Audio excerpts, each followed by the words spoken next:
think a body is a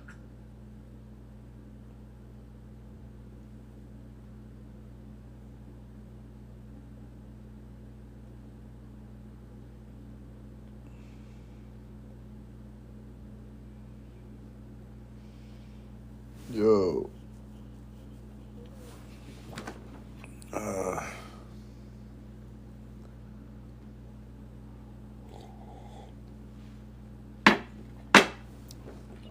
It may seem paradoxical to assert the impossibility of a Christian ethic.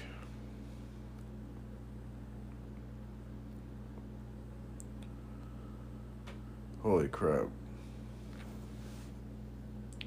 It is important to take note of the fact that the word ethic never occurs in the New Testament, although it was current in the Greek philosophy of the time. Likewise, the word duty is never employed in a moral sense in the New Testament. It is often employed in the juridical sense of a money debt. When the Bible speaks of morality, it uses such words as the law, walking, or being in accord with the will of God, or adhering to the will of God. And as Crespi observes, these are terms in the sphere of action, of being, of living, not in the sphere of speculation. It is not theoretical. It is not a theoretical construction of morality. It should be added that the moral portion of the apostolic letters in the New Testaments, apostolic letters in the New Testament, is always less precise, less organized than the dogmatic portion. It could be said that there is a complete dogmatic statement in the writings of Paul, but not a complete morality.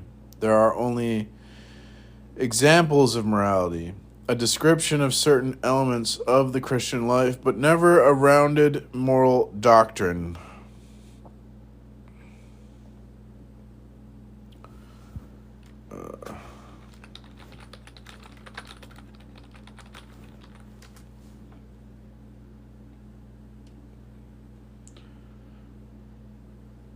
There should be like a hyperlink back so that they hyperlink to the footnote,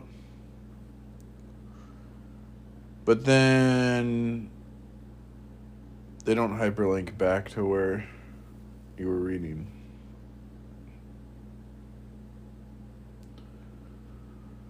So in the New Testament, terms like ethic and duty in the moral sense aren't used, even though those were common in Greek philosophy at the time.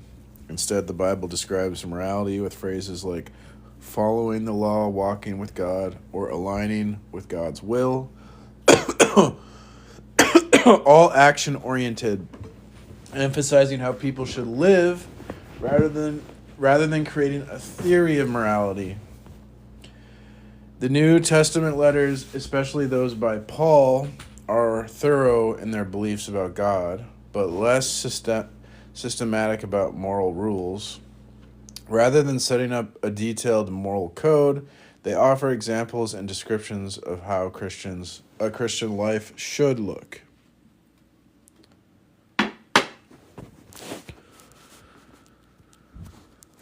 Holy crap, a lot of people are requesting already. Yo, what's up? What's up, man? I just came up to say, you're doing a justice. You're doing some good work.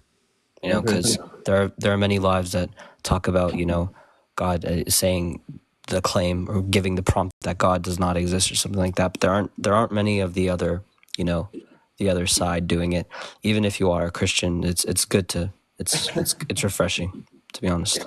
Are you a Muslim? Yes. Right on. All right. Well, thanks, man. I appreciate you. See ya. See ya. Yeah, atheists are real good at making fun of God believers. Well, I'm good at making fun of atheists. So there you go. Hey, what's up? What's up, man? Hey, so my big thing is, how long have you always been a firm believer in God? Only like 5 years. Oh, really? So, I've grown up LDS, so I've always just had a much different outlook, but you've never had doubts. Well, in the last 5 years, I mean, sure, I've had doubts. Okay. Well, just to make it simple, what would give you doubt? I think there's one issue where like it seemed like the early Christians believed Jesus would return in their lifetime, and he didn't. So Okay. that made me question things. Okay. No, I appreciate that. That's a good one. My only thing I ever questioned was, have you ever heard of the blood atonement? No. Yeah, I thought that's kind of a big one, but just I was kind of convinced that the whole spiel about religion was just kind of like a business ploy.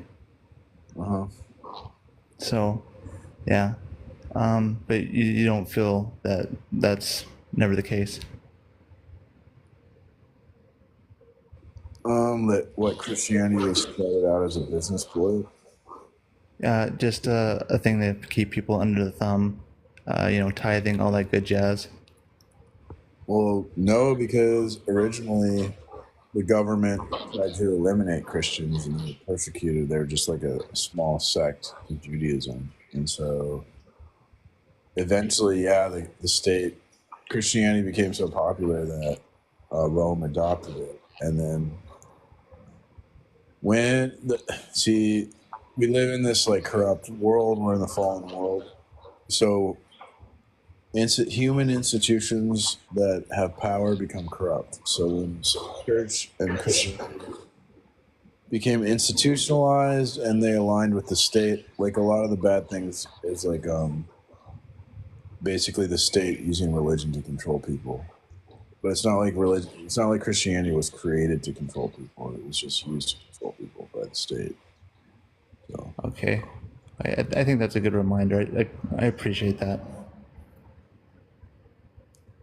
but I would be honest. Yeah, obviously the state used religion as like a primitive form of propaganda to control people. Yeah, that's true. But it doesn't mean it's false. Because the state will also use science to control people, but that doesn't mean science is false. So, All right. Yeah, that's just about what I had for you. But I all right. appreciate your time. Okay, thanks. I wish you well. I'm not sure who was first. I wish it would tell. Why doesn't it tell me who's like requests first? Why isn't there like an order? I can't imagine that'd be difficult to program. Welcome, guest. All My name's Jay. right, welcome, Jay. Do you accept God as your creator? No, I'm an atheist. Oh my gosh, why would you be an atheist? Well, so quick background is that I used to be Christian. I became atheist. I actively proclaimed that I'm atheist when I was about 22. Currently, I'm 26 years old. I started to have doubts when I was about 18 because I went to a certain Pentecostal church and I saw some things I didn't necessarily agree with. And so because of that, I decided to explore What, like Christianity. talking in tongues and stuff? No, not really. Like Mm. the thing with talking in tongues is actually something that I was used to. Like even now when I see it, it doesn't really seem strange to me because I grew up in that environment. I think that's pretty weird, even though I'm Christian. Yeah. So Yeah, I mean, anyway, fair enough. Like I understand when people find it as something that's weird, but like, I just grew up in the church in Pentecostal churches, so it's something that seems normal to me now, even as a Christian. But as an atheist, sorry. right. But yeah. The But the Freudian slip thing there. He's still a Christian, guys. Go I, ahead. yeah, you caught me. But yeah, what did it for me personally was internal contradictions within the Bible, and then like contradictions with uh, things of like, for example, the idea of like a global flood and it contradicting things we know about geology. And so because of that, I stopped believing in the Bible, but I didn't stop believing in a God. And over time, seeing arguments between theists and atheists for different years, I just came to the conclusion personally that I don't believe in a God, but not that I believe a God doesn't exist. I'm more agnostic atheist. Okay, it doesn't seem like you have it. You just kind of, you don't really have like a good reason or like evidence for your position. I guess you're just like, it seems like you're just kind of confused or something. Not really. Like my position would be like technically my position is I just don't believe in a God. Uh I huh. think people make this statement of like a God exists or a God doesn't exist. I both arguments just don't personally make sense to me from a Well, Gnostic atheist or Gnostic theist standpoint. even if you were to say like God possibly exists, that's actually technically it's a denial of God because we say that like God is like this thing that's like necessary. So to say God Like, probably exists because God's necessary, it's actually denial of God. I will say that I do deny the Christian God specifically. So I am Gnostic atheist towards specific God claims, but when it comes to like generally like Yeah, you can't really be neutral about the Christian God because the Christian God is like sort of the elephant in the room. It's obvious to everyone because he yeah, really which is yeah, I would say that I'm not neutral in that circumstance. With when it comes to the Christian God, I'm more of like I believe this God doesn't exist. And you brought up Oh, like contradictions in the Bible, but did you know that? So this idea of contradictions, that's like when you use a either or type of reasoning. Like what is hmm? black is not white, what's true is not false, what's up is not down. That's either or reasoning. And Not really. yeah, Continue, please. yeah. So there's two types of reasoning. There's an either or, which is called like analytic logic. Like Hmm. if it's black, it's not white. If it's true, it's not false. It's either true or false. It's either or reasoning. Then there's Eastern philosophy has like a different type of reasoning where it's like both and. Are you familiar with the yin yang? The yin Uh, yang. Partially, I do. Yeah, I'm not well versed in it. I just know of its existence, like Okay. the balance between good and Yeah, evil, black and white. well, the idea of yin yang, it's a both and type reasoning. It's like because if you notice, there's like one part is white and one part is black, but Yeah, the black part has a white dot and the white part has a black dot. So there's black in the white and there's white in the black. And so the idea is that nothing is ever only white or only black. Everything is both white and black because like I don't know, like nuanced in short. it's a both and type of a thinking rather than either or. Instead of either black or white, yin yang will say it's both black and white.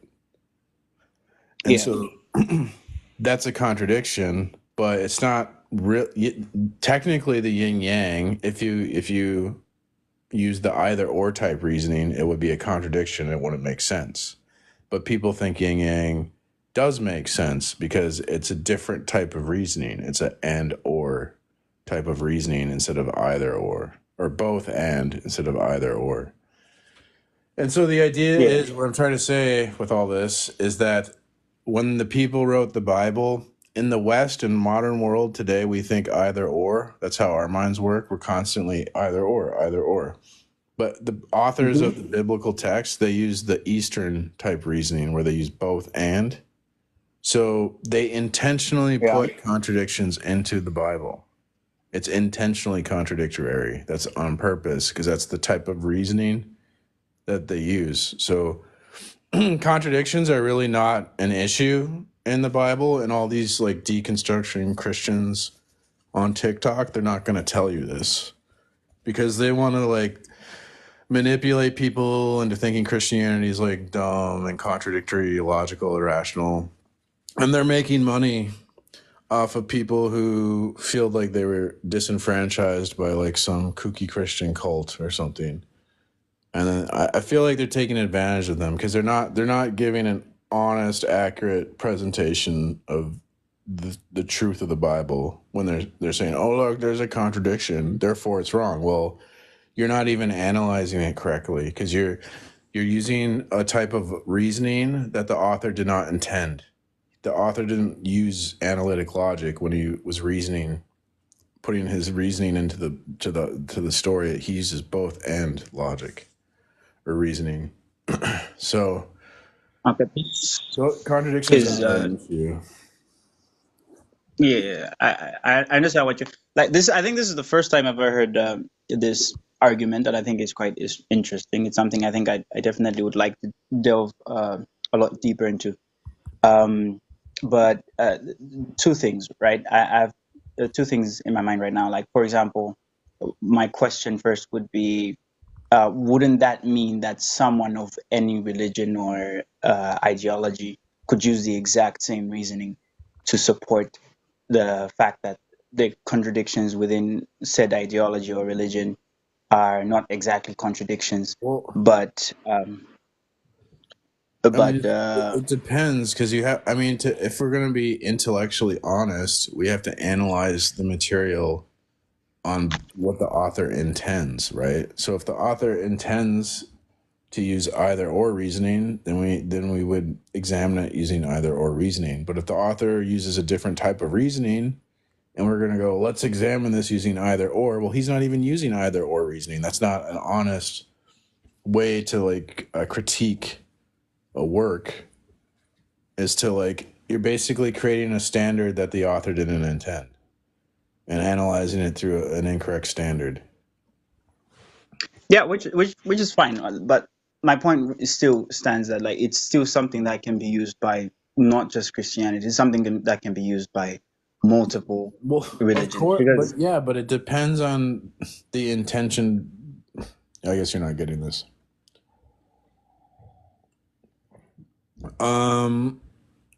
Like I don't know a good example either. I can't even think of a good example to okay, describe. let me just give an example of like a contradiction. Something I would believe is a contradiction, and I'd like to see your take on it. Okay. Alright. So, an example of a contradiction, not really a contradiction within text of like oh, this verse says this. It would be the example I gave earlier, which was the global flood, and the existence of a global flood ever happening Okay, is so that's going to contradict science, right? yeah, that would contradict science. Okay, that would be slightly different. Okay, because now we're not talking about a contradiction within the story. We're talking about a contradiction with modern science. But that's not really an issue either because modern science doesn't really get you to truth. Science, people don't know this, that this is another thing they don't tell you, is that science doesn't actually prove anything. It's called provisional truth. You know how like in the future we're open to, if we get new evidence, we might find out that our scientific theories are incorrect and then we change our theories. So science is always changing. It's not like set in stone. So therefore, like there might be new evidence in the future that shows that there was a global flood, right? You can't say that something is scientifically impossible because there's always the potential that new like evidence in the future is going to overturn what we think is scientifically possible.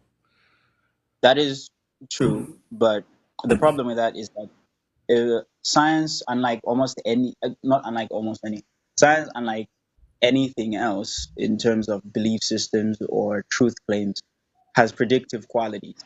And Uh-huh. that predictive quality puts it above any other form of, when it comes to, obvious, I'm not talking philosophically, when it comes to like the physical world in and of itself, there's nothing that has been able to make claims as predictive as science does. Therefore, it's uh, usually better to have a sort of scientific worldview when it comes to certain physical attributes of the world, which would mean I would rather have a belief towards something with a predictive quality as science when it comes to a global flood than, for example, the Bible when it comes to the flood that it claims. Though I will say as well one thing that is that personally, when I was a Christian, I didn't believe that the Bible meant an actual global flood did happen. I think some things are meant more as metaphors. For example, like the Book of Job, among scholars, is believed to be a poem and not necessarily events that actually happen. And I think that usually viewing the Bible from a certain view of that view is usually better than trying to reconcile the contradictions it has with things that are provably most likely false. Well, when you're talking about science making predictions that are accurate, that relies on something called like the principle of induction, and it's this idea that the future will resemble the past, and that's called like also the regularity of nature. You can think of it regularity. So, to do a test in a scientific experiment, there has to be that regularity in the world, that order, that the future resembles the past. So, the problem you're going to run into is that really you could only justify that belief if God's revelation, you accept God's revelation. And if you deny God's revelation, you wouldn't even be able to explain like how is it that there is this regularity in the world that we can do science. Science is possible. We make accurate predictions about the future, but we never observe the future. So we're not really justified in making these predictions, but we seem to be able to do it. And like, how do we explain that? Well, God's revelation would explain that, because God is the thing that imposes that order, that regularity that's necessary to do the scientific experiment. So I think that's a proof of God right there, that the fact that we can even do science proves the Bible's true.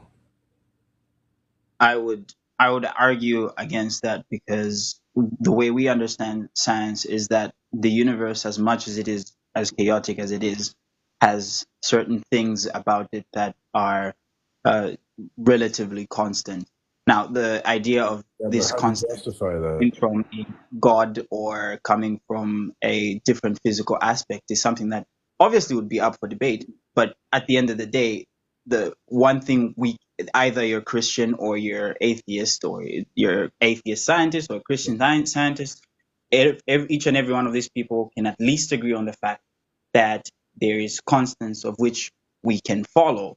Now, to get into, for example, what you just said, and in the claim that that would need a God, you now have to prove directly how that is proof of a God. Because, like, I could just claim that, well, the universal constants are universal constants because they just have to be universal constants. Like, it's just Well, uh, you can't do that. circulating. You can't just say it is what it is, because we're having, this is a debate live. So debate is a game. You have to give a reason for your position. So if you're going to say, well, there's just regularity in the world and it just is, that's not a reason. No, You see? that's my point. Like, I'm saying, just saying because of a God is not exactly a reason either. You'd It have to actually prove. is. So if there Okay, can you was, please prove the if the Christian correlation? God Yeah? existed and he revealed himself to us and he told us, hey, look, through my divine providence, I ensure regularity in the universe. Now I would be justified to believe there's regularity in the universe because the thing that knows everything, God, told me, right? So that's a It's justification. not that this thing that knows everything. Claiming it knows everything does know everything. Yeah, the thing that created the world told me that he ensures regularity in the world. So that's a justificate. It's called a revelatory epistemology, where ultimate reality is a personal God and reveals itself to us, and so we can know certain things about reality that you wouldn't be able to know if all you had was like human reason and observation. Because your mind, your reason, and your observation, empirical evidence is not enough to prove that there's regularity in the world. But we have to prove that there's regularity in the world to do science, to make science possible. And since only Christian revelation can prove that, therefore, Christian revelation is necessary to make science possible. And so to use science to debunk the Bible would be to undermine the foundation of science. And it wouldn't make sense. It'd be like a contradiction. So science can never touch the claims of the Bible, since it relies on the claims of the Bible to do the scientific experiment in the first place. It's a bit roundabout reasoning. There's a number of things I have a problem with there, It's really but I good think that reasoning. no, not really. Like I'm following what you're saying. There's just a few things I have questions about. Obviously, like for example, uh, one question would be if the idea of a global flood is, against you. Okay, I think I I actually have to leave. I'll be in the comment section. I've got a lecture online, so I have to leave. But I might be back later if you will be on.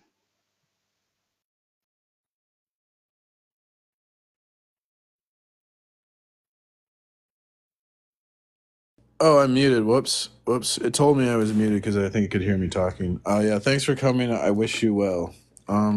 I can read. I have a theology book here. I have a theology book here. Get your early morning precept, y'all.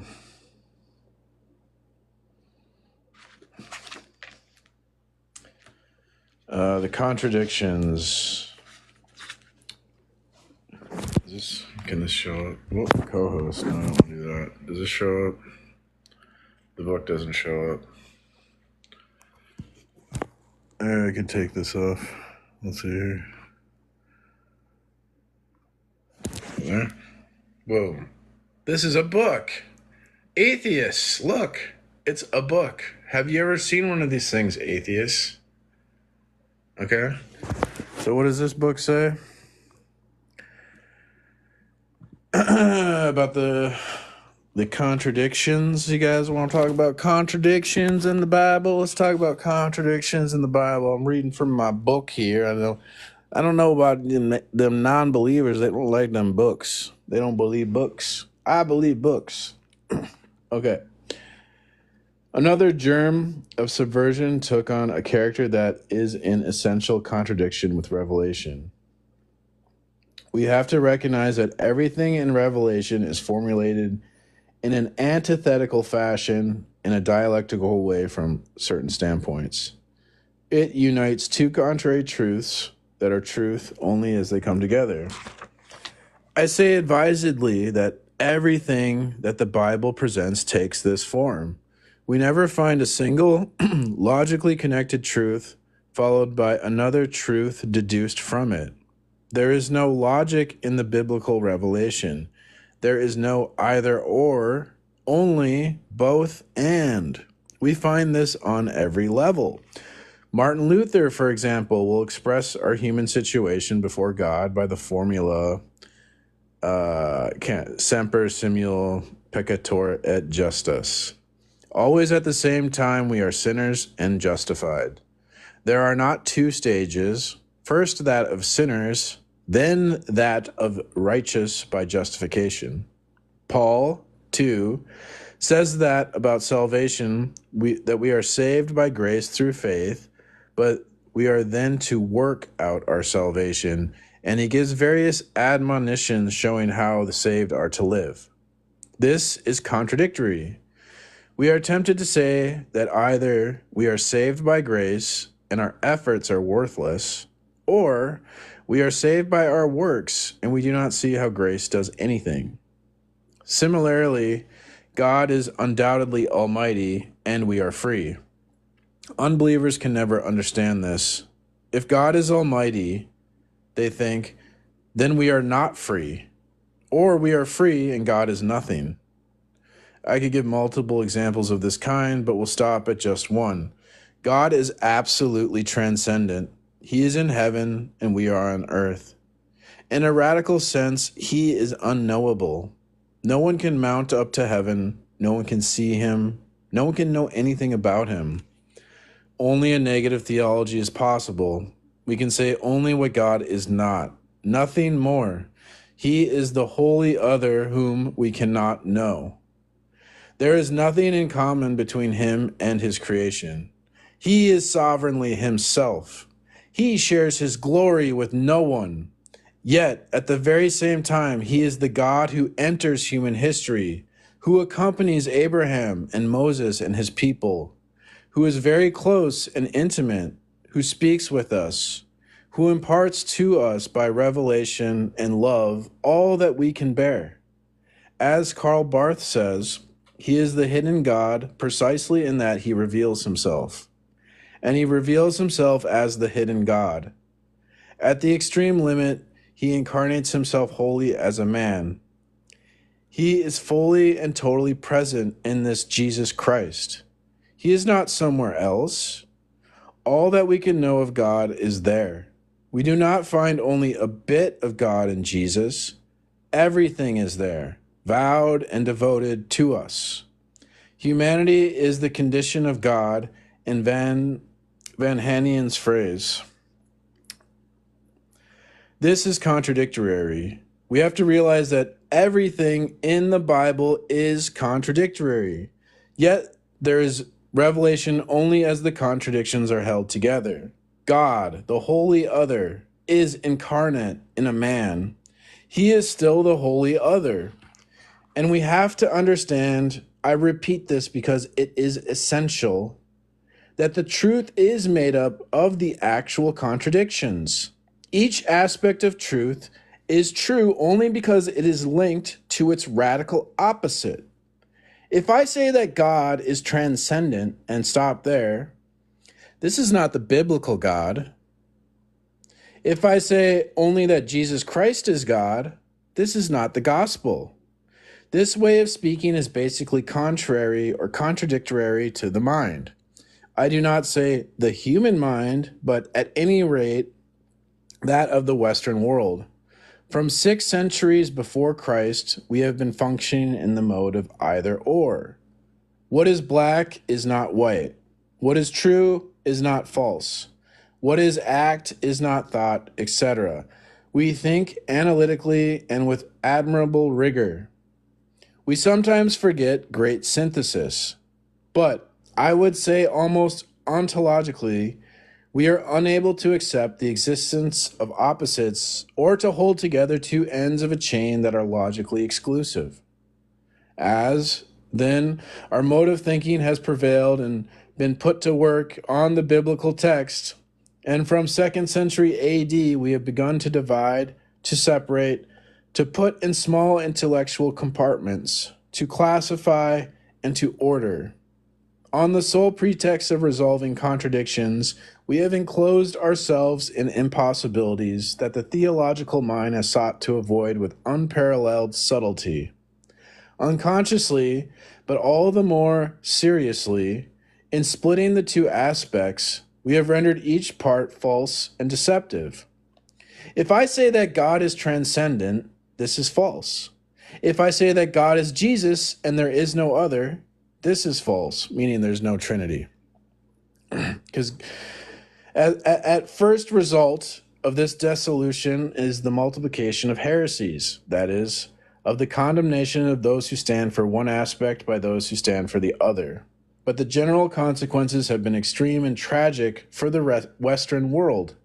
The absolute affirmation that God is the holy other, that he is so transcendent as to be a complete stranger to us, leads us either to the terror-stricken crushing of those who dare not even live before God, or to their total independence, rejecting God. If God is in heaven and so distant, and he is concerned about nothing, then we who are on earth can do as we like. We shall find this when we go on to speak about the desacralization of nature and living creatures by Christianity, the placing of everything religious and sacred in heaven, that is nothing of it remains on earth. Was there one more part I was going to read about this? I think that was about the main gist of it, I guess. Yep, that's it. So there you go. Contradictions, schmontradictions. It doesn't matter. It's like the authors literally intended there to be contradictions because there's a meaning when they're saying like this is true and this is true. They contradict, and in that contradiction, that conflict, there's another truth. It's a looking at the forest instead of looking at the tree. Like unity and diversity exist and contradict, and God resolves the contradiction. Or like God is just and God is mercy. Contradiction, but it's resolved through the Christ. The atonement for our sins.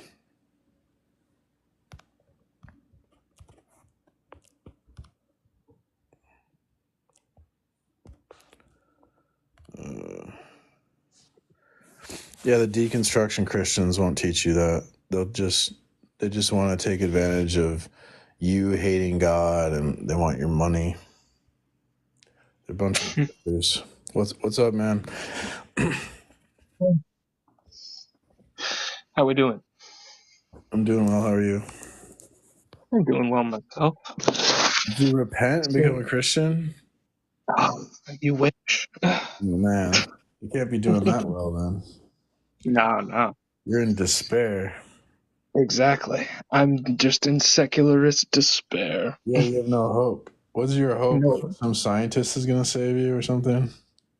Save me from what? The boogeyman? That you're inevitable, and the inevitable destruction of everything. Oh, you mean like entropy? Well, not even. I mean, you're gonna unalive, and there's no afterlife, right? So you have to rely on like the scientists to come up with the cure for death. That would be amazing, but sadly enough, I doubt that's going to happen in my lifetime. I sadly am probably going to follow the 100 billion humans before me and just die and be in the dirt. Yeah, when I die, I'm gonna be born to eternal life. That's awesome. Mm-hmm. Dude. Yeah, you laugh. You're not gonna be laughing in the afterlife, though. You're gonna be gnashing your teeth. I get one? I get an afterlife? What you got? What you got, atheist? You got evidence? You got Okay. evidence? What you got? I got evidence? No, I don't need evidence because I'm in the non-position. Oh, you don't need evidence, really? So, pretty much. According to who? You? I mean, you're the one who's presupposed. Are you the arbiter of truth? Because you're God, right? I guess because you don't believe in God, so that means you're God. You get to decide what's true and false, and what's good. I mean, I'm not a solipsist, I hope. So you decide what's true and false, right? Who else would decide, right? It's just your mind. Is that like if I was a solipsist for sure? But I mean, like usually I think that other people guide other people into making decisions, you know? So other people's minds determine what's true or false. So because some other person said, you don't have to have evidence for atheism because you just lack a position, and you bought that shit hook, line, and sinker just because other people said it, and because other people said it, therefore it's true. I mean, it's pretty dang reasonable to me if you're the one who's making the presupposition. Well, you know what? A bunch of people think God exists, so I guess I win the debate. I guess so. But then again, on logic to prove God. How does it feel, atheists? What, that you're trumping me? I don't know. I just did a reverse Uno card and proved God and won the debate. That's so easy to debate atheists. Have you ever thought about like being a Christian so you could actually like win a debate? I mean, again, I'm not an anti-theist. Like, I don't say God does not exist. I say you have not given me reasonable evidence for the existence of God, so I do not believe. Yeah, you think evidence is possible without God? Yes. Yeah, and how did you determine we can have evidence independent of God existing? Because of its undying, reliable consistency. That's just emotion talk. That's not rational, dude. I mean, it is observed to be consistent. It's observed to be consistent. You can't observe the actual world, sir. You only have your perceptions. How would you even prove the external world is real without God's revelation? Because I can see it and other people can tell me about it, and No, you can just perceive an external world. That doesn't mean that there's actually an external world, because you perceive an external world when you dream. I don't dream, but I assume you're right. You've never had a dream. I actually don't. It's called aphantasia. You should look it up. Oh. Yeah, that explains it. It might. You know what? Maybe if I did dream, I would actually, have like this godly. Well, normal people dream, right? And in a dream, it's exactly like reality, except for it's not real, right? And so it's like, since there's no way to tell the difference between a dream and being alive in an external world, we have no way to prove that what we're experiencing isn't just a dream, right? What about people who lucid dream? What about them? I lucid dream. You said that we have no way to tell if it's a dream, but don't people who lucid dream know that they're dreaming? Yes, but even when I'm lucid dreaming, I know that I'm dreaming, but I can't. The world it's the same. I'm in the same environment. Like the lucid dream, even though I know it's a dream, it's the same. The world behaves the same way as when I'm not in a dream. It's just I can fly. That's the only difference. Okay, interesting. I don't know. I'm actually kind of curious about that since I don't dream myself. Well, you have no dreams, dude. Maybe No, I don't. I mean, if you can't dream, I think atheism is actually probably a good position for you. It's because I mean, that's fair. yeah, Christians are dreamers. Every single time I hear about people who do dream, it's like the wildest, craziest stuff. Like, honestly, you're the only person that I've heard that's like, yeah, it's pretty much the same. No, every people in the chat are saying it's the same. There's a famous thing about an Eastern philosophy about dreaming. Dreaming you're a butterfly. Am I dreaming? I had a dream I was a butterfly, and then I woke up. But am I a butterfly dreaming that I'm a man, or was I a man dreaming that I'm a butterfly? And there's no way to tell the difference. I guess I have heard that proverb before. No. So this is a problem, right? If you deny God's revelation, you wouldn't be able to answer that question. I mean, theoretically, in every instant that I'm existing and observing, you're saying that I can only observe with my senses, but isn't my senses the only thing that ties me to the external world if I am my brain?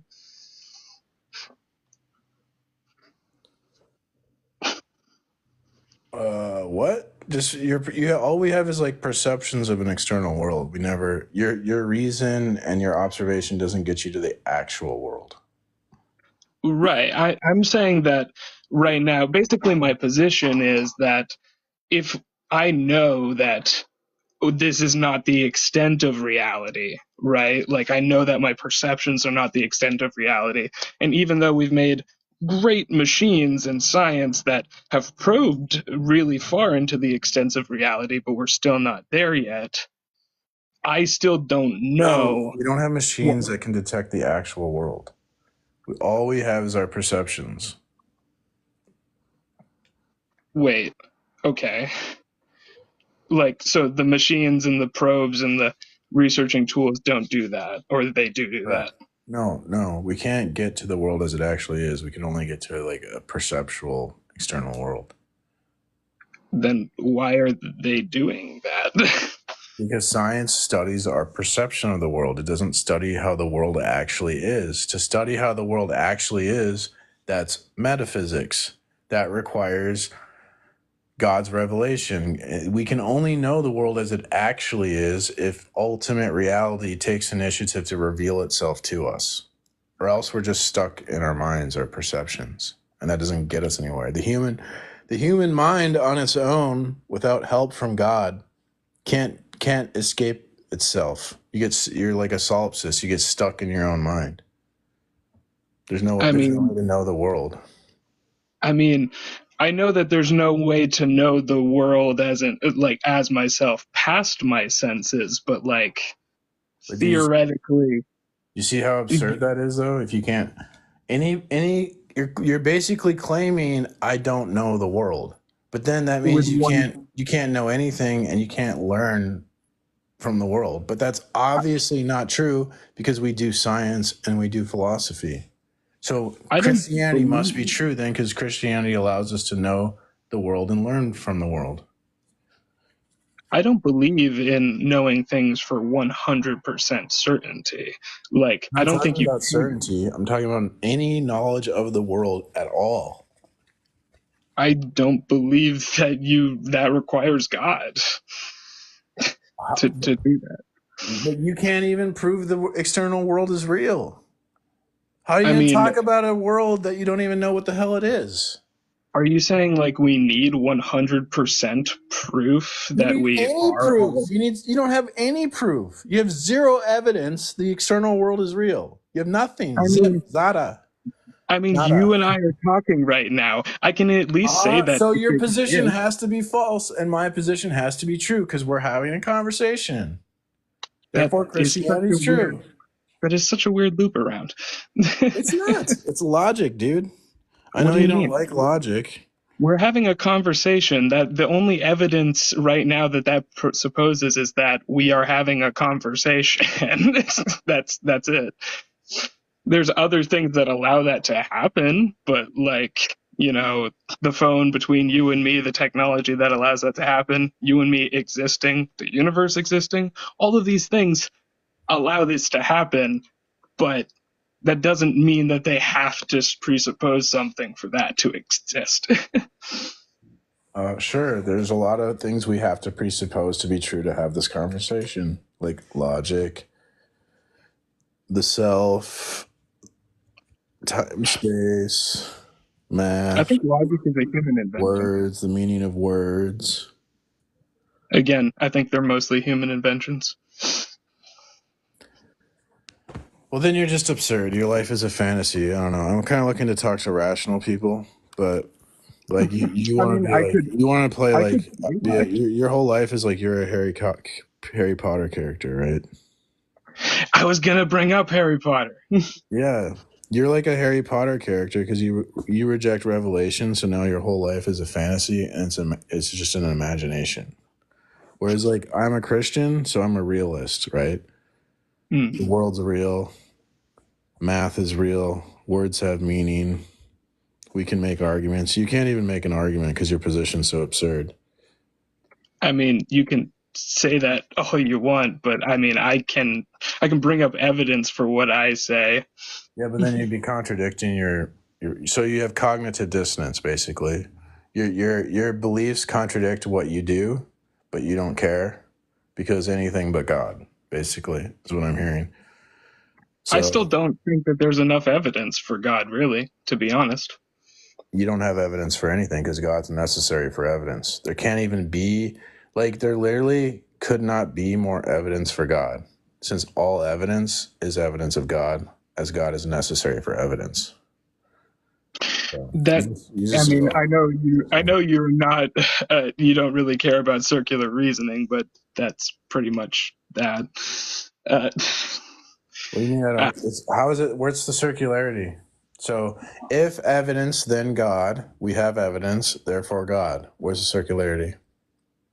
Because the evidence is God. I'm not saying that evidence is God, sir. I'm saying if we have evidence, then God exists. We have evidence, therefore God exists. Where is the circularity? It's just if P, then Q, P, therefore Q. Right. But if P is Q and then here's the thing. If you say the evidence that you have is the thing that you are saying that it is helping prove, then that in itself is circular. It's like when you have a definition that uses the word it's trying to define. It doesn't necessarily help. So you're getting give confused because God is a verification principle, right? Okay. And proving Okay. God is a verification principle. So, like, what would your verification principle? You know what I mean by verification principle? Maybe I don't. Here, just summarize it for me. The standard we use to determine what's true and false. That's a verification principle. So I guess it would be how would you science. prove a verification principle is true? I would use science and statistics, make tests, hypothesis. The verification principle is the standard for truth. Okay. So I would say that we don't science have. is just another standard. Okay. I can agree with that, yeah. Yeah. So how do you prove, like, can science prove science is true? Wouldn't that be circular? Science quite often disproves itself, and with an authority to absolutely. Isn't that circular to say science proves science? I said science disproves itself. Right. But do you think science proves science is true? There is no proof needed. There's no proof needed. So how do you know science is true? It is a mode of thought, so it cannot be true or not true. It's just a way that you do things, like the scientific method. What happened here is I pointed out the circularity in your stupid system, right? Okay. And since you're a dishonest piece of shit, this is what we have. So thank you for coming. I wish you well. I wish you well, man. Have a good day. Try to be rational someday. Yeah, what a crazy person. Holy crap.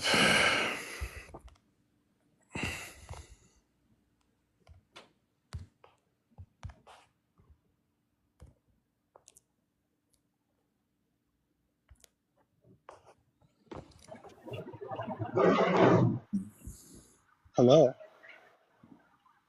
How are you? What do you think about that circularity of that last guess? I mean, he was on the right track. He didn't take it all the way home, but So science proves science is true? no, science doesn't necessarily prove science is true. So here's the thing. Your name is Presup Mars. Do you know what Presup is? Presup is a presuppositional apologetic developed by Cornelius Van Til and further developed by Greg Bahnsen. So what is presuppositional apologetics? What does that entail, right? What does that entail? Well, the idea is that no one is neutral to the facts, sir. That when we approach the facts, we have background beliefs which shape how we evaluate and interpret the facts. Therefore, you can't be neutral when it comes to facts. So we need to examine our background beliefs to determine who has the correct background beliefs and who's correctly evaluating the facts so we get the right facts. A fact has a different meaning depending on the background beliefs, sir. And what would you call one of those background beliefs? Okay, so some people think there's a physical, material, external world, and some people think there's not necessarily examples of a background belief. The external world is a mental substance, right? Right. So not that necessarily would be a background examples. belief. Hold Say on. I believed I lived in a simulation, like in the Matrix. Some people believe they live in the Matrix. Yeah. So when they interpret evidence, they don't believe there's like an apple in a physical world. They think there is no spoon. That's a simulated apple, right? Yeah, there is so no that spoon. Background belief of thinking you live in the Matrix is going to shape how you evaluate and interpret what that apple means on the table. Okay. Right. So I wasn't necessarily asking for examples. I was like, what would you name? Like, what's another name for a background belief, right? A presupposition. Yeah. And what is a presupposition? Other than a background belief, what is that? What is it? A principle, a first principle, a starting point belief, a foundational belief. Right. Okay. So presuppositional apologetics, what's the presupposition that it makes? That God is a necessary first principle to make sense of reality. Okay. Our experience. And what would you say a materialist presupposition is? A materialist presupposition? Yeah. Well, they would just be like a naturalist. But what would their presupposition be? That If you had to, naturalism is true. well, I mean, that's fairly vague though. Well, like, what would be a presupposition that they make specifically? Naturalism is true. I mean, obviously, a naturalist thinks naturalism is true, but is that the presupposition they make? What is naturalism then? Well, you ask stupid questions, you get a stupid answer. Would a naturalist have to presuppose that their senses are accurate? Yeah, they would have no justification to believe in their senses. Right. Okay. No. So a naturalist presupposes that their senses are accurate, and a presuppositional apologist presupposes that God exists and that he is the explanation of everything, right? God designed Neither one of these positions have any justification for themselves, do they? So, like, God, I can trust my senses, right? Since God designed them and he designed the world, so he designed my senses to, like, accurately reflect a real world. So I'm a realist. So good. So how did you learn about God? Through, like, the Bible and stuff? Is that what you want to talk about? Well, what did you use to read the Bible? Yeah, my senses. Okay, so God, so you presuppose God gives you accurate senses, and you use those senses to learn about God. That is circular, right? Well, you're presupposing your senses are accurate to tell you about the thing that you presuppose tells you your senses are accurate. Okay, so that's what you're doing, circular reasoning. For one, you're confusing, like, an argument with an explanation. You understand? Like, circularity is an issue with arguments. It's not an issue with your metaphysical assumptions. Metaphysical assumptions are circularity is an issue with reasoning, right? You're confusing arguments and reasoning is circular. Sir, no. You are confusing arguments and explanations. Okay, let's do this. Do you have your explanations are circular then? Okay, but explanations can be circular. Arguments can't be circular, and you're doing it. This is called an equivocation fallacy, where you're saying, "Oh, because, like, there's circularity with circularity is an issue with arguments, and your explanation is circular. Therefore, there's an issue with my explanation." But you're conflating, you're equivocating on arguments and explanations. So metaphysical assumptions, circularity is not a problem with your metaphysical assumptions. For example, like, everyone has a verification principle. Do you know what a verification principle is? Did you just say that circularity is a non-issue for explanations? With metaphysical assumptions, yeah. Yeah, so I'm looking to, like, talk to rational people, right? You don't even know what you're talking about. Do you know what a verification principle is? No. Tell me what a verification principle is. A verification principle is your foundational commitment, your ultimate commitment to, like, what determines the truth, right? So how would you verify your verification principle? Right, that's your issue. You can't verify your verification principle without relying on another unverified verification principle that you assume verifies your verification principle. That's why it's circular. Everyone has a verification principle, right? To determine something's true. Do you get this? Yes, I know what you're talking about, but you have two verification principles. Stop. And they rely on each other. I'm trying to educate you. No, I promise I get it. Stop. You're getting kind of emotional. Stop. Everyone has a verification principle. So How would you verify your verification principle? Well, you would have to use your verification principle. That's circular, right? Yeah, but you're doing the same thing. You don't understand that, do you? I understand that, but this is just going to be true of everyone. So you're basically pointing out that you're using your verification principle to verify your verification principle? Well, no shit. If I didn't, then it's not a verification principle. And obviously that's circular. And that's why circularity is not an issue when we're talking about a metaphysical assumption of your verification principle, because it's unavoidable, right? But the difference is your verification principle comes from your mind. You just decided, oh, this is what my verification principle is. So that's an unjustified verification principle. My verification principle was revealed from God himself, and God is the verification principle. So Revealed my how? verification principle is justified by ultimate reality itself. You're in a situation where you have no clue what ultimate reality is, and thus you How can't was it have revealed? knowledge and you can't learn from your experiences. You can't have logic. Yeah, how was it You're revealed? cooked. How was it revealed? Thanks for coming. I wish you well. Exactly. Yeah. Like a dog returning to its vomit. You just go back to the same thing. How was it revealed? Exactly. You Whatever, can't. dude. I wish you well. You don't want to be rational. It's cool. Oh my goodness. Welcome, guest. Can you hear me? Hello? Hello. Yeah, you can hear me? Yeah, I hear you. All right. So I just wanted to talk about the conversation you were just having with the other guy before. Even for your verification principle, you can't say that you know that it's 100% real or that it's verified, considering the fact that I can because it was you can't. revealed by God. You can't. No, that's only if you're. Can I finish? Can I just finish what I was Christian. saying, and then I'll just let you talk, and you can just Oh my God. refute it. I mean, you're on live to have a conversation. I don't know why you're getting mad that I'm asking. You're a baby. You're acting like a baby. Okay, whatever. Anyway, like I was saying, you have no proof of God actually existing other than what?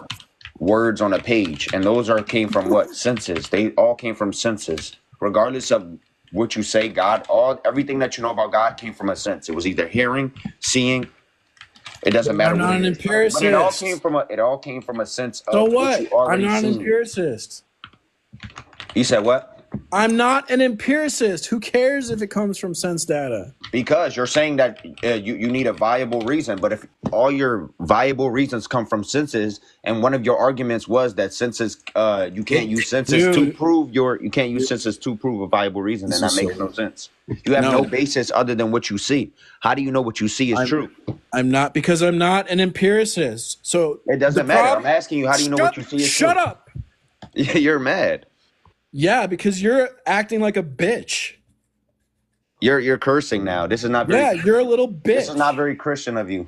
Love thy neighbor. Love thy neighbor. Love thy neighbor. Stupid bitch. Love thy neighbor. Love thy neighbor, bro. All right. I wish you well. Fucking morons. So I'm not an empiricist. So the issue you are raising is an issue for empiricists. I'm not an empiricist. You won't fucking listen to me. Welcome, guest.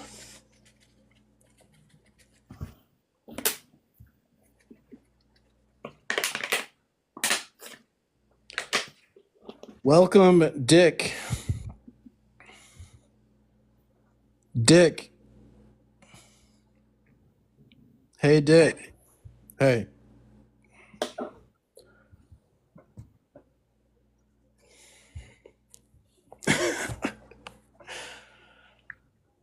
Hello, Dick.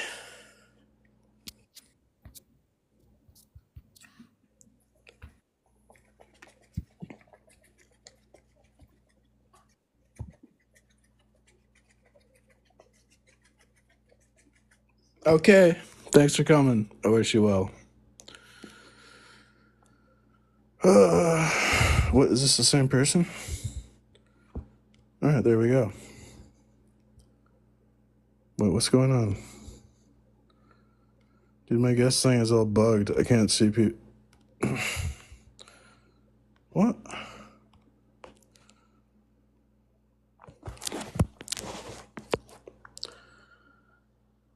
My shit's like glitching out. Well, anyways, I'd rather read than talk to people who are just like, geez, those people are so ignorant. Oh my god. I was like answering all their questions and they're just like, no. God, so annoying. Why do you interrupt me when I'm just... Why don't you let me just be wrong for 5 minutes before then you can talk? It's like, fuck's sake, they want to gish gallop me. They want to just like spew lies. Oh my god. So annoying, dude. Like the most dishonest, sophist interlocutors, one after the other, an endless string of sophists and dishonesty. Why are you getting mad at people? What? You're not acting like a Christian. What about all these assholes I have to deal with? Are you kidding me? You come up here and deal with these fucking assholes.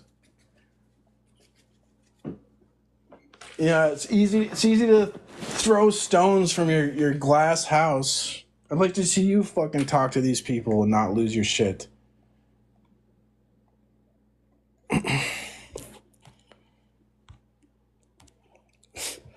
What the hell is this shit?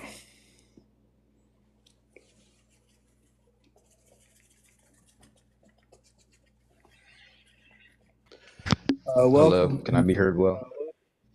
What? Can I be heard well? Like, am I good? You're good. Okay. I guess I had a question because I don't really think I see you giving many pieces of evidence as to why God exists. So I would just want to ask the question, like, what is the evidence that you have? Like, if you were trying to convert me to Christianity, what would you tell me to try and convert me, to try and prove that He exists? If I was trying to convert you, I wouldn't use like evidence or logic or rationale because your position's emotional. So I'd probably try Not at all. Okay, so what's the rationale to reject God? It's like, well, no, I wouldn't say that my position is emotional. I would just say that Well, it's not it's more. rational. That's what I'm saying. I mean, I don't see how not. It's my position is more about evidence and logic. That's what I'm looking What's the for to rationale? ground my evidence and logic. What's the rationale that there is no God? Well, if God is all good, all loving, and all knowing, like it says in the Bible, then a lot of stuff that happens on earth wouldn't be happening. It's really that simple. Well, for Because one, if not, then he lies, and you never know what God does if he lies to you. That's not a rationale for there's no God, right? So that's kind of you probably don't understand that, but you didn't make an argument that there is no God. That's just a argument against a benevolent God. But you'd have to show that like there's an inconsistency with God's plan of redemption and him being loving. And I doubt you can do that. But that's like, I feel like you completely missed what I kind of came up here in the first place for, because I asked you for evidence that God exists, and now you're trying to make me argue that God doesn't exist. Because part of my evidence is that you can't rationally deny God. It's impossible to deny God rationally. Why? Well, you just demonstrated because you can't rationally deny God. All right, so no one can rationally deny God because one person Right. got up here and tried to prove God doesn't exist. That means no one can rationally deny God. Well, no, but no one can rationally deny God because God is foundational to rationality at all. Like, Why? why? Because there's certain types of worlds that would make rationality impossible, right? Like, imagine we lived in a world where everything was like randomly popping in and out of existence at all times. Okay. Could you be you couldn't be rational in that world, because anytime you make a statement like the cat is on the mat, well then it could just stop existing in a second later, right? Like as soon as you say it. Okay. So there needs to be some sort of like order and consistency for us to be rational at all. And the only way we can explain that is through the revelation of God. So to deny the revelation of God would entail an impossible world that we don't experience. But that I don't really get that, because that world doesn't really have to do anything with ours. You just, if that was our world, then yeah, I could see how he wouldn't be able to, use rational thinking, but that's not our world. Well, yeah, we see an apple, the apple doesn't change into an orange, and then the orange changes into a computer, because there's a limit to the states of existence of the apple. Something's limiting it so that it stays an apple and it doesn't change.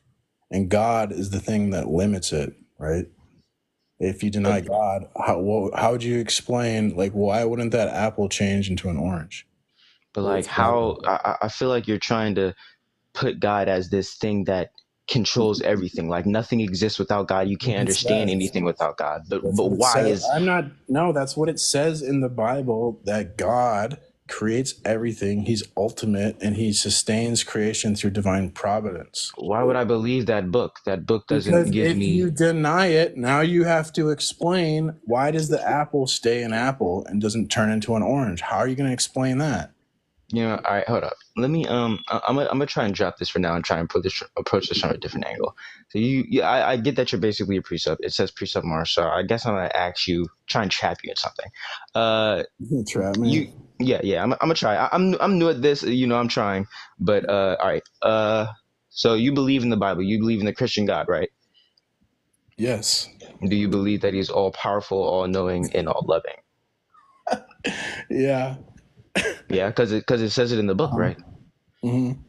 Okay. So he's all powerful, all knowing, all loving, right? Yep. Do you know everything that God does and why he does it? No. No, you can't. Could you possibly understand why he does what he does? We can only know what God reveals to us. Only what he shows you. So anything that isn't shown to you could literally be anything for any reason. Because it's God. He's a being that you can't really understand. We can't even see him. As I hear many Christians claim, he's above everything. He's above time, logic, all that. So we can't even begin to understand or grasp him. So let's say everything that you're looking at is a lie, and God made it a lie because he just has a higher plan for you, and he won't tell you, and he'll never tell you, and he can't tell you because you'll never understand. How do you know that what you're seeing is real? Because at the end of the day, God could just be deceiving you, and who knows, it might be for the betterment of yourself or the entire universe, but you'll never know.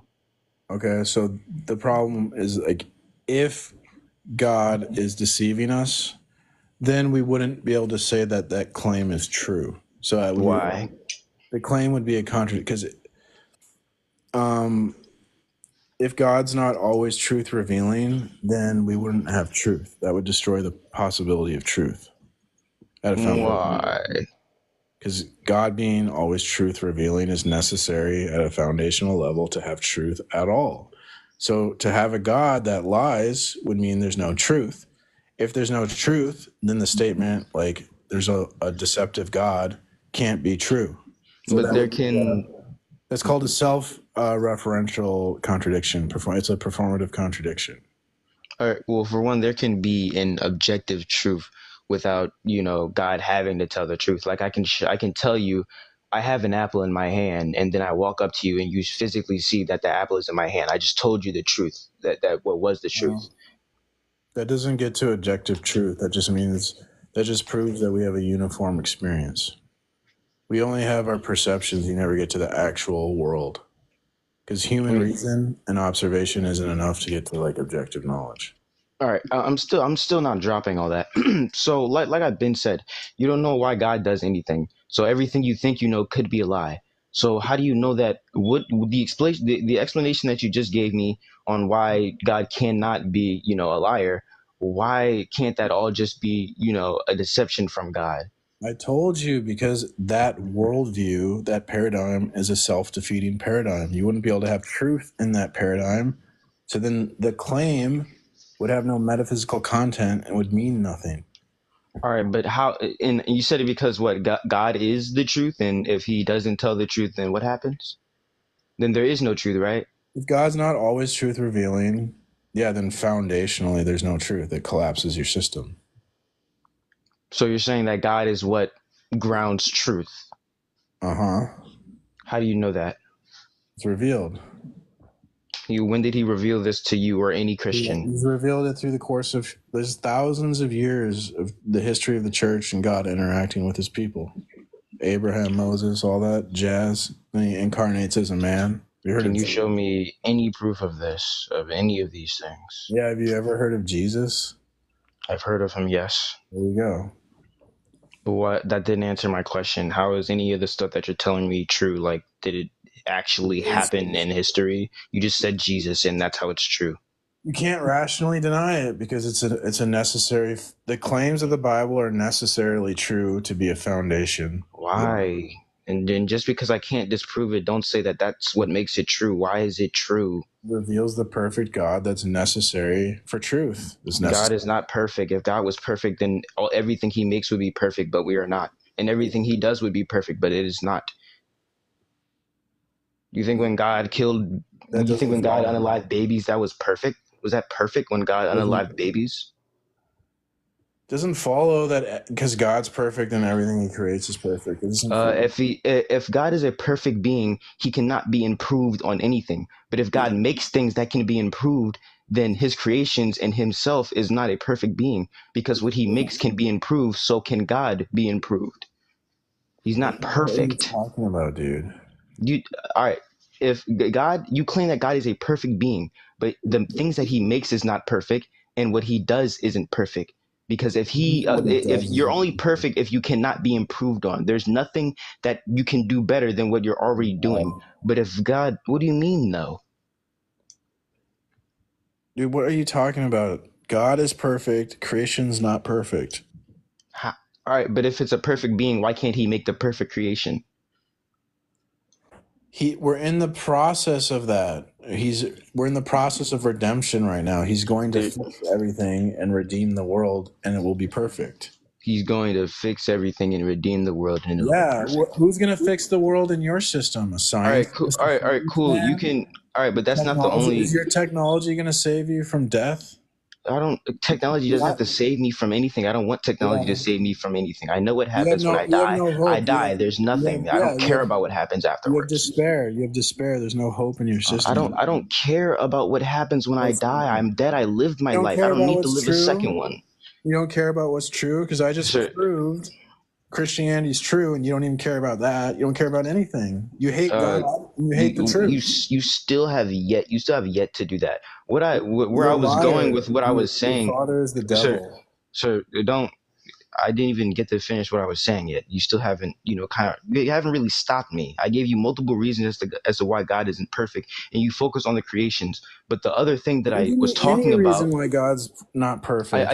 The things that he does isn't perfect. He reveals himself as perfect. You're going to tell me your opinion is going to change that? It doesn't follow that because creation's not perfect, that therefore God's not perfect. That's not the only thing that I talked about. That's not the only thing that I talked about. I said if God was perfect, then everything that he does would be perfect, but he does things that aren't perfect. If you think that everything that he killing babies is perfect, is killing babies. So let me ask you this. What standard are you using to judge God's perfection? You can't be improved on anything. Everything that you do is like the best that you could possibly do it. To say God is not perfect, you must have some standard to judge that. What standard are you using? What do you mean by what standard? To say his actions are not perfect, you have to have a standard by which to compare and say what's perfect actions and not perfect actions. So what's your standard? Well, it's hard to really define that. You're cooked. But how? I know what perfect means, and I know that what he does is not.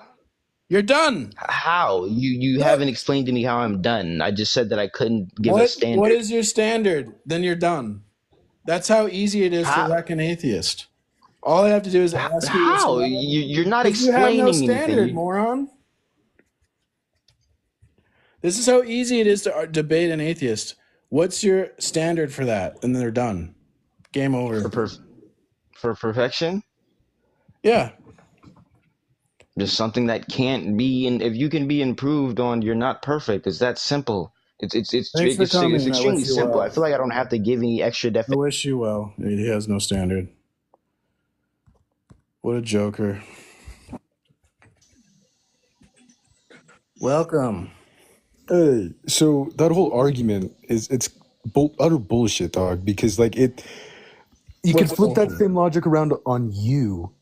Like just because I don't think God is perfect and you think God is perfect, that means He's perfect. What's your standard? What's your My standard? standard, the biblical sense of perfection. Like Are you what Christian? the Bible says. No.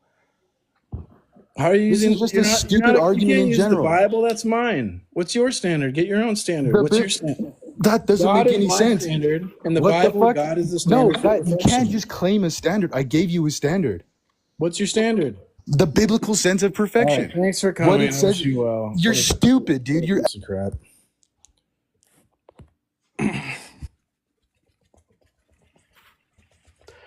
Welcome.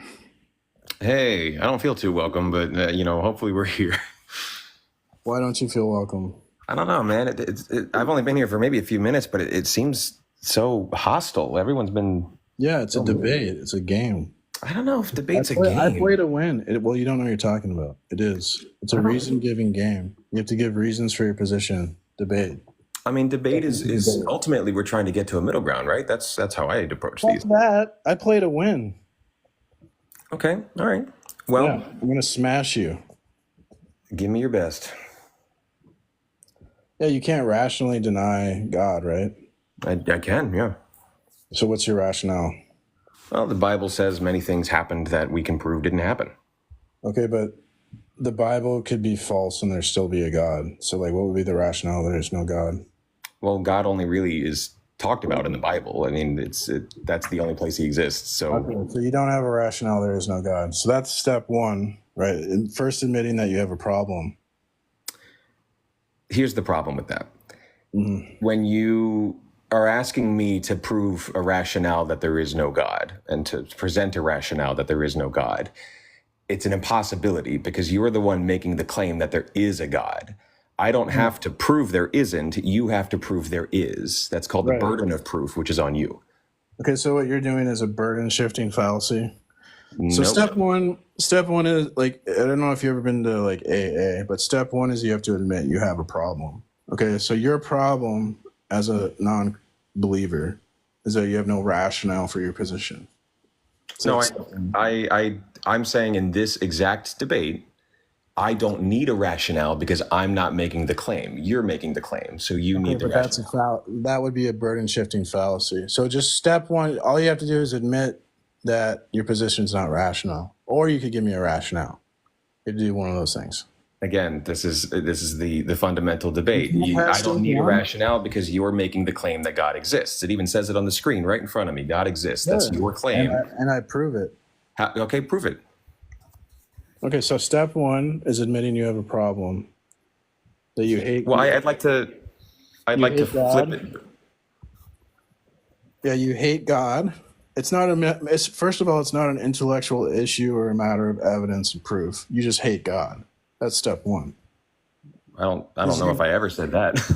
Well, your position is emotional. It's not based on evidence. So your position's irrational. Step one, your position's irrational. Okay. Okay, well, I don't think it's based on emotion either. I don't think I have a position. Again, you're claiming God exists. You have to prove that. Again, he's just avoiding what I'm presenting to him. Okay, so yeah, basically, when you say I have to prove that, like, you must assume that proof can exist with independence of God, right? You don't think God is necessary for proof? I agree, yes. God is not necessary for proof. Okay, well, I think God's necessary for proof, and I don't think you could rationally show that you can have proof without God. I guess that's a larger, because proof can be proof of anything, though, right? Is it all-encompassing? Like any proof for any rationale has to go through God? Is that your argument? Well, typically when we're talking about proof, we're talking about like rational proof, empirical proof, pragmatic proof, and transcendental proof, right? And I'm saying my argument is that you cannot have proof without the Christian claims of the Bible being true. Okay. I assume you think you can prove something without the Bible being true? I mean, yeah, and I guess if I blow it up to a bigger picture here, a lot of things, a lot of rationales or morals presented in the Bible are also morals that are presented in other holy books for other religions. And that, to me, screams that most of our morality is secular, and maybe we funneled it through a religious belief. But I mean, if you look at pretty much any religion, most agree murder is bad. Most agree. You can't say that word. You have to say schmurder. Okay, my bad. Most agree that unaliving another person is bad, right? That seems secular to me. If a bunch of different religions come to the same conclusion, then why would we attribute that to religion? And I attribute that to the rationale argument you made. If we all have the same rationale, but we believe in different deities, isn't that more evidence that it's a secular thing and we've more or less painted it as a deity because we didn't really know better at the time? Right. And you just ignored what I said. I said, when you ask for proof, you're basically saying that, well, you think proof can exist with independence of God, but you wouldn't have any reason to think that. So I'm going to call bullshit on that, right? For one. And I'm going to say that God's necessary for proof. And since God's necessary for proof, then if you think we can prove things, then that's evidence of God. Because in the world where God doesn't exist, it's impossible to prove anything. Therefore, God must exist. To the impossibility of the contrary, because any proof against God's existence would be a proof for God. Well, I think that is where we are obviously fundamentally disagreeing, because I live in a world as an atheist where God doesn't exist, and there is a system of proof. But there's not. What is it? Well, it's a secular system. We all sort of come to this consensus. We have studies. We average out all of our findings. We, of course, account for any outliers, and we sort of agree, okay, if it's high enough percentage or if enough of us believe in this one thing, then that is the proof.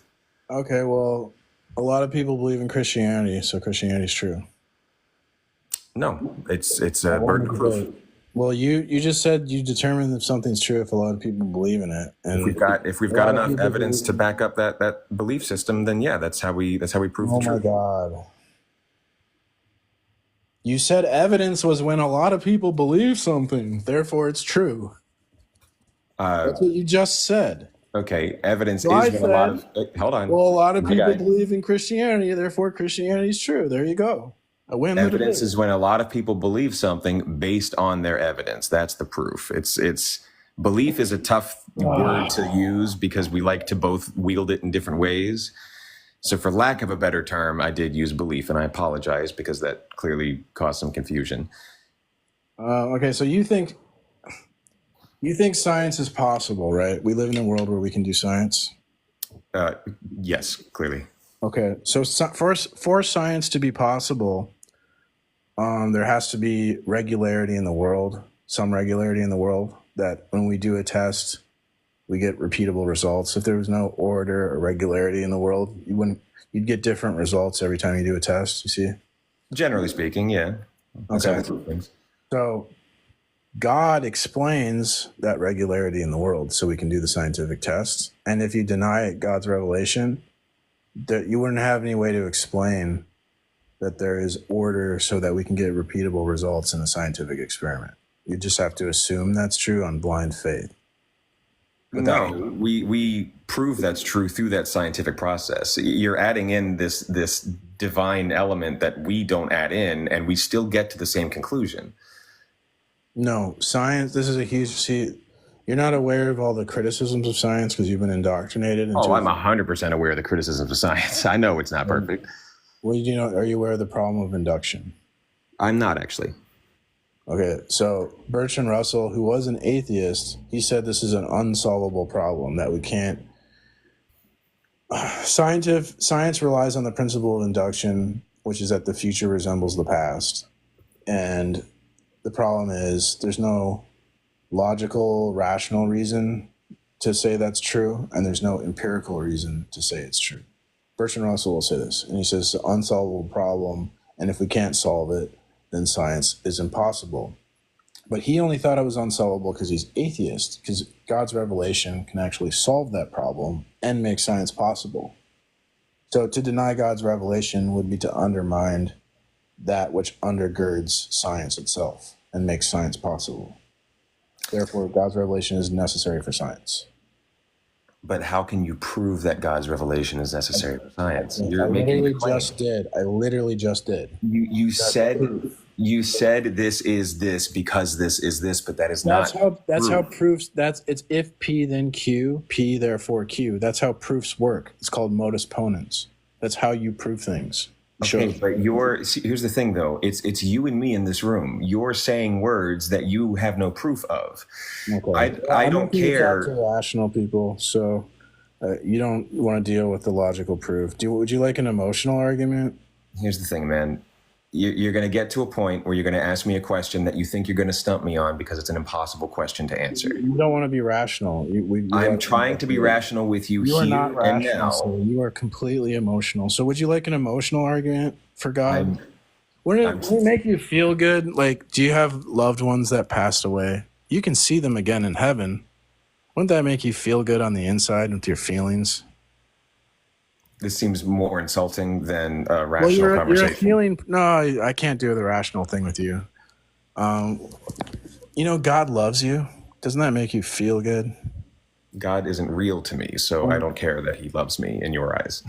Well, but doesn't it make you feel good that God, like, he loves you so much, he sacrificed his son for your sins because you're a dick?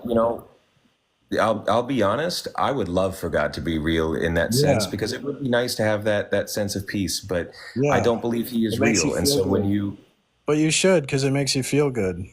That's not enough of a reason for me to believe in something. Well, it seems like that's the only reason why you believe in things, because you don't care about logic and evidence. So I believe in things because of logic and evidence, which is why my world is a little bit darker than yours, because the reality is a lot dirtier than that. So, but this is not. We can engage emotionally, we can engage rationally, that's fine. But it does feel a bit like you're projecting here, and it does not feel good to defend myself against that. Well, do you believe in evolution? Of course I do.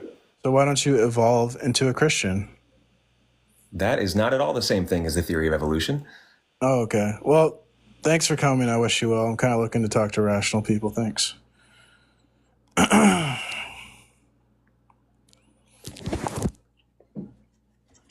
What's up, Sela? What's up? How are you doing today? I'm doing well. I saw someone with your name, but I guess it's not you. They had like a different picture. Oh, somebody tried coming up with my name? Exactly the same, but then it had like flags after and a different picture, so I guess it wasn't you. That's weird. Yeah. Where'd you get that name? Is that from a character and something? It's in like the book of Proverbs, I think. It ends at like the end of each proverb. It means like peace and something else. It's probably just another Christian then. Oh yeah, it might have been. Yeah. I don't get why they'd put flags in their thing though. They're proud of their nation. They had like a Canadian and American flag. Oh, okay. What'd you think of that last guest? Did you hear that conversation? I heard just like the tail end of it. That was kind of odd. It seems like he, instead of trying to like rebut the argument, since he thought that you were just trying to stump him, I think he was admitting that he was defeated. But he was trying to say, that you were like trying to stump him, but I mean, the argument is what stumped him. Not necessarily you. Like, you just presented the argument. Yeah. Oh, no, he didn't even have a rebuttal to it, so I don't know why he came up. He just kept, like, ignoring everything I presented to him, and then eventually it just gets, like, so frustrating. It's like, all right, get the hell out of here. Yeah, some people, they just don't like the argument. I think that's what it is. They What's just up, don't. brothers? I talked to your mom last night, dude. Oh, really? Yeah. Nice, dude. That's awesome. Man, I'm a nationalist, bro. You mentioned what's it called? Flags in the name. Yeah, bro. I'm a Israel nationalist. I'm a U.S. nationalist, man. Nice. Dual citizen. Yeah. Man, these atheists, man, Yo, man. you guys Wait, want to talk to this guy? This guy's I already talked to him. He's pretty what unhinged. is the atheist? Wait, so hold up. I'm just very confused on why you kicked me last time because I gave you your answer. Like, what's my sense of perfection? And I gave you the biblical sense of perfection. Oh yeah, because he didn't have it. He said God's imperfect, and then I just asked for your objective standard. Is that what it was? No, if God is perfect, I mean, like, what's all this with him telling like fucking an whole entire? No, wait.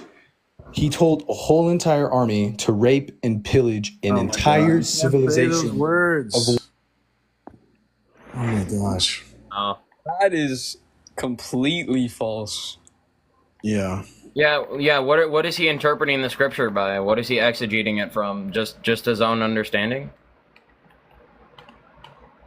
He was saying God's not perfect, and I was like, "What's your standard?" And he goes, "The Bible." And I'm like, "Well, to the standard of the Bible, God would be perfect, since that's what the whole thing is about." Yeah. I'm Orthodox. I'm sure you know that one Orthodox girl. I forgot her name, but we interpret it with like the church fathers and stuff. So. Yeah, I don't know. Yeah, he was trying to criticize God, but anyways, doesn't look like anyone's requesting now. Yeah, that precept got him.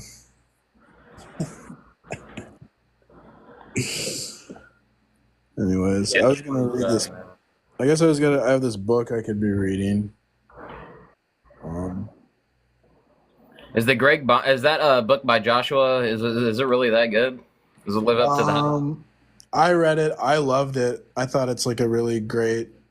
How many pages is it? It goes over the transcendental argument for God pretty well, pretty thoroughly. It deals with all at the end of the book. It deals with all like the criticisms in academia, the ones that are ignorant and the ones that know what they're talking about. And so there's answer. That book has like all the answers of anything that atheists could bring up as a criticism of the argument. That book could answer that. They got the moral argument too in there. Like, why does God allow this? Why does God allow that? It doesn't really make the moral argument in there. It goes over it briefly. Hey, what would be like the rebuttal? So like, I don't believe in Big Bang. I don't believe in evolution and all that stuff. But what would be the rebuttal to the universe is eternal? So why can't God be eternal? Or if the universe is eternal, then why can't you know what I mean? Like I don't know their argument's stupid, but what would be the rebuttal to that? Like the universe. I don't think there's a good rebuttal to that. I think that's fair. Like if we're gonna say God's eternal, then they can say the universe is eternal. We can't. If we say God's eternal, but you can't say the universe is eternal, I think that's kind of a double standard. Okay. But wouldn't that be a problem? No, because in the transcendental argument, that would be a problem for the Kalam. The first cause argument, but we don't make that argument. We do the transcendental argument. I think there's a lot of problems for that. That's one of the most common arguments I hear is like, well, what came before the Big Bang? What caused the Big Bang?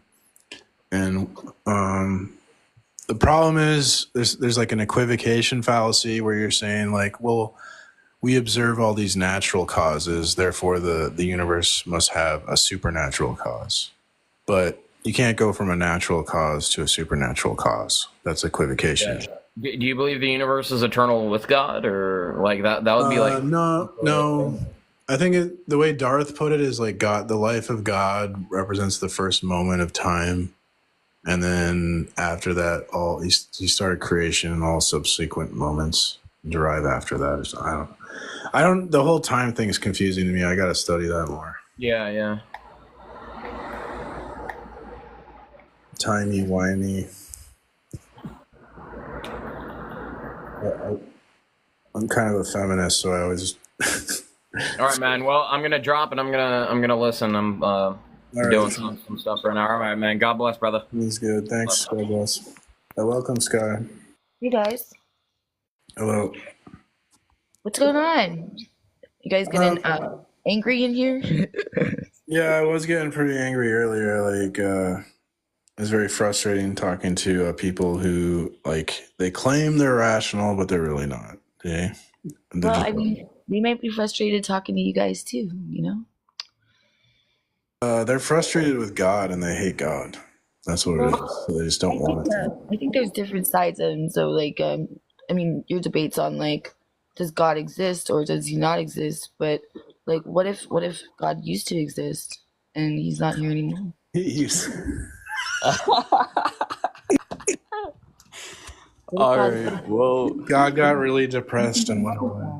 What if he got bored and he's just like, you know what, I'm out of here. Like he just zapped himself out of existence. I mean, the Bible did end. There's not anything else, and it ended, and there's no more real divine interference. So I mean, no, I think there still is. Give me an example. What do you think is there divine interference that's happened lately? Well, God saved our President Trump his life when they tried to unalive him, and he moved the bullet just enough to save Trump. That was enough. Okay, so that was a miracle, or was that just? Yeah, that was divine intervention for sure.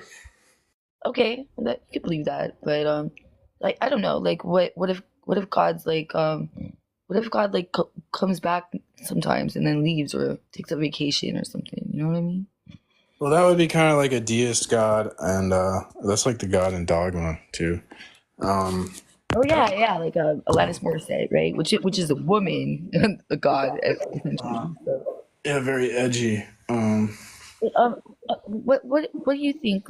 Is heaven full? Do you think they have enough room for people? You know what I mean?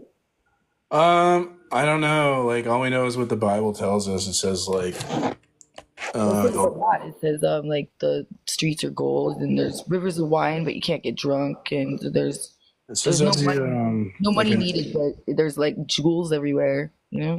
A new heaven and a new earth, and we get new bodies, perfected bodies. So we'll follow the will of God, and we won't be hated. There's a cutoff. There's a cutoff of how much space they have up there, and then I don't see why God's infinite.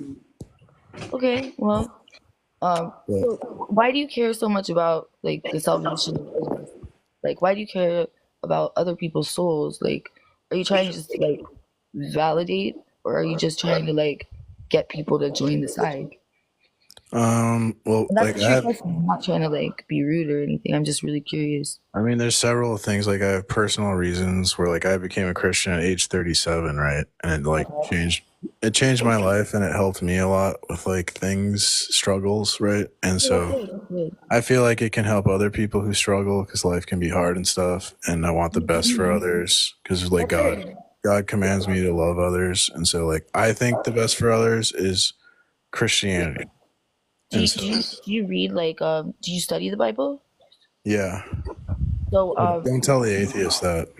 Do you? Well, I'm not really here as a position of an atheist or an agnostic, but I am I do study a lot of holy books, but it does say in Corinthians, it does say that you should not teach or speak for God in a certain way. So I'm kind of worried what verse that is? I'm not really teaching or preaching. I'm just this is a debate. This is supposed to be a debate live where right. So, but if your mind is already completely closed to other people's debate, there's nobody here to say what's the person called that takes pretty much controls the debate from the outside, the third party. You know what I mean? The moderator. Yeah, there's not really a moderator. No, I'm the moderator. There can't essentially be a debate if there's no moderator, right? Why is that? And Because I mean, there's nobody that can say like who wins the debate. You just always Well, feel like I win. this isn't about winning the debate. Well, you kind of We're said not I here win to. every time. We're Every not time here to somebody win the got kicked debate, off. though. Every time someone got kicked off, you were like, "Nope, see, I win." I mean, So I'm just saying, I'm just like, I just want to make sure that everybody's good to each other and that God is not like mistakenly represented. You know what I mean? Yeah, I would say we're well, especially Precept. He's planting the seed of truth inside of all of the viewers who are attempting to rationally come up and conduct themselves intelligently. But he's So also it's not so much to like planting the seed that win a people that are debate. talking about God are kind of rude and mean and like. Well, because a lot of people come up with ill intentions to try to Like what? discredit God. But it's like taught in the Bible that anybody who like challenges your beliefs is automatically like sent by Satan to like tempt you. You know what I mean? So it's like, what? Like, why are you even talking to people if you like already think that it's like a temptation? Because we're planting seeds. I already answered that question. Well, for one, I think I'm doing this not necessarily for people that don't believe. It's also for people that believe, so they know that there's like a rational defense of Christianity. You're not like, how do you know like that you're completely like right if like God is unfathomable? Like, I mean, Because we know blasphemy? It's Christianity. blasphemy. The claims of the Bible are necessarily true for things like logic, science, philosophy, arguments. To even speak in any meaningful. Now you're actually speaking like you're supposed to, like the Bible says you should, with patience and education. So that's good. You know what I mean? Right. So all we're doing is we proving Christianity is true and that atheism is a house of cards. It's actually there's no evidence that atheism is true. It's a joke. But yeah, we have all these atheist streamers on TikTok, mocking the Bible and spreading crap about the Bible. See, that's wrong too. Like that's wrong too. But I feel like maybe like that should be good that atheists are around. Then you have more space in heaven, for yourself. What? No, you don't want your friends to go to heaven? I don't know. There's some like people in my family I wouldn't want to see again, honestly. That seems pretty envious of you. I'm not an atheist. I'm not. But I like Jesus though. Jesus was cool. I mean, like he liked to turn water into wine, and he gave good foot rubs, and I believe that. I believe he also like put people together, and he taught love, and that's cool. And but yeah, thanks for letting me up. I just wanted to say hi and thanks for coming. Yeah, thanks guys. Hope be good to each other. Yeah, I wish you well. All right, God bless you. Yeah. Yeah, I don't know. She lost me at that part where she's saying that it's blasphemy. Hello? I think she was a hippie, Courtney. Wait, can y'all hear me? Yeah. All right, bet. Okay, so I'm just wondering, how can a Christian defend the fact that like children get cancer and like die before they ever get to experience life? Well, I'm just really curious. Simple for God's plan of redemption includes allowing unpleasant things to happen. So we learn not to love the world. We turn from our love of the world and we love the Creator instead of the creation. Wait, so like the path of redemption, like what did we do wrong in the first place? Dude, we ate the apple. We ate the apple? Yeah. Wait, but like, so if God is omniscient and he knows everything that has, will, and can happen, he knew Eve was going to eat the apple when he put her there. And he knew that humans were going to go through all of the suffering, but he still did it. So right. He also knew he had a plan of redemption where he would allow the good, the bad, the ugly to occur to serve an ultimate good at the end where more people will be saved and have a relationship with God. Wait, so like, say there's a child dying, like right in front of you. Like, you can stand there and be like, wow, I'm so thankful that God did this to us, because I'm sure that like this child Like I don't understand. Like it doesn't make any sense. Well, we know God loves us because He sacrificed His Son for our yeah. sins. So we know God loves us, and the Bible tells us He's like impartial and just. So I have full confidence in whatever happens that there's a all-knowing, good, loving God who has the power to make things right, and He's going to do what's best for me and what's best for everyone. Wait, but like People don't even. Block. Who do you have hope in? Do you think science is going to save you? Are they going to invent the cure for death?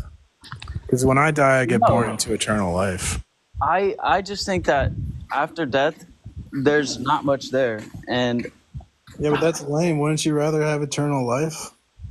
I mean, in my opinion, Christianity is a good thing. Yeah, and overall, overall, getting a raw deal when it comes to beliefs. It's a good way to set your morals straight and to like keep yourself in check. But in reality, there's just no possible explanation that would make sense for God to be the creator of everything. What do you mean? The transcendental argument for God is an objective proof that Christianity is true. Okay, so like, what about the fact that like humanity always creates religions and always praises things? Yeah, not another dude. Yeah, we got two people. Y'all got two people. Well, I mean, what is that logic? Just because humans create something, therefore it's false? I mean, humans created science, therefore science false? Like yeah, but we didn't create science. We discovered science. Oh my God. We used to think that rainbows were caused by God. We discovered after the rainstorm. Yeah, we just discovered God. We figured out that science explains rainbows perfectly. Everything we don't understand, you just give to God. And then we make more and more sense of things. And then those things are no longer attributed to God. Science is a theistic concept. You couldn't do science without God. It wouldn't make sense. So to deny God would be to like undermine science itself. I don't really understand that because why would you just assume that where science lacks, there's just some magic? That because why would you just assume that where science, there's just some magic?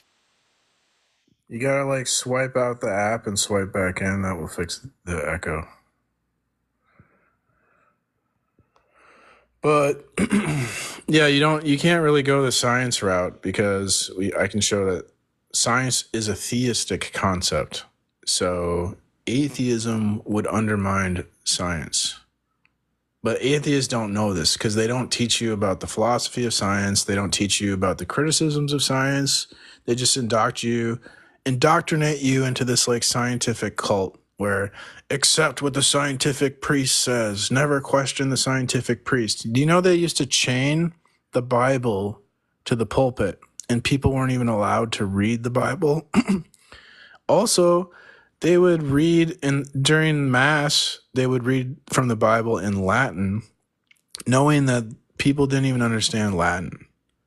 So people were left to be completely ignorant of what the Bible said for hundreds of years, and they depended upon the priest class to tell them what God wanted, right? And the state and religious institutions took advantage of this to manipulate people. Well, we have the same thing with science today. We have these scientific priest class, in their ivory towers with their expensive lab, their CERN generator. I don't have a CERN.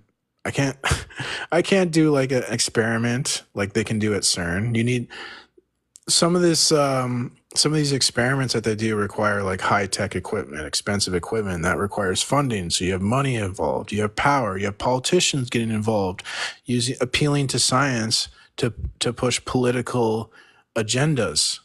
So we know politics is corrupt and lies. Everyone knows that, I would hope. And so why is politics getting involved in science? If science is all just about truth. You see what I'm saying? If science relies on the funding of big corporations, can we trust that science? I mean, these are questions, right? Do you think about this stuff? No, you just, whatever the science guy says is true, dude, and the Bible is lame. Okay, I don't know. That guy's not unmuting, so I'm just going to disconnect him. Welcome, guest. Yeah, Hey, what's up? Yourself.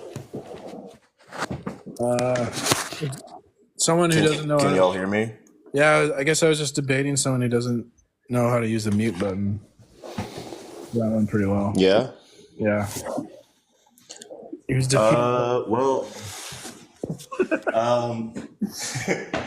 well, I'm actually a physicist, and you guys were bringing up science. How can you be? Are you an atheist? Yeah. What the hell, dude? Physics should make it obvious to you that God exists. No, not really. Actually, if you look at the data, a lot of the majority of physicists are atheists. I know, and it's pathetic. It's totally ignorant. It should be obvious to you that God exists, because physics points to basically ultimate intention and ultimate design, right? You can't avoid it. No, not really.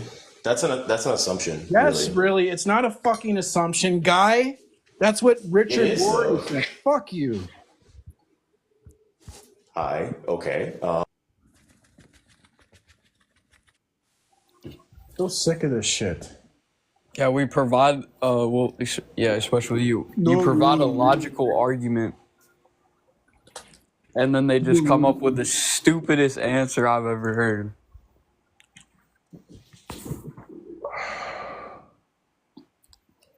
Like, come on. And you could at least provide, a rebuttal of some sort.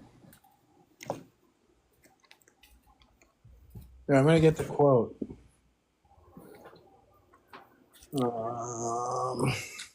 Hey, Tickle, I don't really care. All right? Okay, here it is. Richard Rorty says this, okay? He's a philosopher, atheist. I think, is he a philosopher of science? Probably not. But he's a highly respected philosopher, Rorty.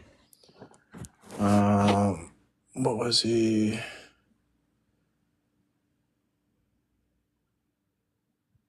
Philosophy in the Mirror of Nature. Consequence. What was he? I can't.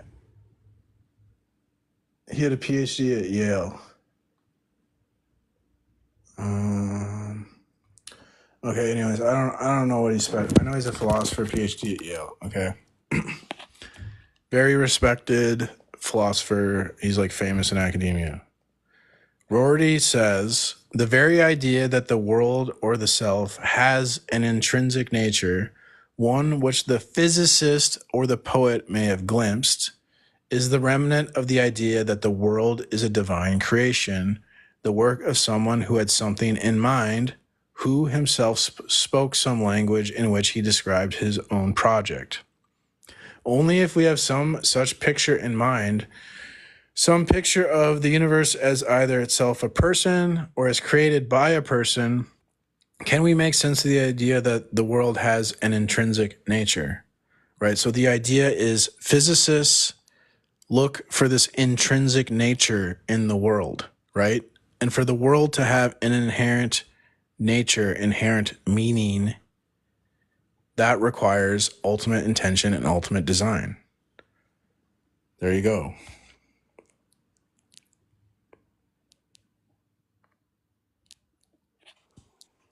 Hey, Tickle, why don't you come up on the panel? Welcome, John. Yeah, I'll drop it down for that. What's up? I said I would drop the back down for that. For what? I've been reading the comments for Tickle to come up. Yeah, he's spamming in all caps in the chat. I'm misusing a not relevant quote, not a physicist. Yeah, no shit. That's the point. He's a philosopher. Physicists don't understand the philosophy of science.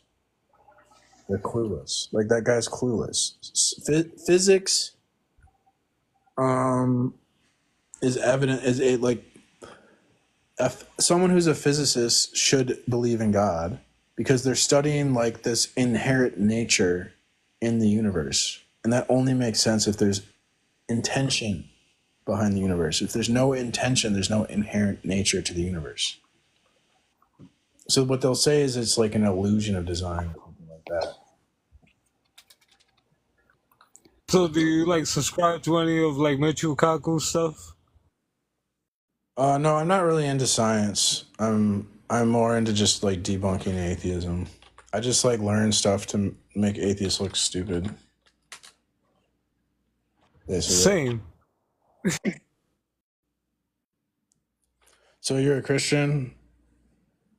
So no, I'm a pantheist. So pretty much, I agree with you completely.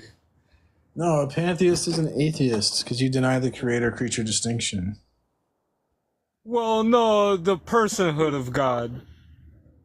So everything's still the same. It depends on how you view pantheism, because pantheism is just a philosophical way of viewing it. It is still like there's like you said, physicists understand, and I like to follow science on that. I believe science shows exactly how God exists, pretty much, and evolution is actually one of the keys to it all, because time is basically one of the keys to it all. I have no idea what you're talking about, man. So God exists. I'm with you. I'll drop down. All right.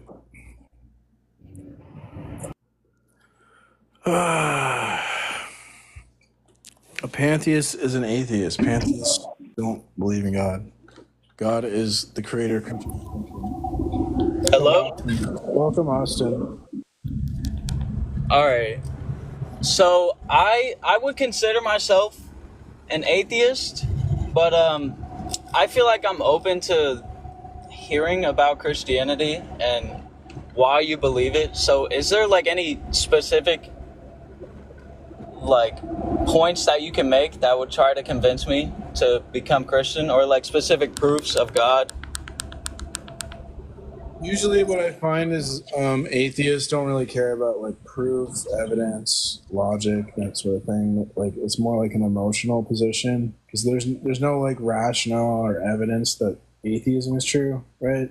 Well, I agree with you, but I would also argue the fact that there's no real evidence that Christianity is true, or really many religions for that matter. And that's why I choose to not follow a religion, because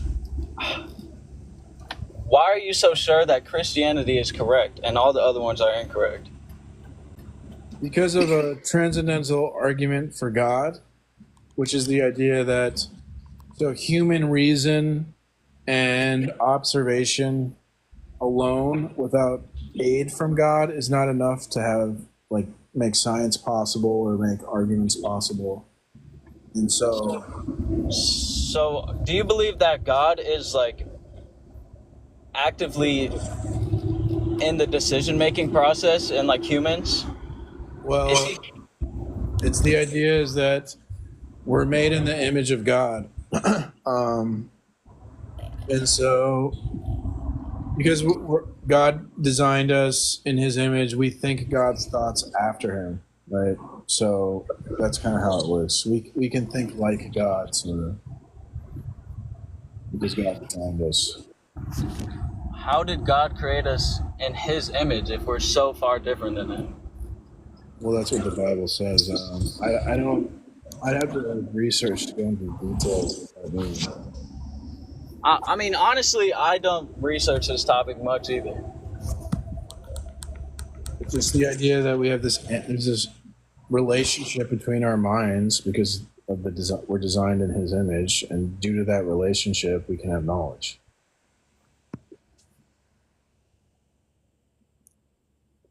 If you deny that, then you'd have to explain, like, how would knowledge be possible? And there'd be no way to explain it. So that's how Christianity is true. I mean, I guess you're right, but your argument can also work against your point. No, it can't. my argument shows that the claims of the Bible are necessary to even make an argument. So anytime you try to argue against Christianity, it would actually just prove Christianity, because if you think arguments are possible and only Christianity can explain how arguments are possible, then How can only Christianity explain how arguments are possible? because only Christianity we would say it's necessary, it's transcendentally necessary that only Christianity can make sense of our experience. No other view of the world could justify what we experience, make sense of what we experience. But in that same way, many other people that follow all these other religions have the same feeling and the same thoughts. So why are all of them wrong and you're right? Well, because, I mean, because their gods have different attributes, right? Right. So we would just show that their attributes would make knowledge impossible, and that the attributes of the Christian gods are the necessary attributes. What attributes are those? Like the Trinity, or he's omniscient, omnipotent, omnipresent. I guess that makes sense, but in order for that to be right, you just have to assume all these things about God when there's no real... So we all have to make assumptions to interpret reality. You can't interpret reality without making assumptions. So we're assuming God is like real, that the Christian God is true. And you want to say whatever your assumptions are that are not that assumption won't be able to make sense of our experience. So you're having like cognitive dissonance because your assumptions contradict what you experience. Whereas a Christian, I don't have cognitive dissonance because my assumptions are consistent with my experience. So we're comparing assumptions. Whose assumptions are correct? Since there's no like reality to correspond to, we have to do a coherent theory of truth. And that's why we do a comparison. Why would the first assumption just be that some all-powerful being created everything? Because unless ultimate reality was like a personal creator God that reveals itself to us, then we would not know ultimate reality. And without knowing ultimate reality, for example, like as a secular person who doesn't believe in revelation, you would, since you don't know ultimate reality, you couldn't say like the world is physical substance or mental substance. You would have no way to tell if the world was a physical or mental substance, right? So that would be a problem. Because when you talk about the world, you talk about the apple in the world, the cat on the mat, and you talk about anything in the world. If you don't even know, in your view, then is it heaven? Or if you don't, when you're talking about things in the world, if you don't even know if they're like the result of a matrix simulation or an actual physical reality, you would have no way to tell the difference. Then you're not really talking about anything at all because you don't even know what the thing is. You see what I'm saying? Well, you don't know what it is either. You're just saying. No, I do, because ultimate reality revealed itself to me. So I have a justification for my belief. The only way you could know ultimate reality, justified way, is if it reveals itself to us. Otherwise, you're just speculating and guessing. So only Christianity works to make sense of reality. There's no way around it. This is the argument. It's an ironclad argument. And so now what happens is now you're going to deny the logic that's being presented, the evidence that's being presented, and you're going to retreat into what you want to believe, which is anything but God, because you hate God. I don't hate God. I wouldn't mind believing anything, but I just believe what makes the most sense to me. And you hate God. You believe what you want. I just proved Christianity is true. You just said a sentence and said that's an ironclad argument. It's not ironclad just because you say it is. It is. I mean, I do literally believe just that. Showed Christianity is necessary to make an argument. How? Explain that to me one more time, if you would. What aspects of Christianity are needed in order to make an argument? If you can't even prove if the external world is real, how can you argue about the external world when you don't even know what it is? That's How what can I'm I not? saying. What do you mean I can't prove it's real? Real in what way? Ultimate reality doesn't reveal itself to you, right? You're denying it. You don't What is believe ultimate ultimate reality reality? revealed itself to you. You're trying to deny that, right? If whatever ultimate reality is revealed itself to me, then I would follow your religion. Well, it did, but you're saying it didn't, right? Well, let's say What is hypothetically ultimate reality? You haven't told me. I have no idea what that means. it's God. How? It's So God has revealed himself to you? Ultimate reality is the thing in your system. So everyone has a model of reality.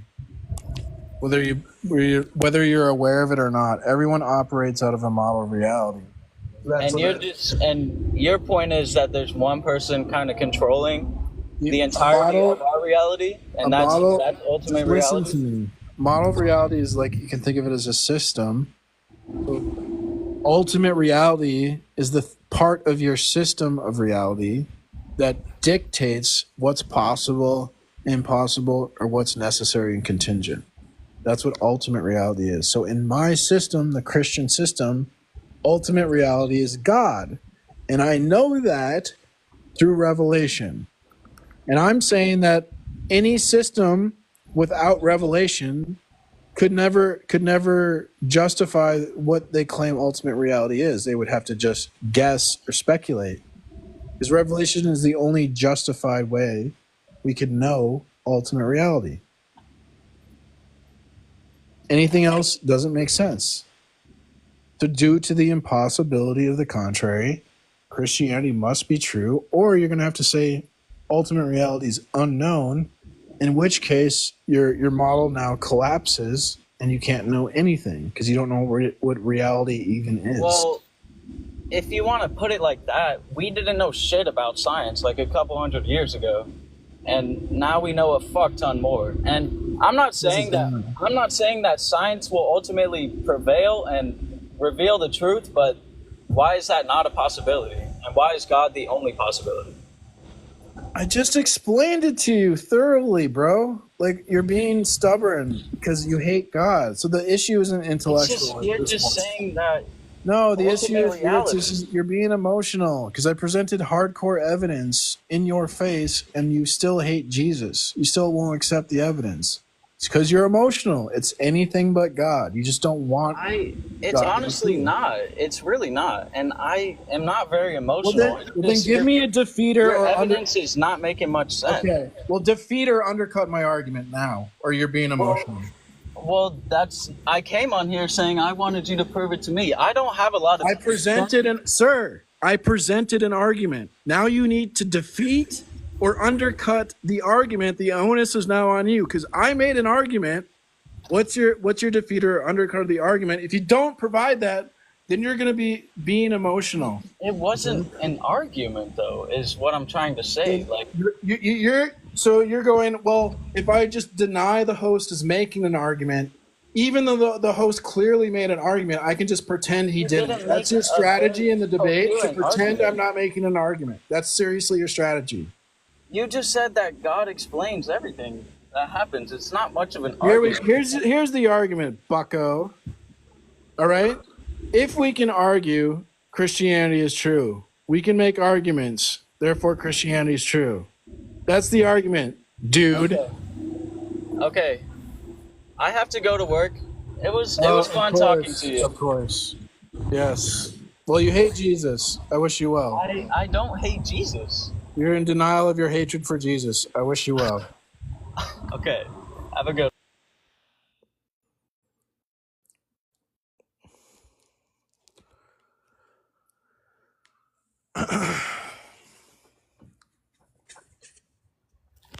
Hey, P-Bars, you want to start talking about agnosticism again? You want to talk about agnosticism? Why? It's so boring. Well, because you put up this meme yesterday. I came up to talk about it, to refute it, and then you kicked me. I just want to know if you want to continue this conversation or You can't refute this because you can't be neutral to Christianity since the Christian God is obvious and reveals himself to everyone. You can't be neutral to something that's obvious. Oh, so you can't. So you're basically saying I can't take. So you're denying people of being agnostic to the Christian God. Yes. Right, and so, but you allow them. So you can't. Somebody can't come up and argue that they're agnostic, but they can come up and argue they're atheist. You'll let them take that position. And if we do a conceptual analysis, you can't really be agnostic. So the agnostics. But you're basically. But the same criteria that are applying to agnosticism is also going to apply to atheism. So you shouldn't allow anybody to come up and say I'm an atheist. You have to say that everybody is a theist, right? That's what it entails by this type of argumentation, that everybody is a theist. No. Sure it does. Well, everyone is a theist, yeah. Like everyone believes in God. That's true. But it's clearly not true. Some people take the position that irrationally that they don't believe in God. And some people two-thirds of the world population don't believe in your God, and you guys even dump on half of them.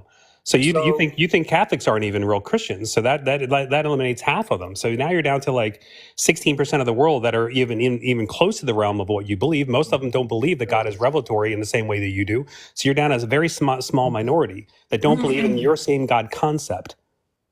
So that's clearly not everybody believes in your version or concept of God.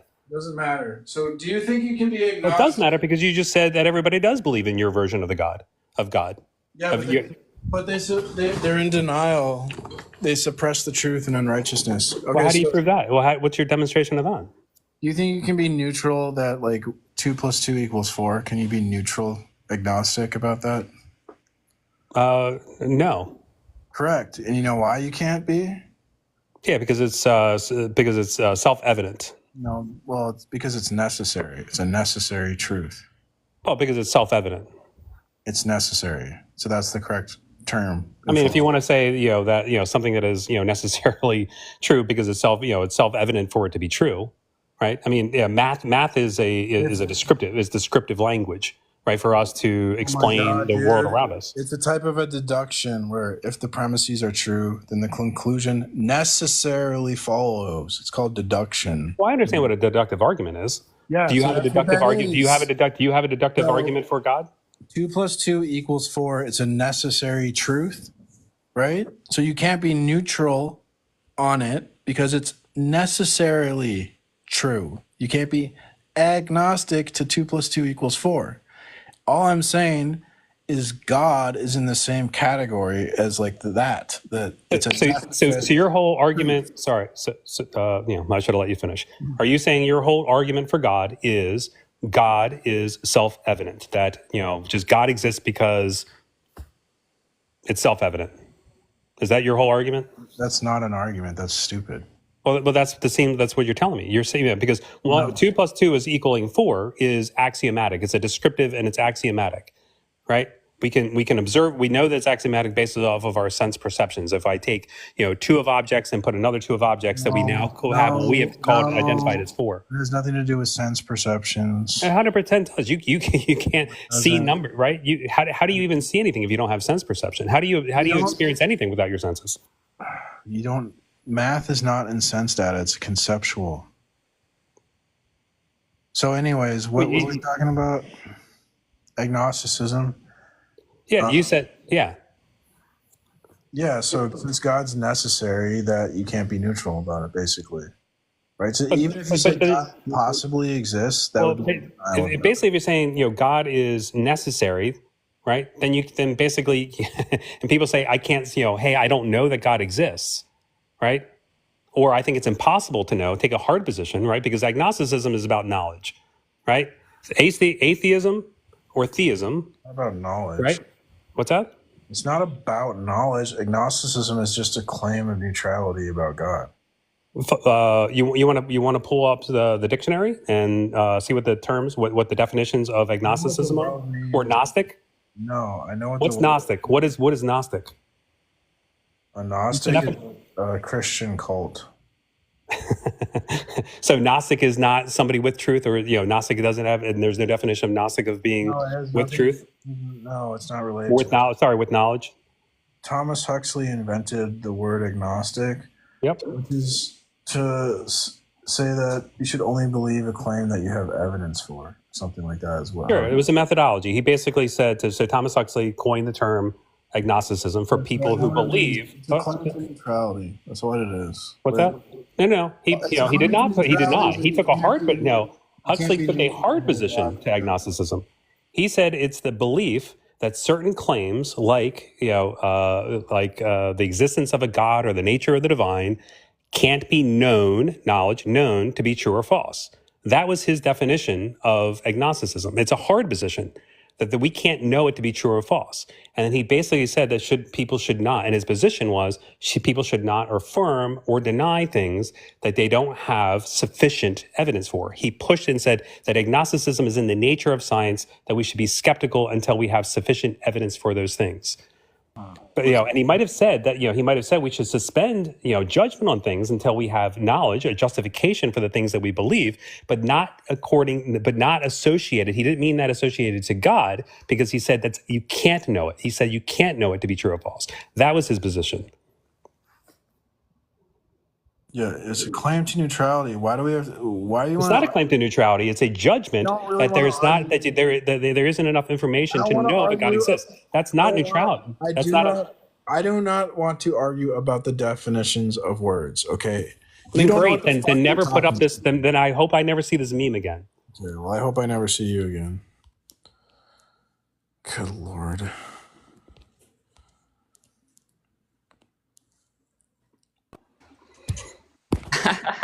Hello.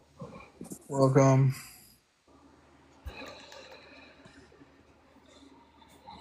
Okay, man. Do you hate God? Huh? Do you hate God? No. Do you accept God as your creator?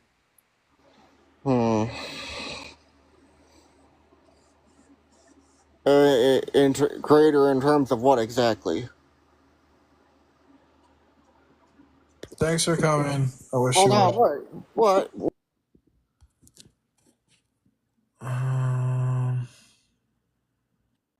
Yeah, I don't know why you sounding like that. Creator of what? It's almost like he had like an apple in his mouth or something. Like it was like a cartoon character or something.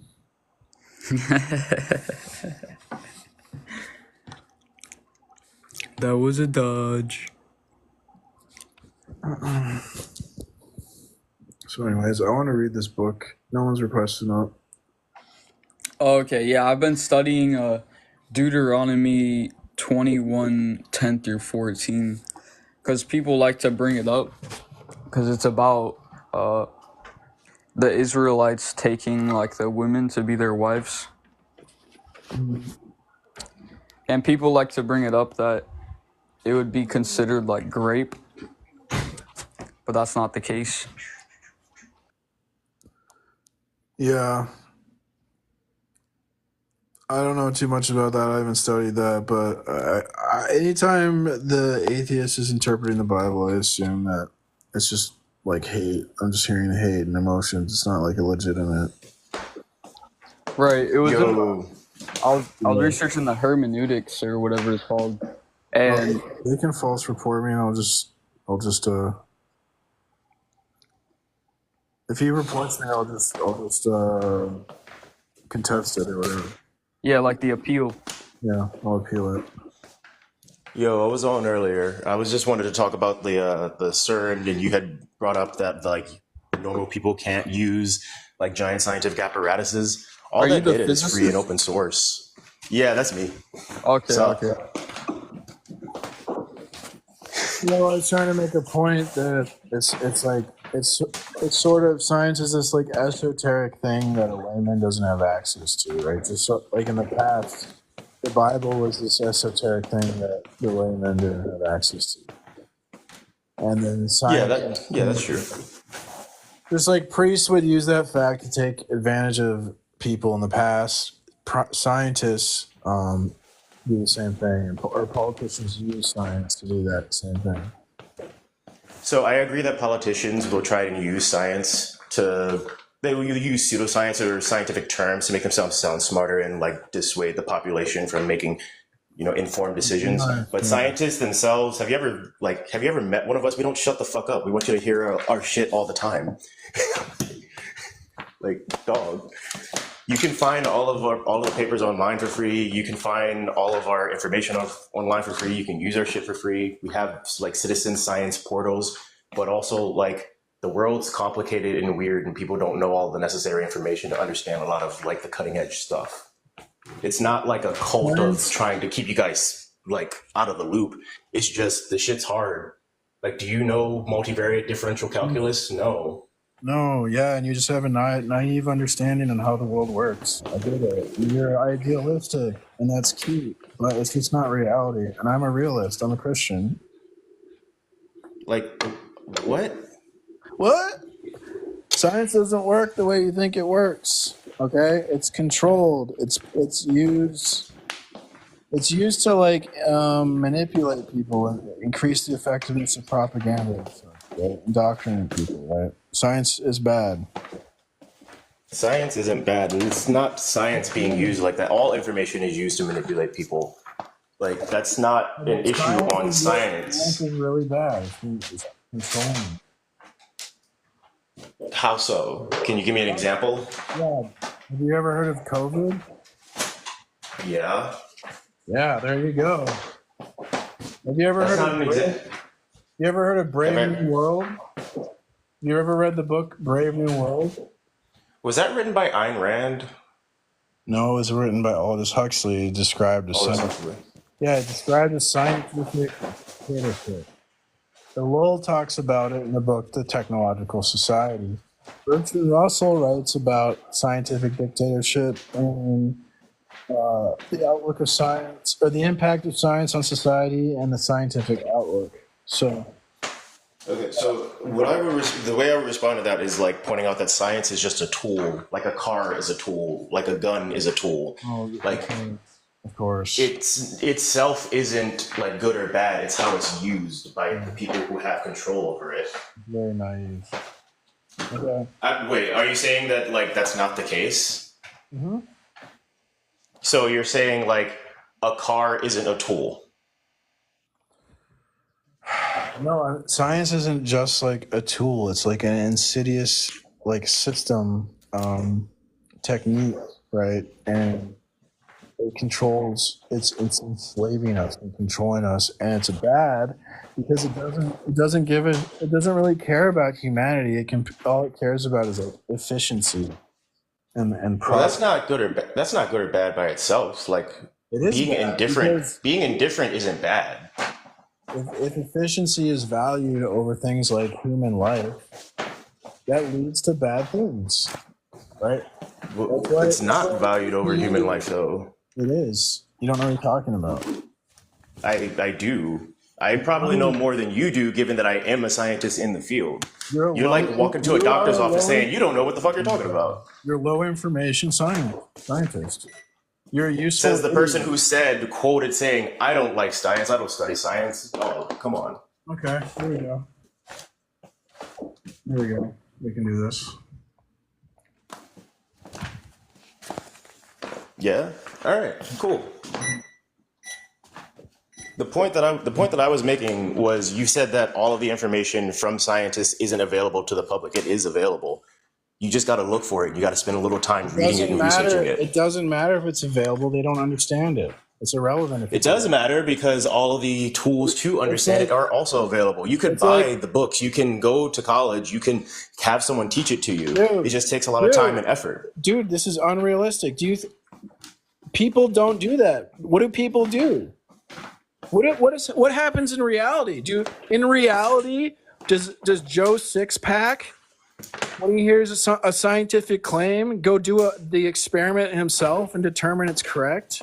Or go do the research and go in depth and understand what he's reading? They don't do that, Sometimes. Sometimes they do. Okay, well, I'm looking to talk to honest people, but you're a horrible human. You're saying that like a mechanic doesn't read like a new paper in engineering and like, oh, maybe I should try this on my car. You're saying you don't experiment in your day-to-day life. You don't make experiments. You don't even like. You don't try things. You don't try new things out. Thanks for coming. I wish you well. You don't see if ridiculous.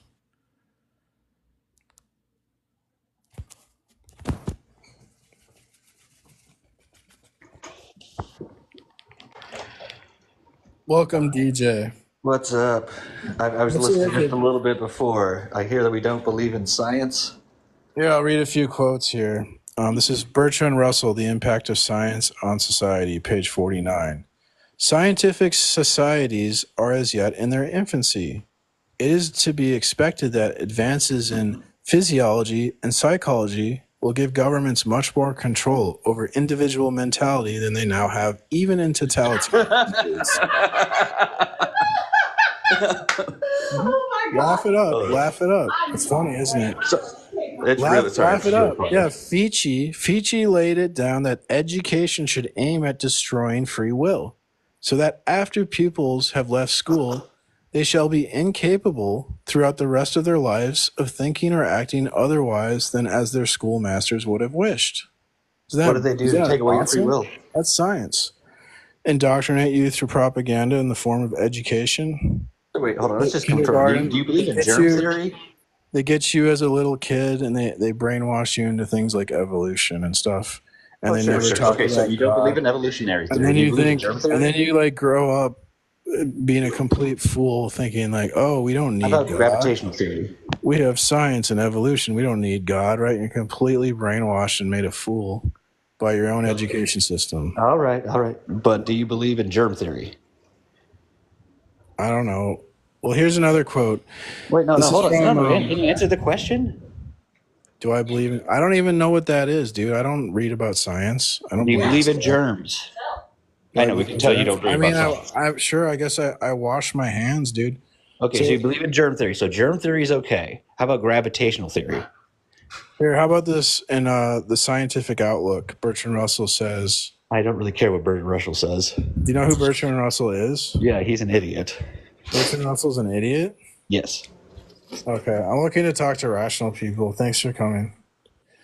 Bertrand Russell here says, in like manner, the scientific rulers will provide one kind of education for ordinary men and women, and another for those who are to become holders of scientific power.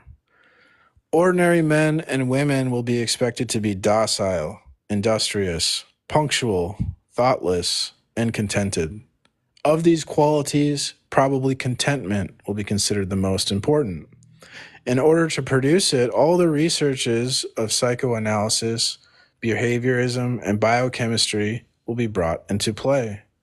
All the boys and girls will learn from an early age to be what is called cooperative, to do exactly what everybody is doing. Initiative will be discouraged in these children, and insubordination, without being punished, will be scientifically trained out of them. That's Bertrand Russell, The Scientific Outlook, 1931. And we can go more recent. Let's go to Zbigniew Brzezinski. I bet a lot of people probably don't know who Zbigniew Brzezinski is. Okay, so he's a political scientist. He served as a counselor to Lyndon Johnson. He was Jimmy Carter's national security advisor.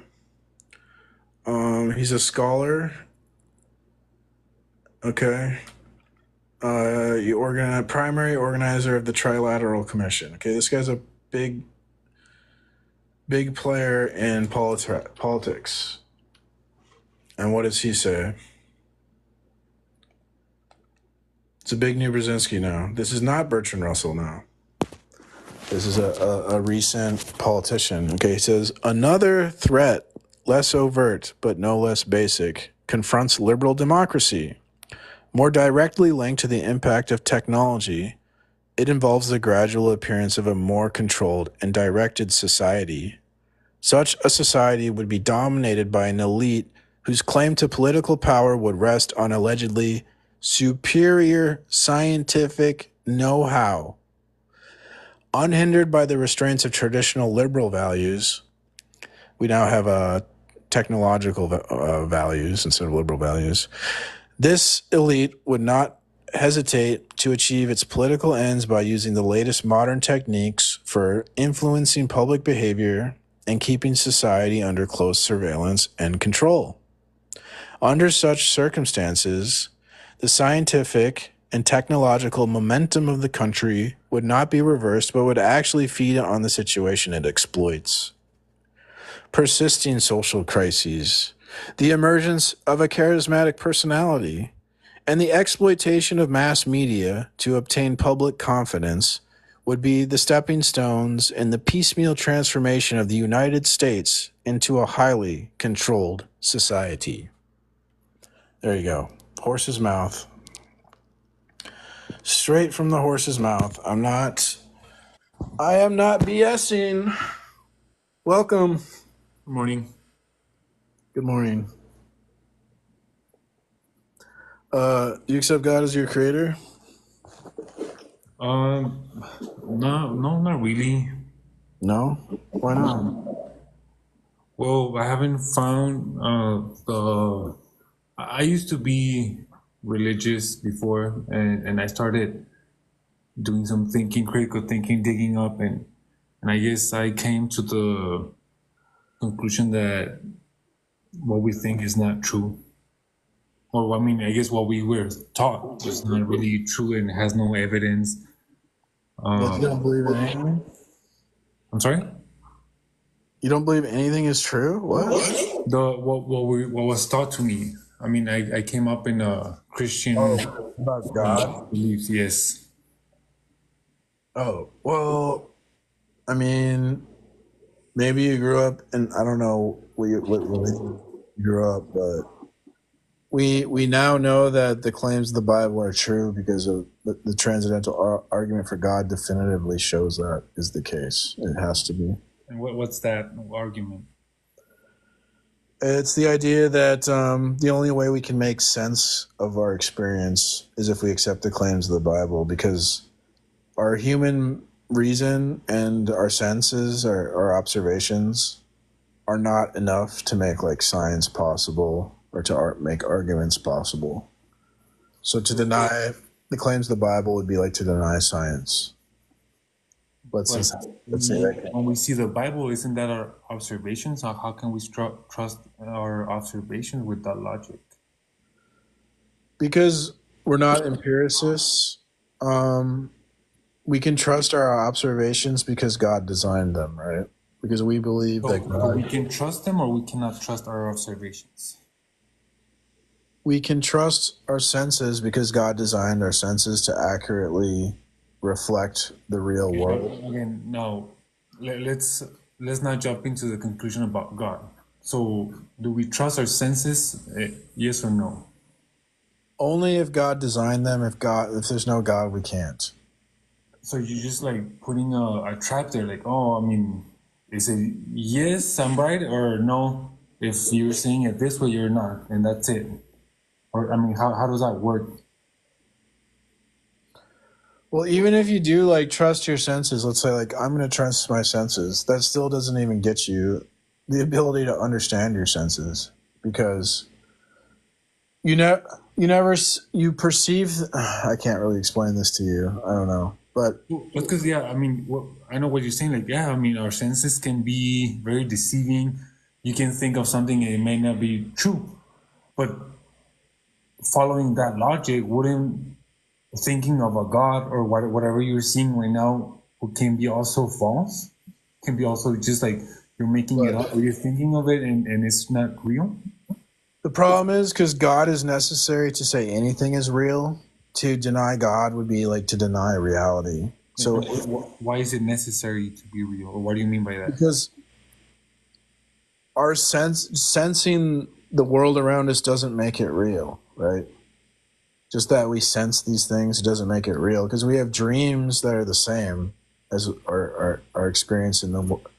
You ever had a dream, right? And it's like the same as reality, you know what I'm saying? You can't tell the difference. So without God, there'd be no reason to think that what we're experiencing is real, right? So God's necessary for reality to be a thing. So to deny God is like to deny it. You couldn't make sense of reality. It's like denying reality. But again, like, so why can you trust that you're just making up God and that's? I'm not just making it up. God, like, there's a whole history of God interacting with like Moses, Abraham, incarnates as Jesus. I didn't make that up. That's history, right? It's not my imagination. I mean, how can that be history? It's written down in the Old Testament and the New Testament. I mean, there's a few things that did occur. I mean, that historically did happen correlated with the Bible. Did I make up Abraham and Moses? That's not my imagination, right? Those are stories. I'm not saying you I'm saying like there are a few things in the Bible that are historically correct, but when it comes to the spiritual and all this stuff that is not, I guess, feasible right now, that you cannot prove anything like that right now. It was just you have to trust the Bible and say, yeah, there's something supernatural. Okay, let's say the Bible's false, but now how can we prove anything at all now? Because we don't even know what reality is. So how would you prove something's true if you don't? What? Like prove what? Anything. Let's assume what you're saying is true, that the Bible's false, right? Now we have to prove something. How are we going to do it without the Bible as the foundation? Because if the Bible's the foundation, we can clearly prove things. Okay, but you want to give me an example. Just throw it out. Like if you see a cat on the mat, right? Mm-hmm. But how do you even know that it's there? Because you wouldn't even know. Like, is it a physical cat on a mat, or is it just like a mental? Is your mind just imagining it there like a dream? All right, yeah, okay, I get it. So you're saying like, okay, how do you know your mind is just flowing and you're making up everything and what's real? Like what they say about like the Matrix. Yeah, the Matrix and all this stuff. Yeah, I mean, it's actually true. Yeah, how can you? But right. The answer is if the Bible's true, then we know we're in a real world because the Bible tells us. And that's God, like an easy answer. Like it's easy, true, but it's an answer. No, I know, but just because I can say like I don't know something. Let's say I'm talking about math, and I don't know math to calculus and all these fancy terms, but I always just say, you know what? But I say this is this because it's easier for me to be calm about not knowing what I don't know. And I say just this is true, and I'm not gonna test it. I'm not gonna make sure it is true. I'm just gonna feel happy because I'm saying this is it. Well, yeah, you think of it as let's say we're having a test, like we're in reality class. Okay, we're having a test on reality, and you get the test, and it says like, how do you know the external world is real? You'd have to put like, I have no answer, right? And my answer is going to be like the Bible, right? And you don't like my answer, but you got to agree at least it is an answer. Okay, you might not like it, but it's an answer. You don't even have an answer. You have no explanation. I know. I mean, that's the whole point of us trying to figure out what's going on. You can't prove anything if you don't answer that question. Don't you get it? You can't prove anything without answering that question. That question's necessary to prove things. If I make up any god, if I say, yeah, my god is a unicorn, and yeah, that's it. Like my answer is correct. Well, no, because again, see, wouldn't you believe the Bible, which is not just like someone saying, I just imagined a unicorn? Isn't it more likely the Bible's true than you imagining a unicorn? Well, I mean, I would say, yeah. I mean, it's well thought of. It has a lot of things that you cannot dispute because it's like, it's a brilliant, amazing system. It's a setup for you to not question, for you to be like, yeah, take it as truth, and that's it. Like, there's no other way because you cannot prove because you're gonna die, and you cannot prove after you die. Of course, I mean, who can? And it's like the perfect setup for you to be just content and not ask questions. But we all have to have a starting point for our system. And I'm saying it's the mind of God, and the Bible's the word of God. Your starting point is the mind of man. But what do you think happens when you make the mind of man the starting point? You get stuck in your own mind. You can't escape your mind. The whole world is now a fantasy. Right, but to me, God is also a man-made thing. Yeah, but your world's a fantasy because you say that. Now everything's a fantasy. Everything's man-made. You're just in your mind. I mean, if you see it as that, you can take also God as a fantasy, as something. Yeah, but what I'm for telling you, mankind to if develop. God is a fantasy, now your life is a fantasy. Your physical world is a fantasy. You can't prove the physical world is true. That's a fantasy. Don't you get it? But can you prove You're just God? Huh? That's also a fantasy. Oh my gosh. Oh, You're not I mean, do you see where I'm coming from? It's No, because you're not getting it. You're not. It's just like going over your head. we have to use the same logic in everything. Because Okay. like when they say, you know what, like, yeah, things cannot just be created because of nothing. Like, yeah, I mean, also God cannot be created from nothing. But then they say, yeah, no, but God is just there. It does exist. It cannot. It just doesn't have to be created. But so then you're using the logic that things can be created with nothing or just be there because of being there. So I'm trying to be, I guess, objective and try to see everything as it is. But I use the same logic against it, and I'm like, you know what? Like, we're in the same place. But just because I don't know and I don't feel happy not knowing, I'm not gonna try to just deal with it with an easy answer. You see what I'm saying? Okay. Well, I think there's a language barrier going on here, but thanks for coming, and I wish you well. All right, have a good one. Or lost in translation. Yeah. I think things are getting lost in translation. I'm an assertion machine. Good Lord. I'm literally the only one making arguments here. None of these guests are making arguments. Welcome. Hi. Hello. You an adult? I have a question for you guys. Are you over 18? Yes, 24. Okay. Okay, so do you guys believe in math? I do. It's just me, but yeah. Right. Okay. Do you believe in probability? Yeah. Right. So over the course of history, there have been tens of thousands of religion, and they've all claimed that they had the truth. Now, you're referencing Christianity as your basis of the truth, as your basis of God and all this reality that we experience.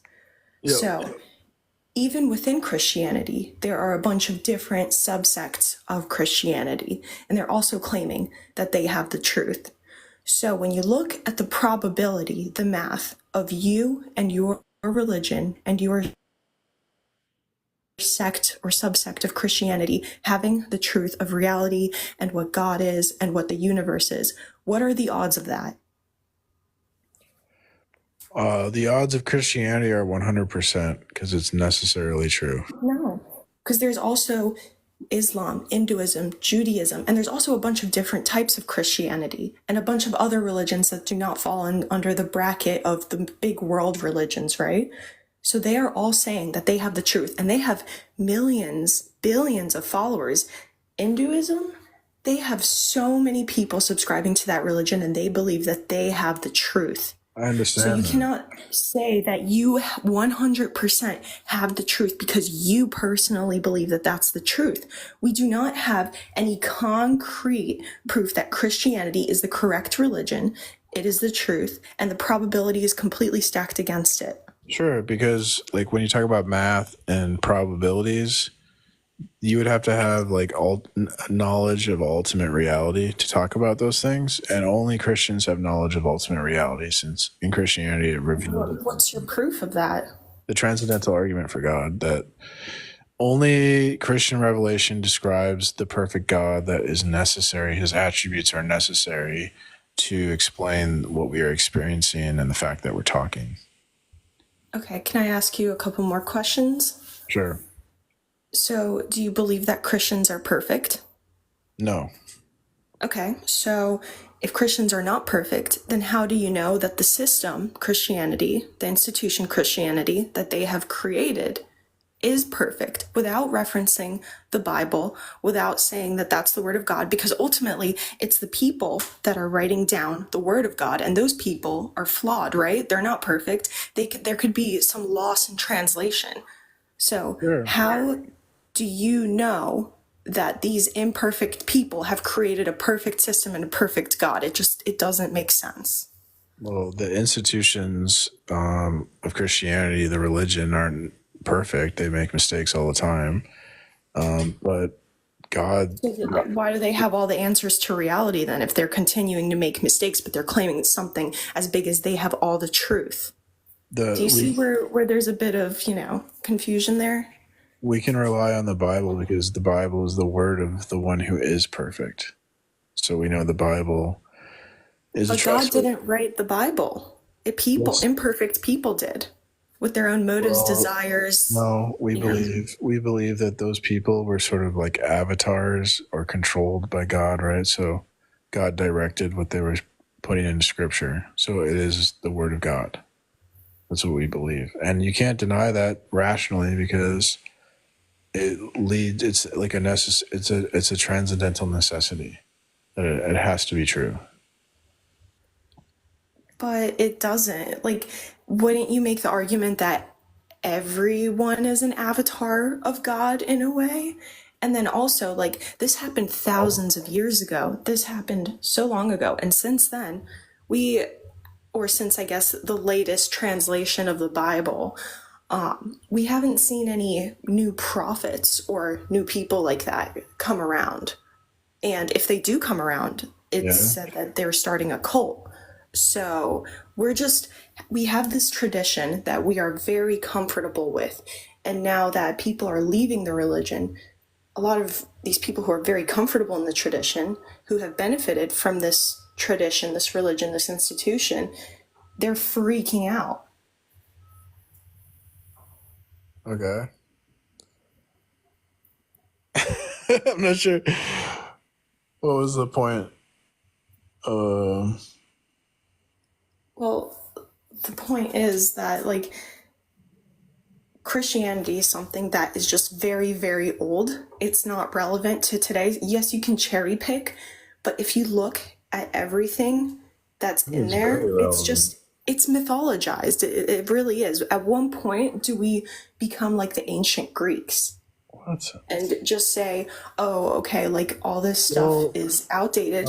It's oppressive. Thanks for the hat. So, at what point do we mythologize religion? And we see a lot of people leaving the church because they're like, this is oppressive. This is not good for society as a whole. And we need something else. Well, but I sort of presented a logical proof that it's true, right? And you kind of ignored that. So it seems I presented you multiple logical proofs and you ignored them as well, such as probability, such as people being imperfect. Yeah, but I showed you to have math and probability in the first place, you need ultimate reality. You need God to reveal itself to you. So you couldn't have those things without Christianity, the Bible being true. So when you talk about probabilities, that only makes sense in the Christian world. It doesn't make sense if there's no God.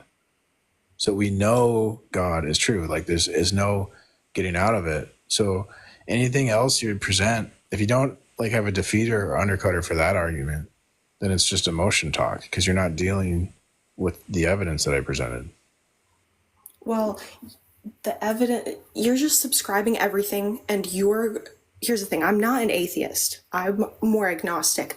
I don't know if there is a God. I don't know what's out there. But you're putting all of your eggs in one basket and saying that the Christian God is correct. You can't be agnostic. You are actually an atheist because the Christian God is obvious. You can't be neutral to something that's obvious like the Christian God. So why are there so many other religions if Christianity is such the obvious proof? Because there's a lot of people that are wrong and irrational. And you're right. What makes you so special? that you're smarter than everyone. It's not that I'm special. It's that I have an objective proof that you're ignoring, and you're just doing You this. don't have an objective proof. God could be nature. The objective proof that you're presenting could be nature, because nature is ultimately what governs math, governs all of reality. That's what it is. No, it's not. Not You don't some know what you're magic talking man about. pulling strings and You're ignoring the evidence I presented, and you're being emotional. I'm kind of looking to talk to rational people. You're ignoring all the. I think you're getting upset because I'm giving you actual things to think about, like math and science. I wish you well. And you're following a magic book. I wish you that was written by imperfect people. Okay. Just ignoring everything I'm saying. Okay, it's now going to be the Darth Dawkins show. All right. No, I'll try to tone it back. No, I want you to take over because I want to make lunch. Right. Yeah, she's clueless. Another very opinionated person that is they're just clueless. When they say, well, you haven't given a proof. Okay, well, you haven't given a rebuttal to establish I haven't given a proof. Yeah, they don't care. This is how incompetent they are. They think naysaying or just saying, "Oh, I don't accept that," is a rebuttal. It's not a rebuttal. It's just naysaying. It's no, I don't accept, no. You wouldn't believe it, Darth, but that's all I've had today is naysaying. I know it's shocking, but no, this is what that's what they always do. Romans 1 says they are without an excuse. They are without a defense. Therefore, what we can discern or derive from what God says is that when the unbeliever refuses to acknowledge God's revelation of himself in creation and through Jesus Christ, whatever comes out of their mouth thereafter is a figment of their imagination that they pretend not to be. Okay, so you guys gotta understand that the format of the live is going to be altering now. I try to do more of an educational thing. Darth is more of a debater, okay? And so we're going into like full debate mode. When you request up, you will be interrogated, okay? So interrogation is a part of debate. It's called crossfire. You can Google this. I'm not making this up. The opening and the rebuttal parts of the debate, those are the boring parts of the debate. The heart of any debate is crossfire. And so we're skipping the boring parts of debate that we don't need to do, and we're going straight to crossfire. So when you request up, Darth will interrogate you. He will ask you questions. You must answer the questions directly. Responses aren't necessarily answers. And if you're not answering and merely responding, you will be interrupted. These are the rules. Or you will be put into the James Bond ejection seat. And I just want everyone to know this is the rules. This is how the format is. I don't want to hear any complaints about how you're treated, okay? Everyone requesting up, no, fully aware, you will be interrogated. You must answer questions.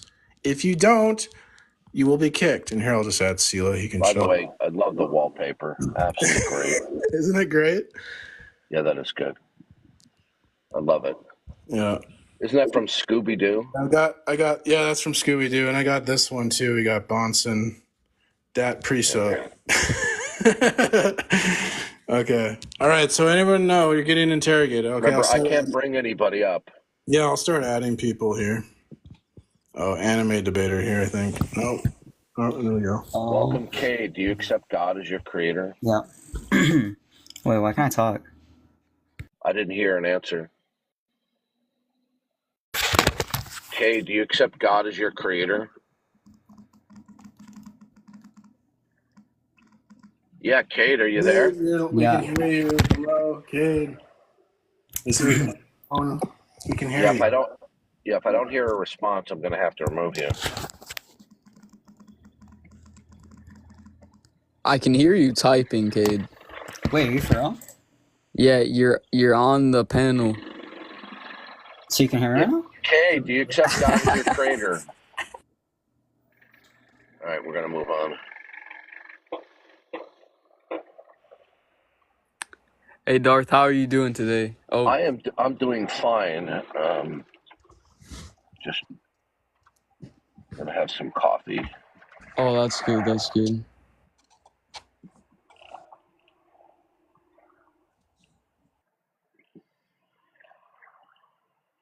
Yeah, it's about time.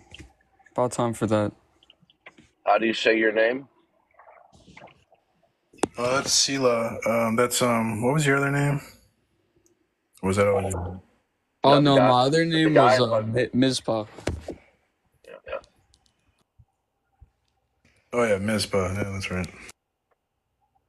I had a physicist on, and I explained to him how you shouldn't. This should be obvious to you. There's a God if you're a physicist, because Is this the guy that I've talked to before who no, it was claims a he has a different PhD? one. It was a Okay. different one, and he just went. They just go into their like, oh, science is their ideal science world. They love to like talk about science is about the truth and disproving and falsifying. Wait a minute. If he has a PhD in physics. Well, this guy didn't claim to be a PhD. He just said he's a Okay. Well, physicist. that's just bullshit. But I explained, like, if you're into physics, anyone who has a modicum of education in the history or philosophy of science, okay, knows that it's not about truth. It's about coming up with provisional explanations to explain certain phenomenon that may turn out to be false tomorrow. I don't think any of these scientists know philosophy. That's what I'm thinking. But I don't know. I could be wrong. Well, look at Stephen Hawking. Look at the philosophical blunders that he made, where he didn't even understand the different views on time, and said God can't exist because he would be outside of time to create. It's just like, But okay, like Richard Rorty, he said like the whole idea of physics is that there's like an intrinsic nature in the world, right? That we're studying this inherent meaning, and that only makes sense if there's like intention. This is what Richard Rorty said. He's not even a Christian, so he said. So it's like funny. Where is that from? That's quoted in the contingency of knowledge and revelatory theism paper. The article? Okay, good. Yeah, I have that open on my PDF reader. Okay. Yeah, I've gotten a couple good arguments out of that paper, but there's some good quotes in there from atheists that will like back up what you're saying. Why don't you have a readable username? He's not even connecting. I don't know. I tried to connect him a couple times. This Cade person's the only one. Maybe their mic's working. Is your mic working? Are you there, Cade? Is this like an? Yeah, he's okay. Get rid of him. He's just noise trolling. Yeah, just get rid of him. Yeah, we're not getting very many people. No, it's okay. Yeah, you might want to mute Devil's Advocate 420 in the chat. Yeah. Yeah, please don't dox people. There's no reason to get personal about these things.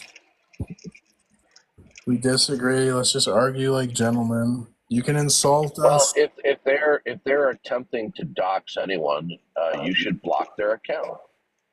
Yeah, well, okay? You shouldn't show tolerance for this. Yeah, it's not like they're little naughty little boys and just saying, Johnny, don't throw those big spitballs on the chalkboard. If you throw those spitballs on the chalkboard again, Johnny, I might have to discipline you. No, you should block these people. If they do the first and last name, I block that. If they just do like a first name, I just mute them. A first name isn't like the worst thing ever, but I know what they're doing. So well, I consider it's an attempt to what they're attempting to do is to antagonize or intimidate. Like I know your name. Yeah, they're not intimidating me. I mean, isn't it amazing? You've been at this for a few years. I've been around it for a few more. And there's this chronic, pervasive pattern of behavior on the part of most unbelievers. They're systematically immature, both in their behavior and in their reasoning. There's like something weird with like they can never answer questions because they know it's gonna make them look kind of like a contradiction. This is why they pull the 107 stratagems of misdirection from the American Atheist Canvas Tote Bag. Okay, one of them is to be verbally disruptive. Okay.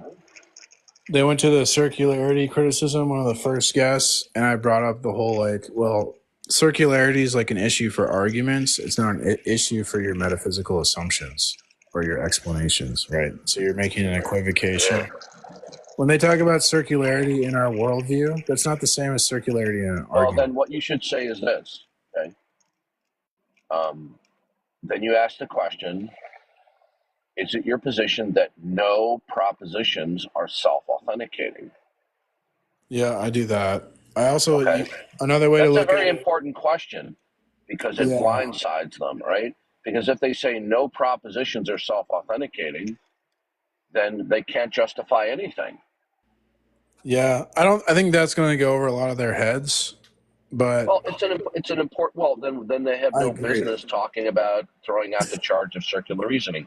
Because when we're talking about the first premise of tag and they say it's circular reasoning, what we're saying is the revelation of God is self-authenticating. That the world reveals God by God's purpose. It's self-attesting.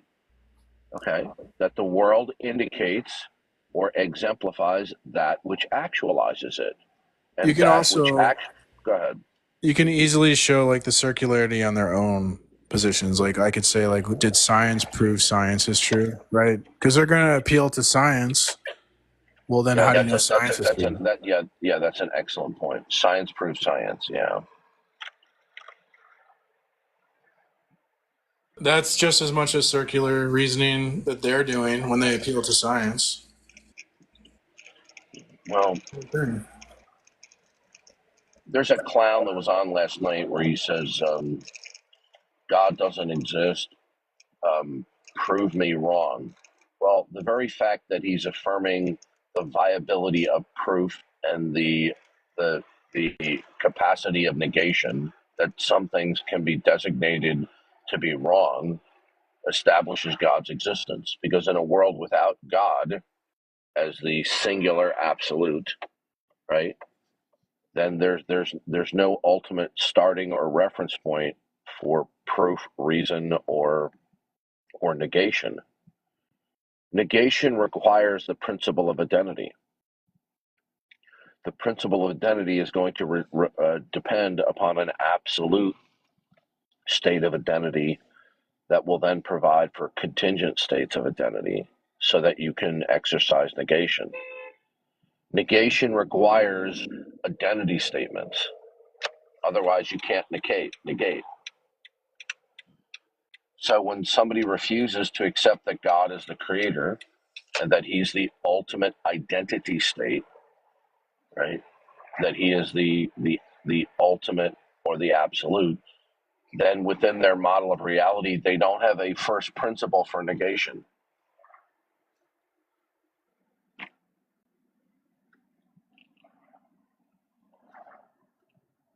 Yeah, I was trying to explain to them that unless ultimate reality is like God in the Bible, we wouldn't really know what reality is. Like, are you in a dream? Are you in the Matrix?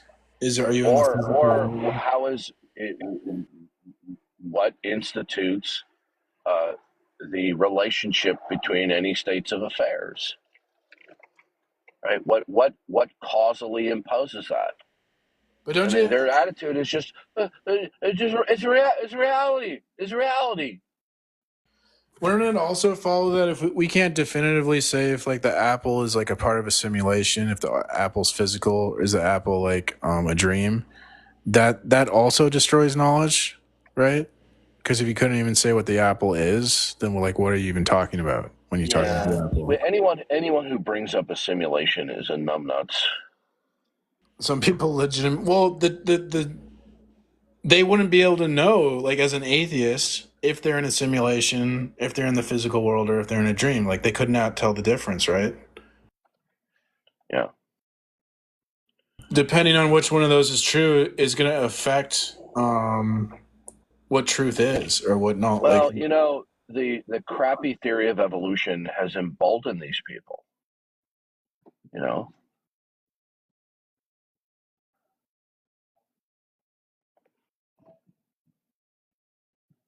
I was making some points against science earlier about how science has become like really political, and yet we know that politicians lie, so it's like, what are politicians doing in the science sphere, Yeah.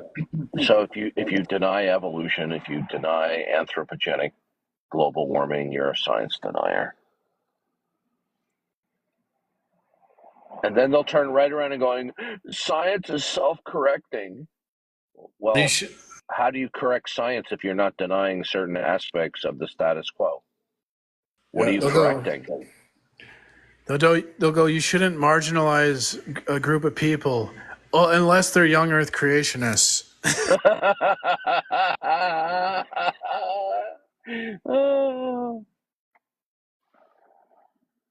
That's funny.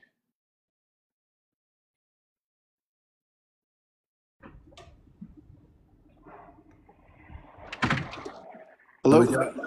Hello. How do you say your name? It's Skeeves. Okay. Are you? Do you accept God as your creator? Yeah, yeah, Jesus King. I just wanted to. You had this girl up a few people ago. Yeah, she was a dope. She was talking about probability, right? She has no basis for probability. Yeah. So you could just use the Bible against it. What's the probability of three major religions?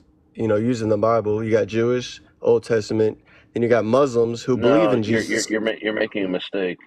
We don't reason for the truth of the Christian worldview probabilistically. That's not a bit. Are you a Christian? Yeah. Okay. Well, that's not how God reveals himself. God doesn't reveal to him saying, "Look, I'm probably the God of creation."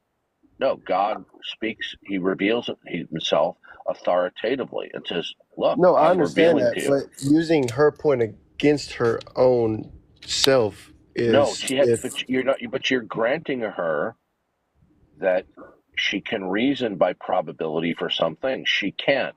She has But it's no using her own I'm trying knowledge to look, against sir. herself. I think it's clear to you. I'm a little bit more educated on the issue than you are. Okay, so why don't you listen a little Is that bit how you more? think? Okay. Okay. Goodbye, little boy. Is that what I think? You see how lacking humility people have. According to you.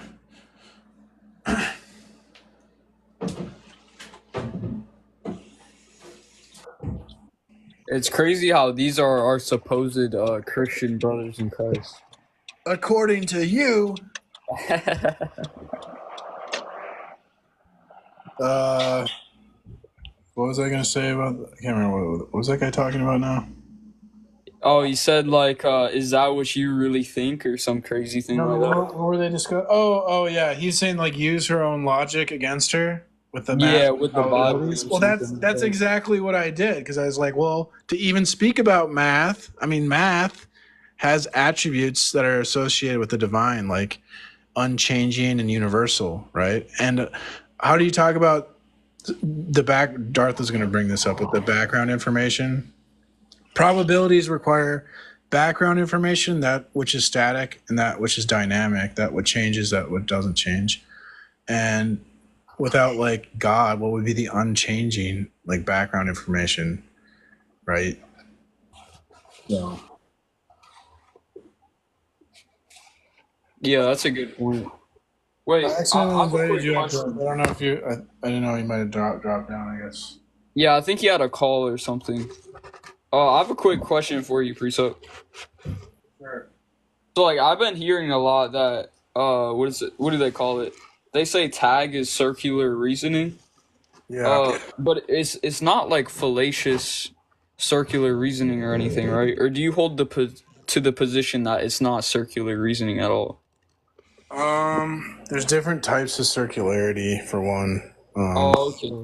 So the problem of circularity, that's the issue, is question begging or circularity in an argument. And in a sense, I guess there's circularity because you're saying that like the conclusion of the in any transcendental argument, there's going to be a little bit of circularity because the conclusion has to be assumed true prior to the argument. But that's going to be the case with like any argument, because anytime you're making an argument, you would be assuming that the conclusion is true. So that's not really an issue.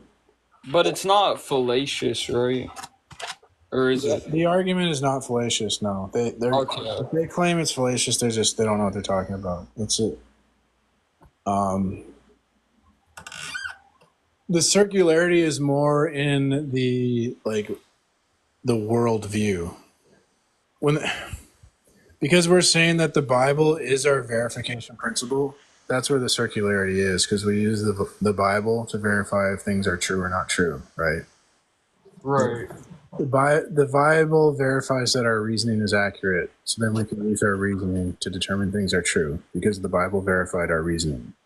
The Bible verifies our senses are accurate, so we can use our senses to do empirical scientific research because the Bible verified our senses are accurate, right? And so without this, like, Van Til or Bonson would call it a transcendental foundation, that we wouldn't have any reason to think our senses were accurate or our reasoning was accurate. So we would be unjustified in any rational or empirical proof or argument. So only Christians are justified making rational or empirical arguments to God designing us and designing our minds, designing our senses, designing the world, all that stuff. So. Okay. So that's why you kind of like tell like atheists that they can't even like have proof if the Bible wasn't true. Correct. God's necessary for proof itself. Yeah.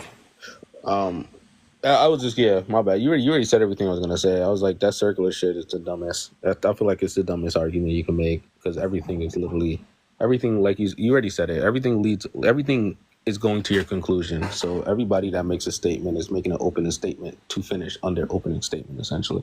Whether you're in a courtroom, whether you're arguing, whether you're making any case, it should end on your conclusion. So circularity is, I don't know. I just feel like, but you basically said it, so I don't gotta talk on that shit again.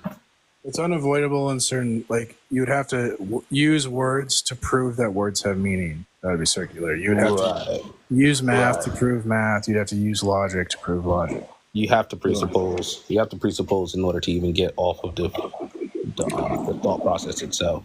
Because without a presuppositional thought, you have no thought. Like, yeah, circularity is unavoidable at paradigm levels. Like when we say God is the ultimate authority of truth. Well, if something else verified that God was true, then God wouldn't be the ultimate authority of truth. To be the ultimate authority of truth, you have to be like kind of circular in that you're like self-authenticating. Yeah, exactly, because you are the standard of what you hold. Like, so it's like it's dumb to say that something would be above him because obviously he is the standard. So like, that circularity shit is the dumbest shit in the world. Their circle just doesn't. They have no circle. They don't even have it. They don't have anything to start or end on. That's why they're lost. We're thinking at a foundational or like a paradigm level, a worldview level, and they it's like the atheist is incapable of thinking at that level. They're always in like limbo and randomness. They're at the everyday level of common reality. Yeah, exactly. They don't think about the foundations of what is necessary to make that everyday experience possible. They just kind of ignore all that stuff and pretend like they just like grant themselves all these things are true. Yeah, that's a good point. Yeah, like they can't even rationally define circular reasoning without invoking like God. Circular reasoning wouldn't even be wrong because there'd be no like why ought we be consistent or why ought we care about truth? Like they couldn't even tell us why we should be consistent in our thinking. But then they want to hold us to consistencies. It's the dumbest shit in the world. They're contradicting themselves. At the core, at the base level, at the core level, at the end level, at the middle level, at the current level, every level of their thought process is contradicting to reality itself. Their life is a complete contradiction. Yet they go, "Oh, we're believing in Sky Daddy and fantasies." It's like it's so funny. Every facet of the way that their mind works is just it's indoctrination through science. I mean, philosophy. It is. All it took was one hating ass philosopher to say, like, I'm gonna put this in the textbook, and that's it. You're kids, you're in college, you just learning shit, and you're just like, all right, this guy is smart. This guy has all these accolades. My whole classroom believes this. I'm gonna believe this shit. You're a sheep. Right. The same way. It's no different. And the scientific method too. Yeah, it's all BS. They have no way to verify their scientific method. Like I told them, like that's my argument. Is like something has to be duplicatable, verifiable, and repeatable. Essentially, for a scientific method to be based, you cannot duplicate. You cannot duplicate or show me eternity. In order for them to even start the argument, they have to believe in something outside of what the method is telling them, which is 13.8 billion years ago. They have to literally believe that that's not the starting point because they have no proof to prove that that isn't.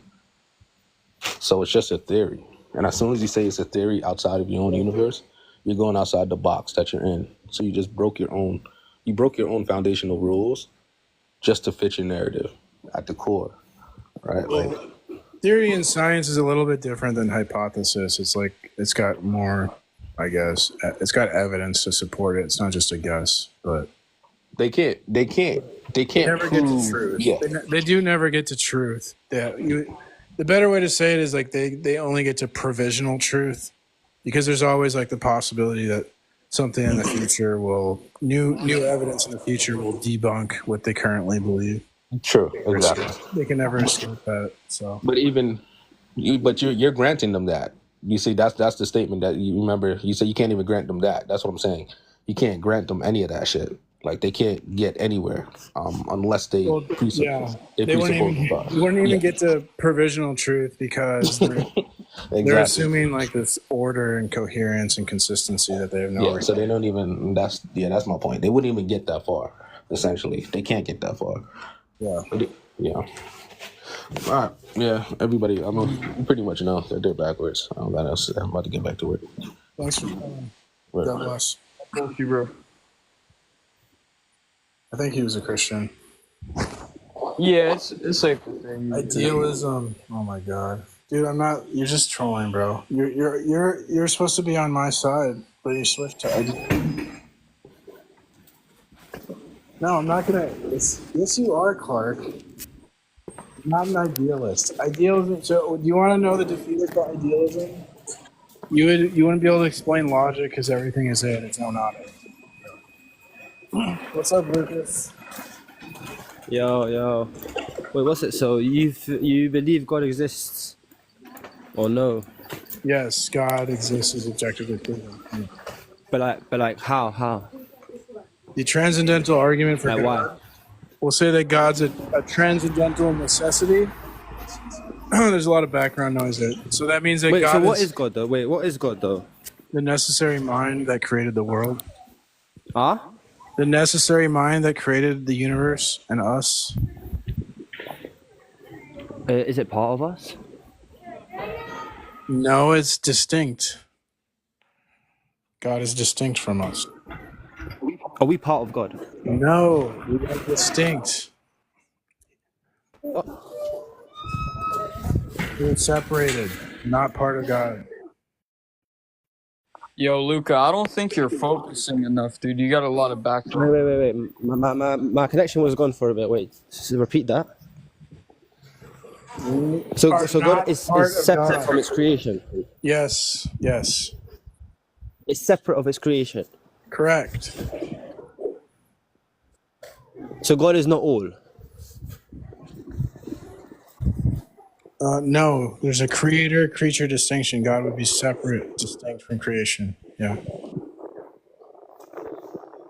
So you believe in like the Christian God? Yeah. There's no other God. What about like the Hindu God?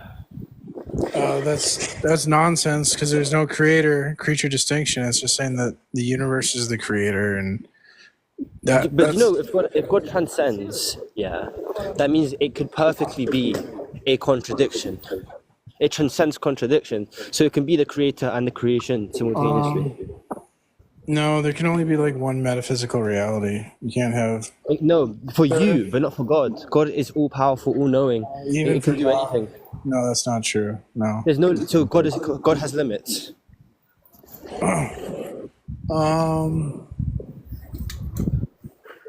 We wouldn't say he's. Look, I believe in God too, bro. We wouldn't but say I'm just that. saying, I wouldn't say that he God has is way more than limits. you think. I wouldn't say Yeah. that he has limits. I would say that he has a nature. Didn't God create nature? Isn't God nature? God's the absolute ultimate. Yeah. Exactly. So God can make anything happen. No, he can't make anything happen. So he's not all powerful. That's not what all powerful means. All powerful means he's maximally powerful. So he can't do anything. So he's got limits. You can't do anything. How can God have limits? God is limitless. Because he has a nature, so he can't let go against his nature. Why not? It's not really like limits because like part of God's nature is existence, and like he can't not exist. He cannot exist relative to himself. No, he can't. My bad. He only exists relative to himself. He doesn't he can't exist relative to anything else because there's nothing else besides it. He's eternal. He can't not exist. So he has an eternal nature. So if he doesn't exist, then it's not. But that's only because we can observe God. But no, we only know God from what God reveals to us. We don't observe God. Exactly, but if there's nothing okay, well, whatever. If God did not reveal to us anything and didn't reveal to anyone anything, God wouldn't exist. Correct. Exactly. So God, he revealed himself to us. No, exactly. So God, relative to himself, does not exist. Relative to himself, relative to us, he does. Relative to himself, he doesn't. Because God, if God is the all, if God is everything, God doesn't need revelation to have knowledge. We need revelation to have knowledge, not God. Exactly. So God technically knows nothing. God is nothing.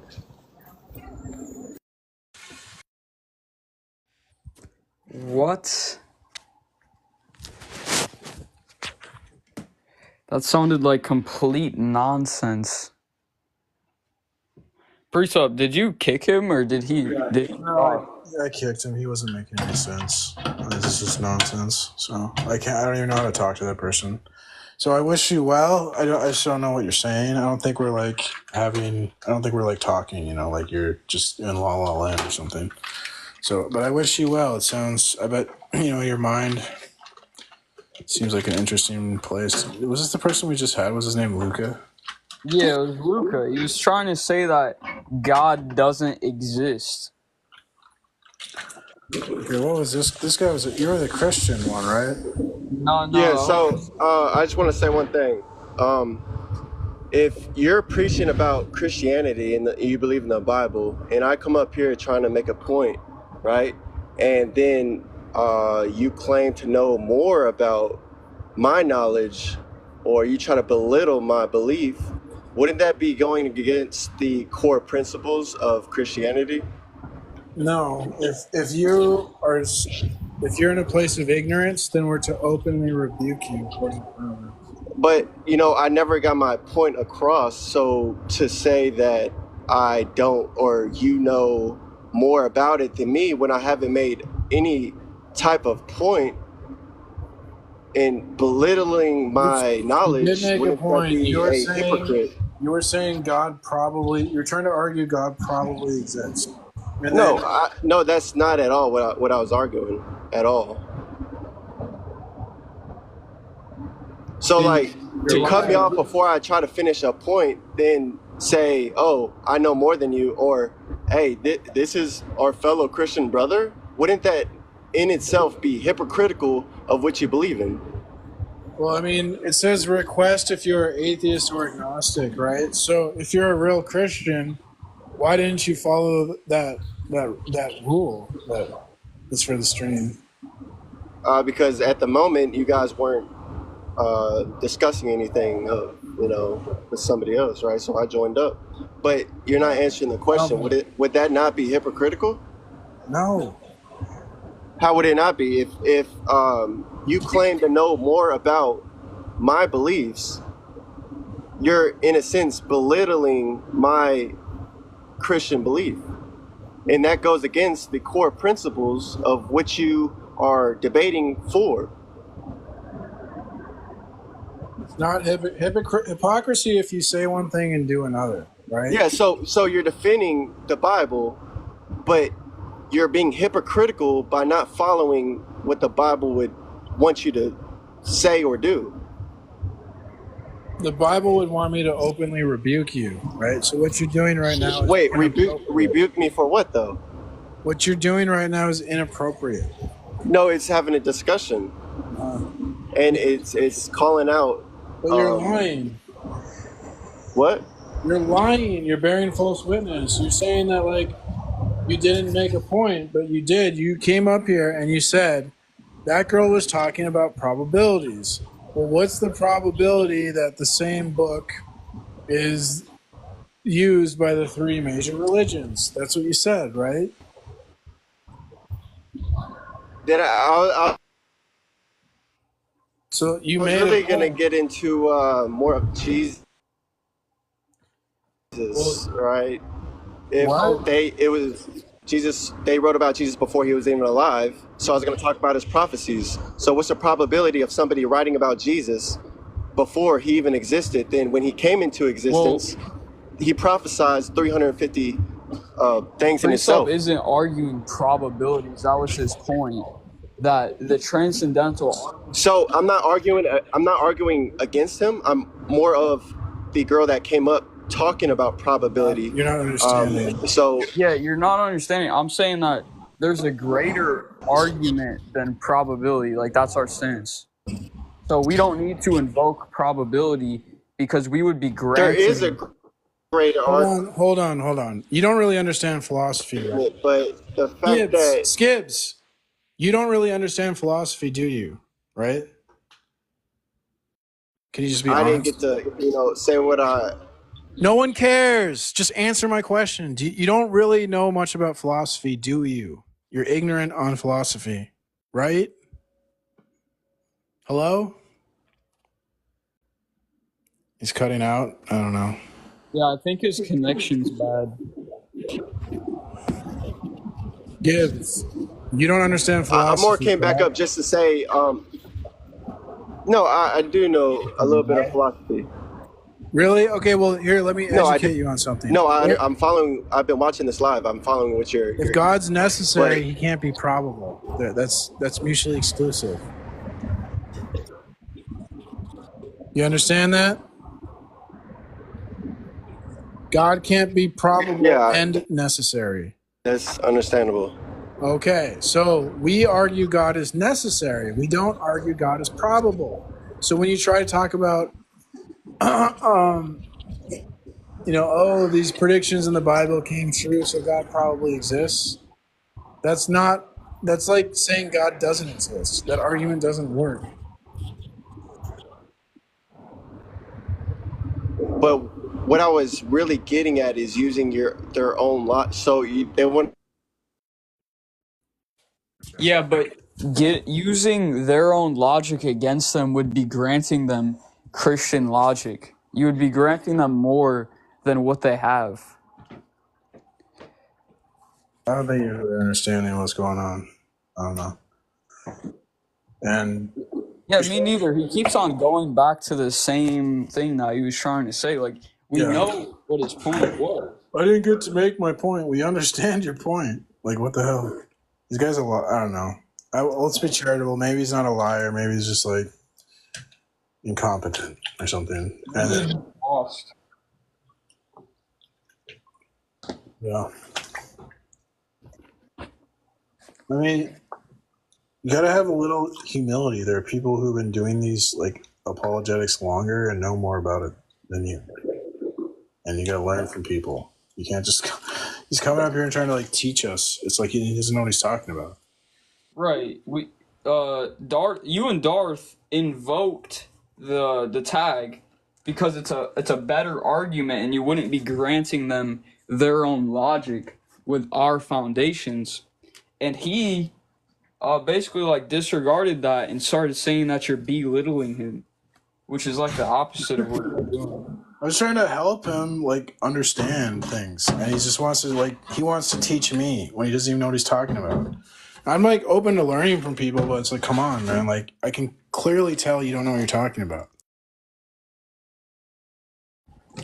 Right.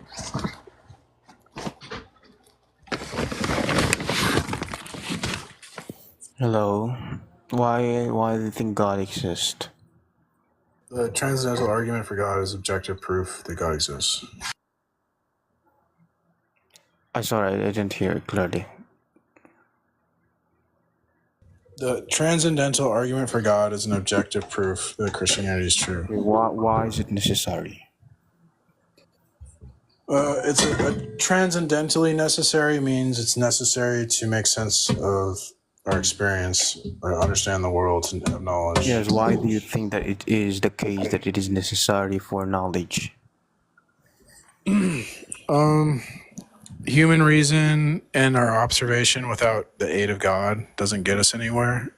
So I could just show numerous examples. Like there's the problem of induction. We wouldn't be able to explain the order in the world. We wouldn't be able to explain morality. We wouldn't be able to explain like logic, how that works, right? How we can use it. So there's just like a bunch of foundational problems that are going to destroy the possibility to know anything if you deny God's revelation. Okay, how does your God solve the problem of induction? Because God reveals himself to us, and he tells us that he like orders the world, or that through his divine providence there's regularities and irregularities in the world. So we have justification that the future will resemble the past, and we can do science.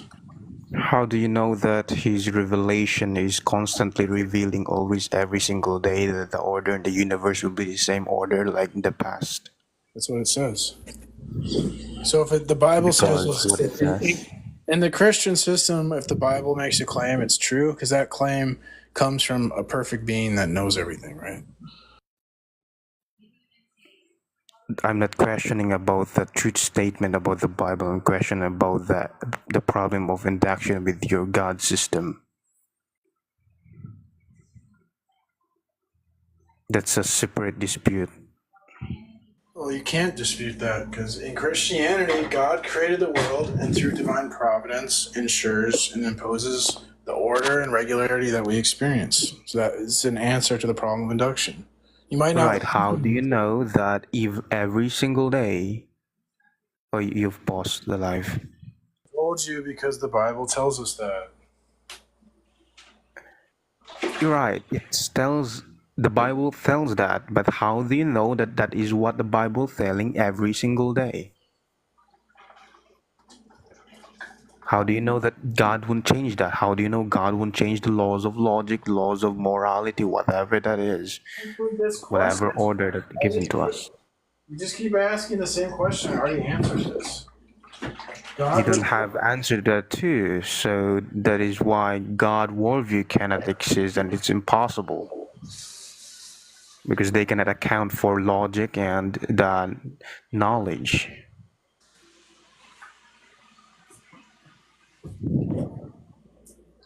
What are you talking about, dude? I'm talking about that you cannot solve the problem of induction, and your God worldview cannot account for knowledge. And by the way, you still does not justify your tag argument. Well, you're just ignoring what I'm presenting because you don't care about evidence. Yeah, you are. You don't care about evidence or logic. You just believe what you want to be true. So anything but God, right? No, you haven't presented that it is true. So and in fact, it cannot be true. What's the defeater? What's your undercutter to my argument?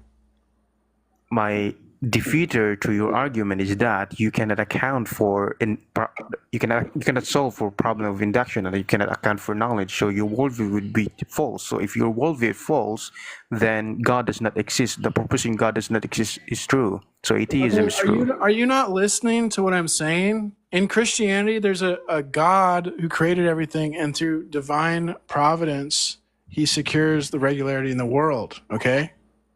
Right, that's through revelation, right? That's an answer. Yeah, so that's an answer to the problem. Yeah, through revelation. When the revelation happens, then how do you know that revelation, that is what God always revealed to us? And how do you know that God always ordered the laws of logic and wouldn't change anything of it? Because that's what Revelation says. Duh. Next. Right, how do you know that revelation will be? How can you account for That's that? what Revelation says. Are you just going to keep asking the same question that I've answered a million times? Your God can literally swap that revelation. I'm looking to talk to rational people. Thanks for coming. I wish you well. Right, thank you for defeating. Good Lord.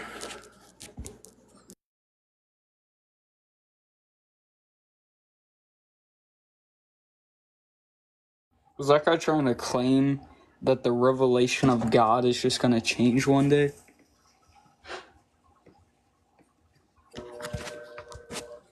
If so, I think it's clear. No, that's a good question for his worldview. Because in atheism, that would be correct, that revelation would just constantly change. Because in atheism, there's nothing to like secure or impose the order. So, but he's just ignoring what I'm telling him. So, okay, like that's your debate strategy, is just to ignore someone. Okay, well, you're ignored. Yeah, wouldn't that mean in his worldview that like a dog can be like a cat the next day, or like identified that way? Right, there'd be nothing to limit the states of existence of a cat, so as the cat couldn't just like become a dog or anything.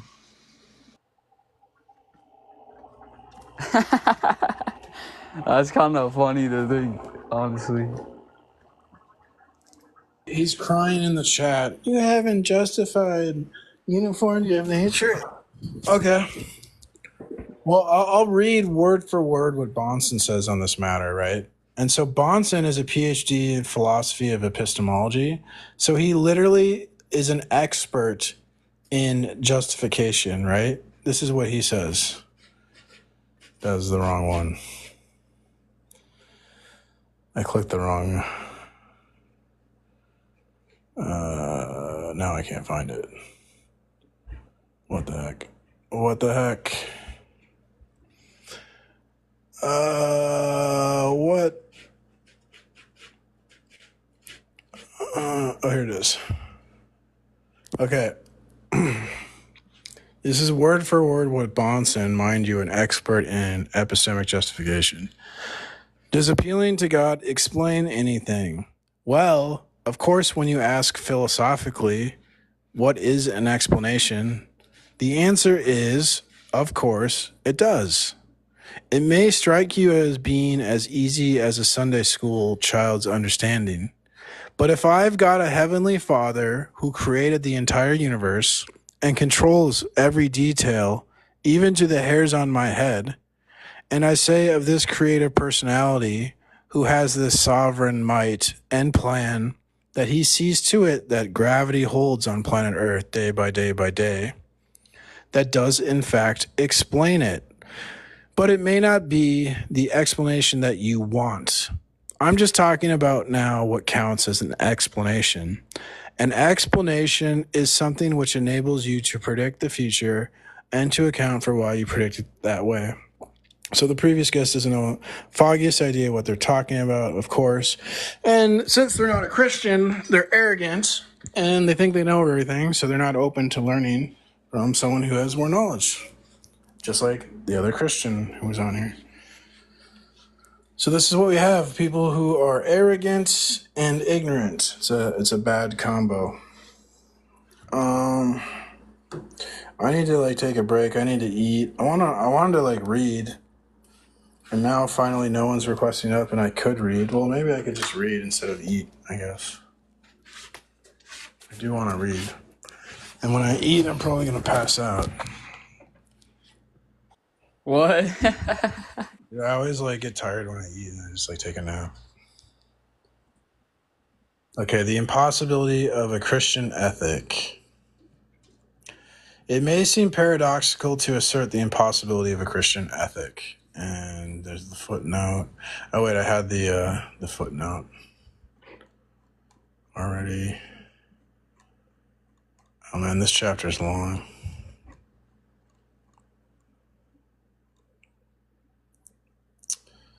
Okay, so what's this here? In the New Testament, terms like ethic and duty in the moral sense aren't used, even though these were common in Greek philosophy at that time. Instead, the Bible describes morality with phrases like following the law, walking with God, or aligning with God's will. All action-oriented, emphasizing how people should live rather than creating a theory of morality.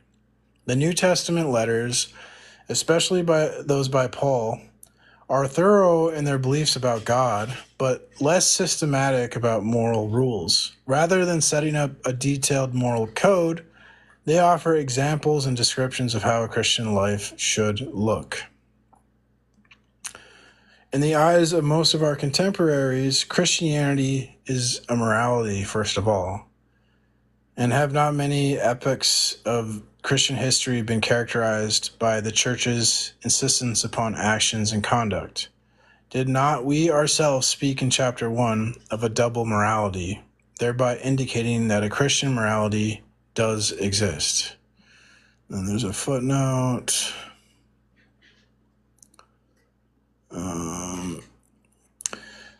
Niebuhr has produced an excellent critique of ethics derived too easily from orthodox theology, an authoritative code which bypasses the problems of modern man, a break between the imperative and the real, irrelevant precepts, a premature identification of canonical moral code with the transcendent will of God, elimination of the tension between present grace and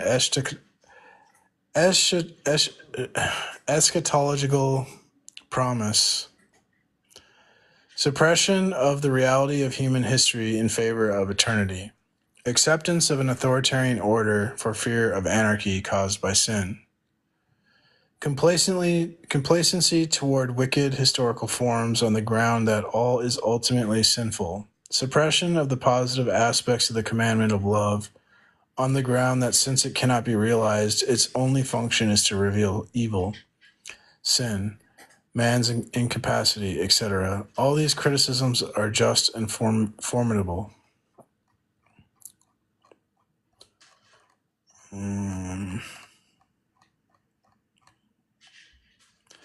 Nevertheless, every honest reflection must absolutely begin by acknowledging that such is impossible, that there cannot be a Christian ethic, that the whole of Revelation is against it, and that every attempt to construct such a morality, no matter how faithful, is a betrayal of the revelation of God in Jesus Christ, and in the last analysis, an imposture.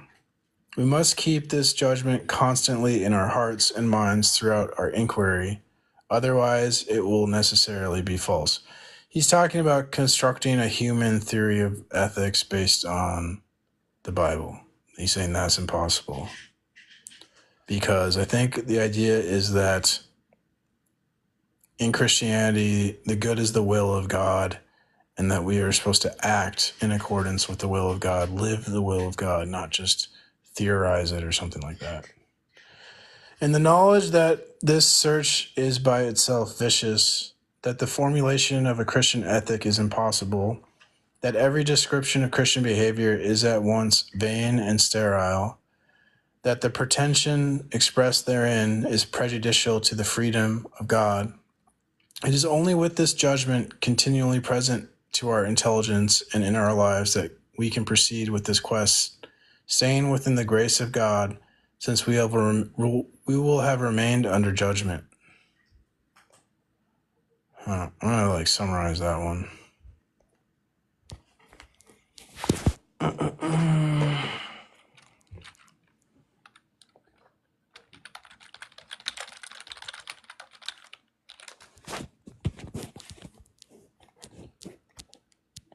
Okay, the author argues that there cannot be a true Christian ethic or moral code. Although many see Christianity as a set of moral rules and behavior standards, the essence of Christian revelation, God's message through Jesus, actually goes against creating a fixed moral system. Trying to establish one is, in the author's view, misleading and even harmful because it restricts the freedom of God's message. Instead, one should approach Christian life with an awareness that any attempt to define a rigid moral structure may actually go against the true open nature of God's teachings. The morality which may be formulated will itself be under judgment. It can never be a means of escaping God's free decision. It will never be a description of the good, of good conduct located outside the dialectic of judgment and grace. Only because we shall have accepted, not theoretically or in a way without experience, but in a living manner, checked and renewed at every instant. The fact that our enterprise is impossible and sinful, it too registered in Adam's attempt to know good and evil, and in the possibility of carrying it out, given him by Satan, the grace of God can, if it be God's will, make it into something possible and truthful. For we must ever be conscious of the fact that our desire to define a Christian ethic is in no way different from that of those in revolt against God who claim to establish the good and evil. The purity of our intention to serve God is in no sense a justification of our enterprise. There is no justification in good intentions, but only in Jesus Christ. The only thing, then, that can make this quest legitimate and can render it possible is God's decision, which we cannot prejudge, which we can only await in prayer and submission. I think he's saying here that when we try to make a Christian rigid moral system, that we engage in the same sin of non-believers when they try to create secular ethics.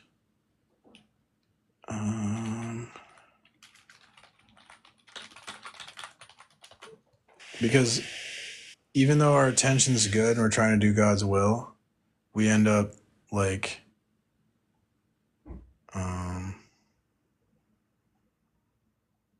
kind of deciding what's good and evil rather than letting God decide.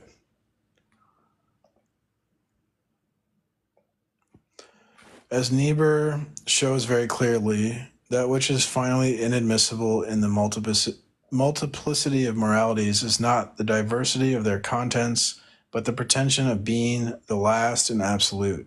The association of adultery and the will to power with the formulation of what ought to be, the rejection of relativity and finitude, the claim to moral autonomy.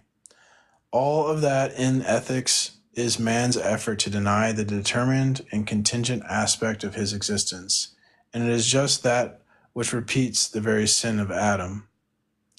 But it is the same for the Christian. Hence, we must be infinitely careful to realize that ethics only exists in the encounter and confrontation of our concrete existence with the commandment of God, which is a decision not within us, but above us. Every claim to know this norm of ourselves, every attempt to confer upon our own activity a similarity to the action of God, is a rejection of Jesus Christ. Oh, thanks for the ghost. A relapse into disobedience. The Ten Commandments and the Sermon on the Mount, often interpreted as principles of a Christian ethic, are not so much that as they are commandments, that is, they relate to a given historical reality and can never become a general metaphysical notion. Hillerdale shows equally well the contradiction which exists between I can't remember this name. I learned this Casuistry and the New Testament ethics. What's casuistry again? I forget. I looked that word up.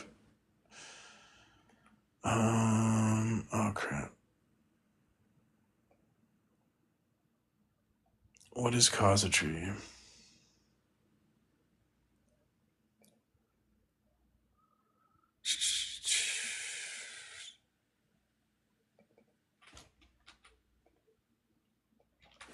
Oh, my memory is so bad. Casuistry. Casuistry. To use clever but unsound reasoning. Oh, it's like sophistry. Okay. Casuistry. Maybe I should use that word. Casuistry.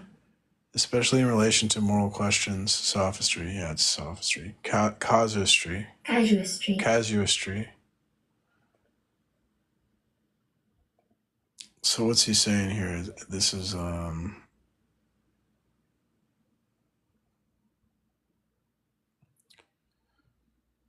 sophistry and New Testament ethics. I don't know what he's saying there. Someone's trying to join. Luca, didn't we already talk to you? Did you repent? I already talked to you, Luca. You were saying that God is nothing or something like that. Well, I don't disrespect you guys. I don't know why you guys disrespecting me. No, we're not disrespecting you. We're pointing out the irrationality of your position. You haven't. Do you deny God? What does that mean? What does deny God mean? You deny the creator-creature distinction? No, why would I deny a creator? My mom is my creator. I don't deny my mom. Oh my God, this is why you're kicked. Oh, my mom's my creator. I wouldn't deny creator. Like, what a completely dishonest response to a question. You know I'm talking about God. I'm not talking about your mom and your dad. Can you see if Sam Bam is requesting up? They keep asking for proof of God, and they're acting like a smartass, bro. They're not requesting up, no. I was telling them to request up, and they just keep being a smartass in the comments. Yeah, Sam Bam, I can explain to you why God exists.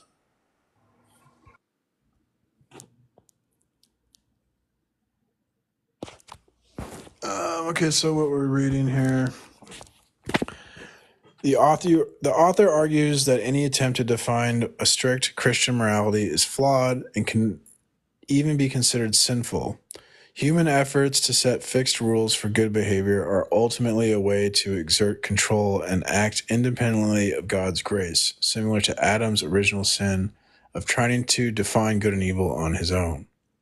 True Christian guidance, according to this view, should come directly from God's will and cannot be preset or absolute.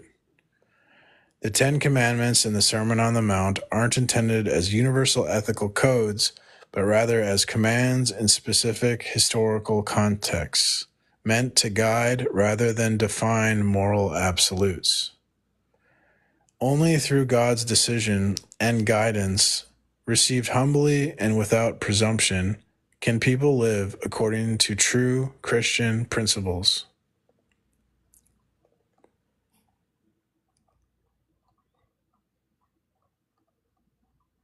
That's pretty interesting. This guy's got some wild ideas. That's why I like reading them. I like reading stuff that makes me think. The biblical concept of the good as the will. Or do you want to say something? Go for it. Sorry, is that the book on ethics? Yeah, it's called To Will and To Do by Illul. He was like considered a Christian anarchist, but he calls himself a evangelical Protestant. So he's got some wild ideas. I'll put it that way. Oh, what is the book called? To Will and To Do. Oh, okay. There's another book called The Presence of the Kingdom. That's probably a better one to read. This is a more like fleshed out version of his like The Presence of the Kingdom,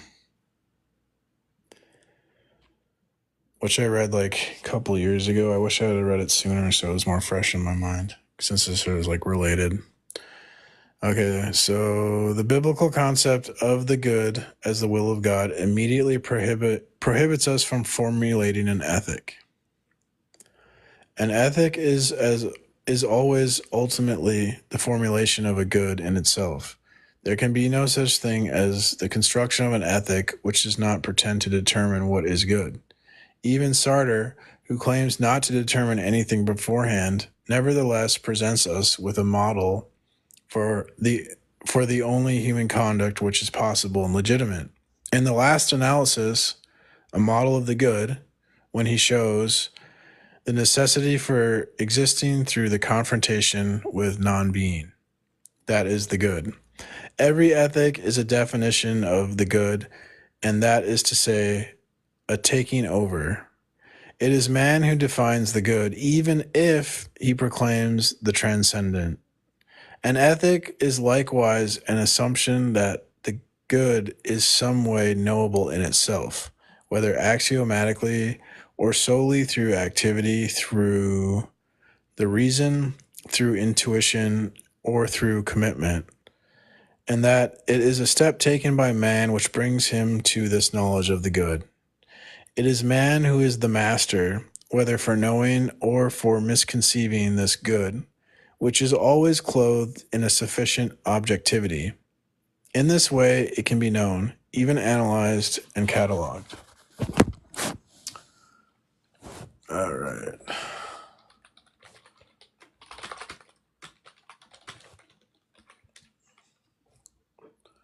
I'm using ChatGPT to help me read this book. So what I'm doing is, after every paragraph I read, unless it's like, I don't know, kind of a not that interesting of a paragraph or something, I copy and paste the paragraph into ChatGPT and I go, explain this to me or summarize this to me like I'm a layman.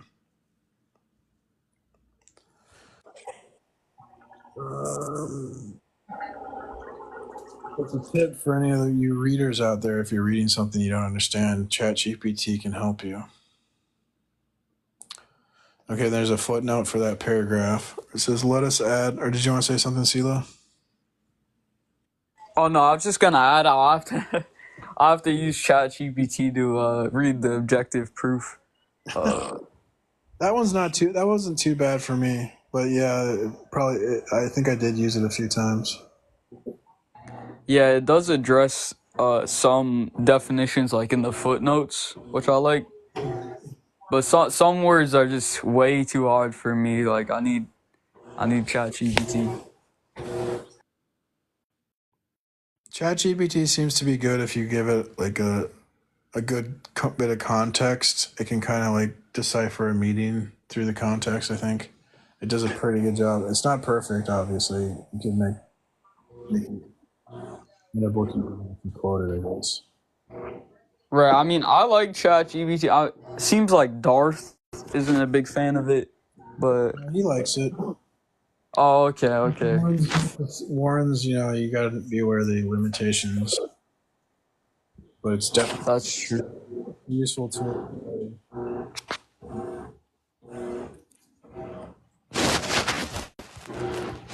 My bad. I think I'm lagging out a bit.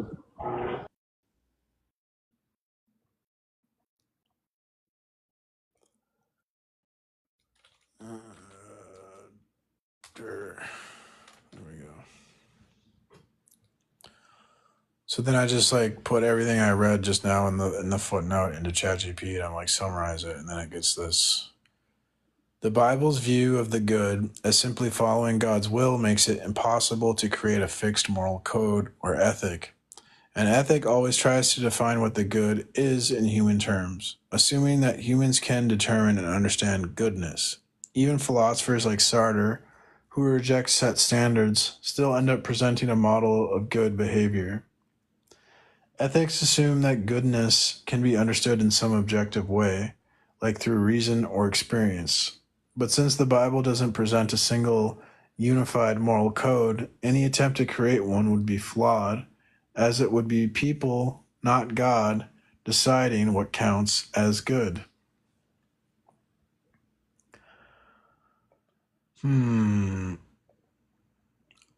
I wonder if this would have implications to pre-sub. So I'm thinking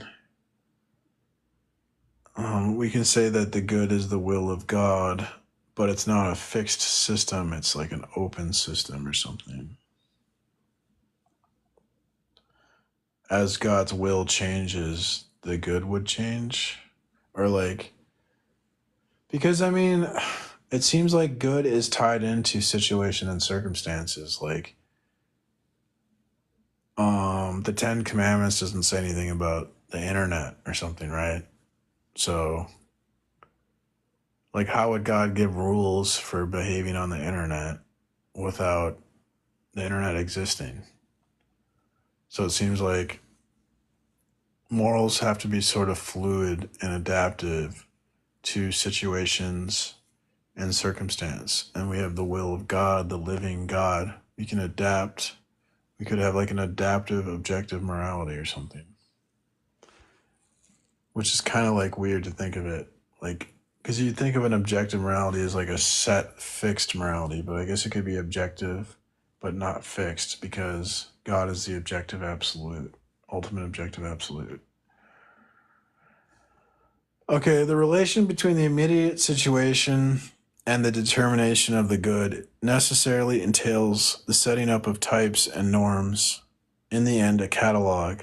Finally, there is always the question of permanence. Man would be living in an insane world if he could not count on permanence of the good, on some consistency between yesterday and today, on a more or less enduring identification of value.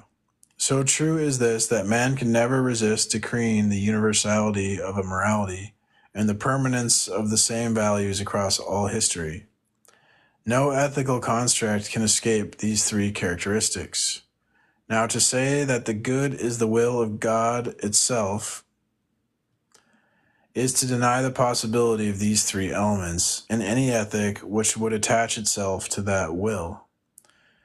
As we have already said, there could not be a good superior to the decision of God, in accordance with which that decision would be made, to which it would have to conform. Rather, it is the will of God which defines the good. It is not man. The good cannot be something incorporated into the construction of an ethic. It cannot even be its point of departure. And if ethic were concerned with making the good into an existential value, the problem in the last analysis would be the same. For the good can neither be known nor lived in a manner intrinsic to man, but only extrinsic. And we got 2 footnotes. And we're going to put this.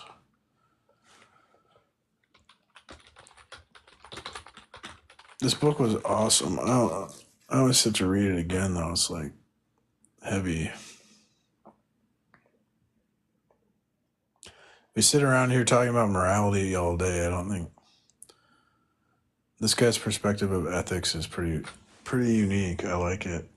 At the same time, this hic and nuc does not interact. What is hic and nuc? I forget what that is too. Hic et nuc.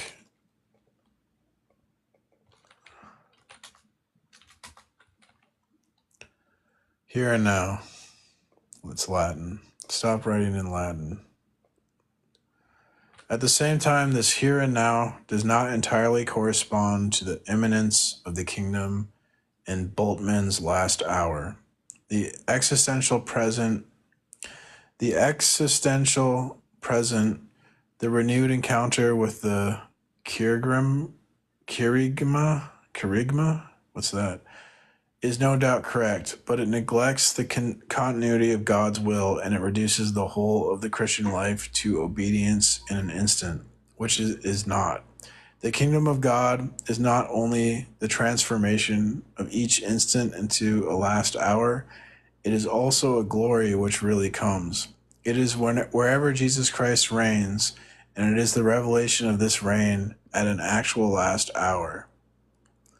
Not sure what that was about. How can that good which man has chosen for himself, in the face of a response of God, we no longer have the possibility of asking what the good is and how it is to be accomplished? Man, why did Adam do that shit? He totally ruined everything. What an ass.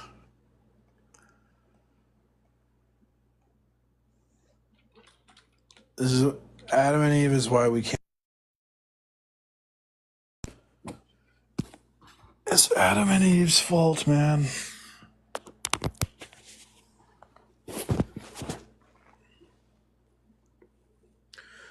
The idea here is that if the good is defined only by God's will, then human-made ethical systems can't fully capture or dictate it. Human ethics often try to set up fixed norms, universal rules, and timeless values to make sense of morality, assuming that what is good remains stable over time. But if the good is only what God wills, then it isn't something humans can define or permanently set in moral codes. It's not something humans can know or live out by themselves. It comes from outside human understanding. Christian life isn't just about obedience in isolated moments. It's about larger unfolding reality of God's will, which humans cannot fully capture or control. That's deep.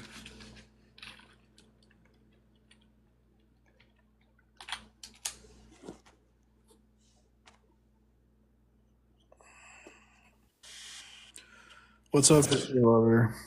Hey, what's up? What's up? I take the position that you can't rationally deny God. What do you say again? Can you repeat what you just said? Rationalize what? Oh, I take the position you can't rationally deny God. Yes, I can.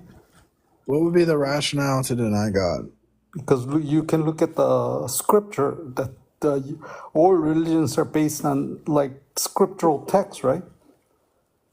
Yeah, but just because so in your case, it's Christian God, right?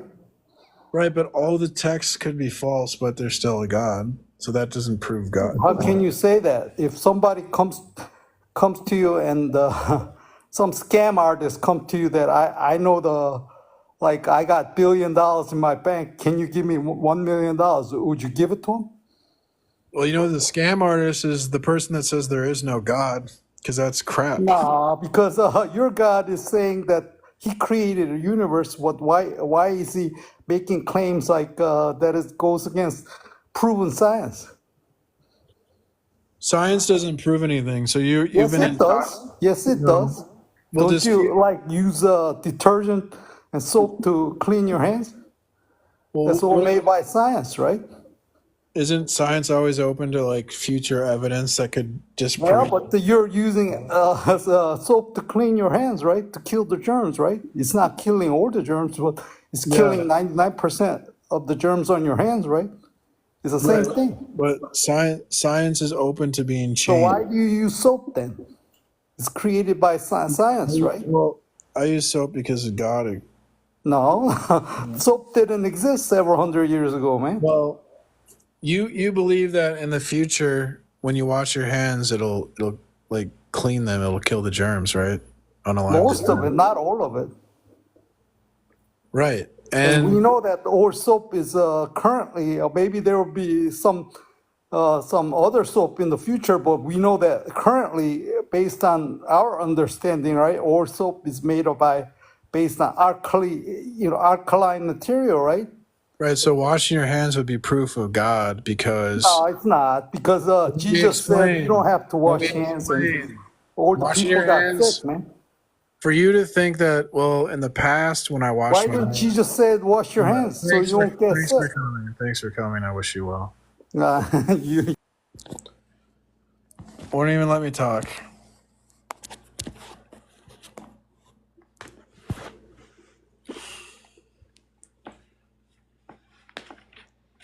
Wouldn't even let me talk. Typical non-believer.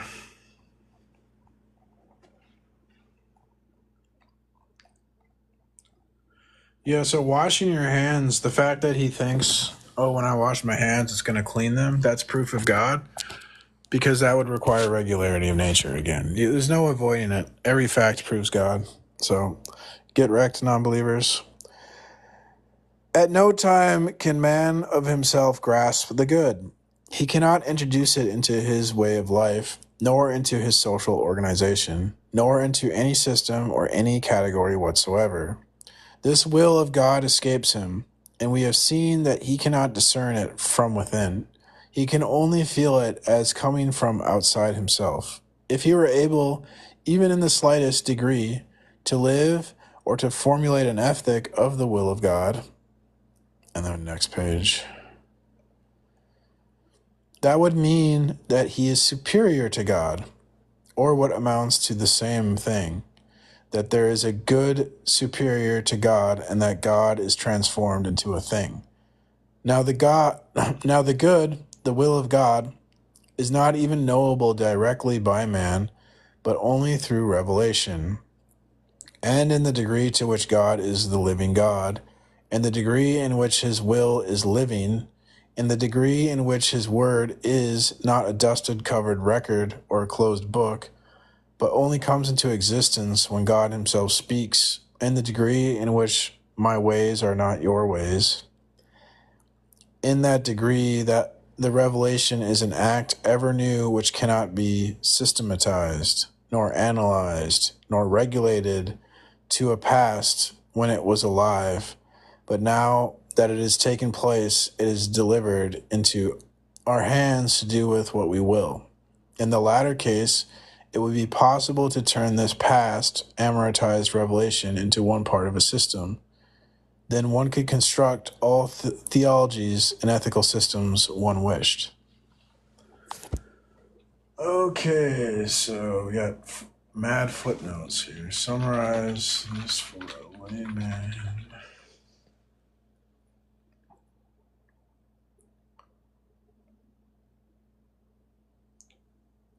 Do you wash your hands? Therefore, atheism.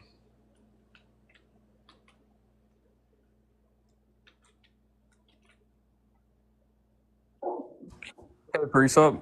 What? So if somebody's being unfaithful in a conversation, should I even bother presenting proof to them? I mean, it's up to you, but Okay, because I don't think I should, because in the chat, Samban was asking for proof. So I was telling them that God is the single unifying principle, so we need God to even have facts. And he basically just said, no. So I told him, like, that's not a rebuttal, yeah, and now you're just being unfaithful in conversation. And he was claiming to not even know what that means. I typically move on. If you offer a proof and they don't give you a defeater or undercutter, then they're not really engaging with you. Okay, because that is like a starting point of tag, right? Yeah, you're correct. It's that's the easiest way to put it. Although people don't know what a single unifying principle is, so that's the issue. But that's Okay. only Christians have a single unifying principle. No other worldview has a single unifying principle, and a single unifying principle is necessary for like facts or explanations at all. Isn't a single unifying principle basically the limiter to all things? It's the ultimate. It's like it's basically that which dictates what is, what can, what cannot be. It determines the state of affairs. So yeah, you're right. Okay, thank you.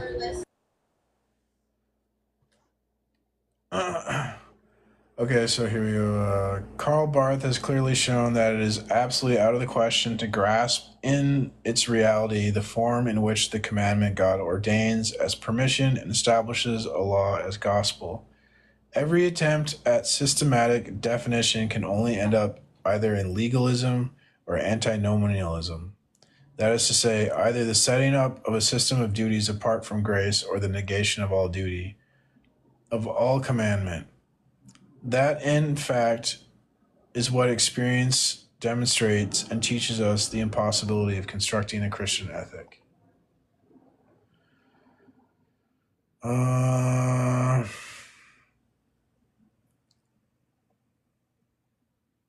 We end up being Pharisees. I think what happens when we try to turn the Bible into a fixed code of duties, we end up being Pharisees.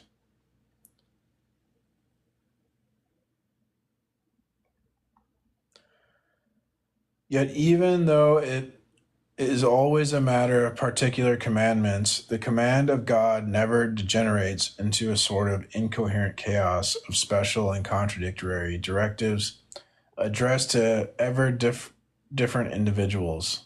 Man in the presence of God's command does not disassociate into a series of situations without common ground with his fellows and without continuity, for the command comes from God and God himself is consistent. Moreover, since this commandment is the decision of the goodness of God, it is not confused and does not create chaos. To the contrary, it is the very commandment of God which gives authentic continuity to man's life. This fundamental unity of the commandment, often emphasized by Karl Barth, prohibits our turning ethics into a body of good prescriptions, a catalog of moral or economic religious laws. This distortion of the commandment of God destroys the commandment itself.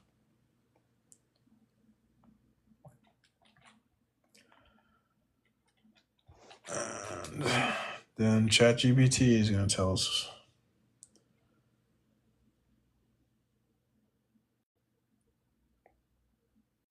How is ChatGPT so fast? It's got quantum. It's quantum mania. The main idea here is that humans can't fully grasp or define the good by themselves because it comes only from God's will, which isn't something humans can understand or control. If people could create a true Christian ethic by their own efforts, it would imply they are equal to or above God, which is impossible. God's will isn't a fixed rule or system. It's a living, ongoing revelation that can't be captured in a permanent ethical code or system. Any attempt to rigidly define a Christian ethic either becomes legalistic, focused on rigid duties, or dismisses all duty entirely, leading to chaos. True continuity in moral life comes from responding to God's ever-consistent command rather than trying to turn God's will into a strict set of rules.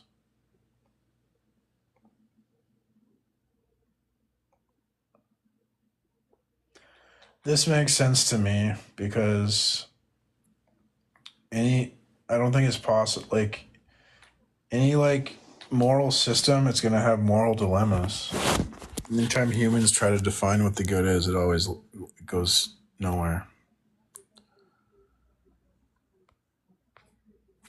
Sandban.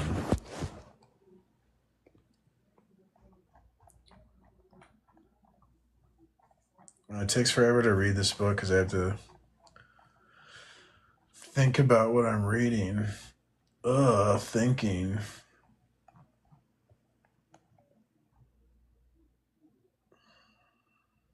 Only when God delivers something into our hands, we have clear examples of what happens. In Adam's hands, the creation becomes a bramble patch. In Israel's hands, the law becomes a Pharisaic sophistry. In our hands, Jesus Christ becomes the crucified one. And when in fact, man regards this revelation as a thing of the past which belongs to him, he falsifies it. Either the revelation is a living, present word, and it cannot be systematized into a morality, or it is a dead letter, which isn't worth using in preference to anything else in the building of an ethic.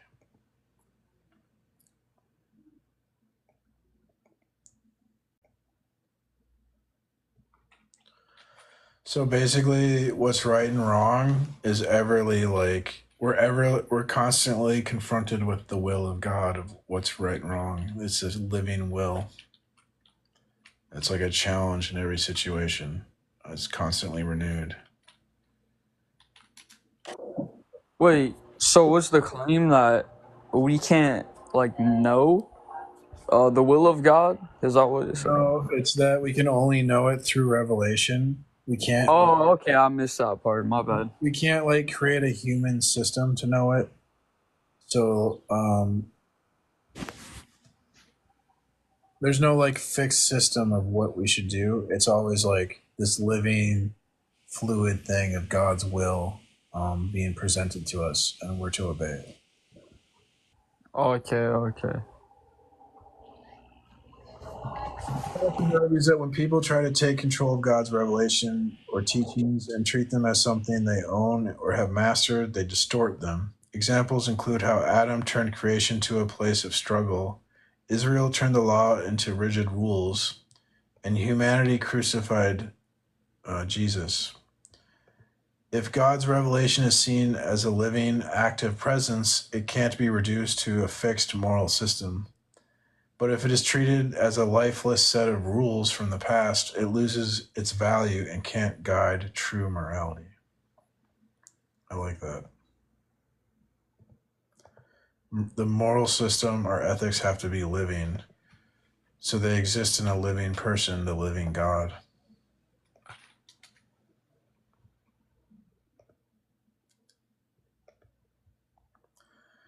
The will of God remains perfectly free. It never becomes an abstract law in the presence of the one who puts it forth. It never becomes a philosophic or moral principle from which we would be free to draw conclusions and which would remain as the origin of Christian reflection or conduct.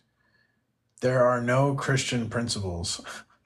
Darth would hate that. Darth not gonna like that one. Most of the heresies come into being as a result of transferring the word of God into principles. I think he's talking about here like ethical principles as opposed to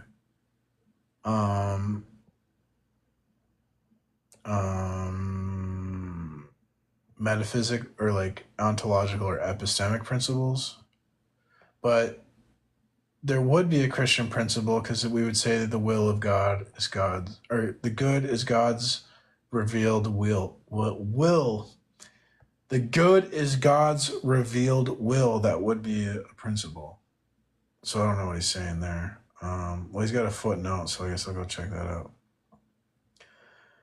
Most of the heresies come into being as a result of transforming the Word of God into principles. That is also why the Bible never presents itself as a book of philosophy, but as a history. And then the will of God takes the form of a law. The latter always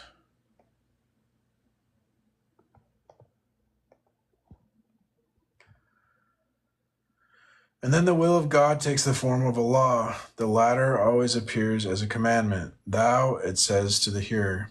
It is not at all a question of a general rule promulgated by a legislator, but the start of a personal dialogue.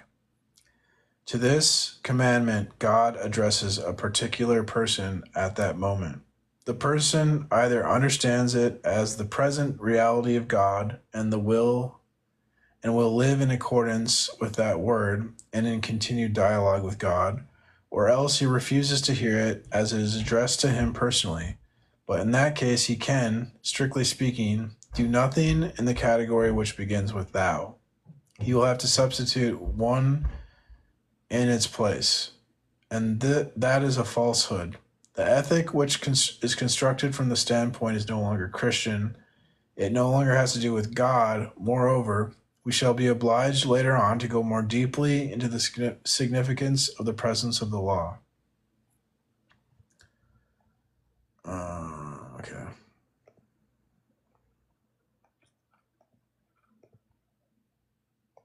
There's 2 footnotes for that paragraph. This author is very wordy, verbose.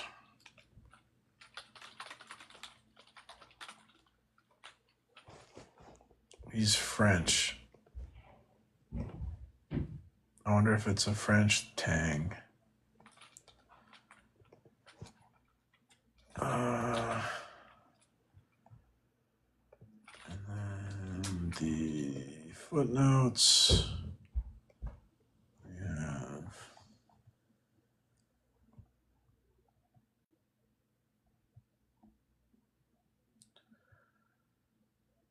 a lot of footnotes. Holy crap. Oh, that's a big footnote.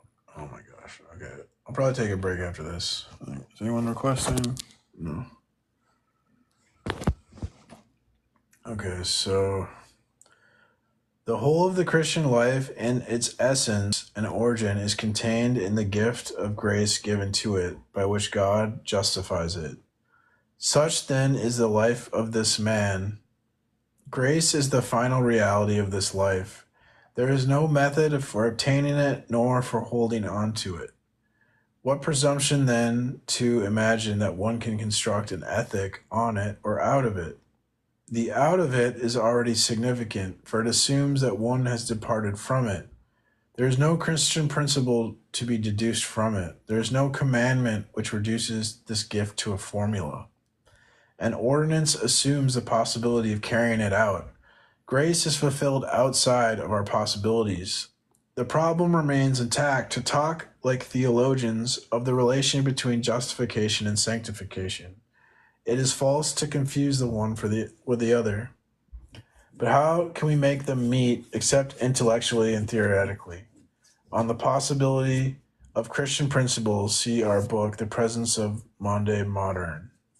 The commandment of God is neither a general rule nor a categorical imperative, nor a principal action.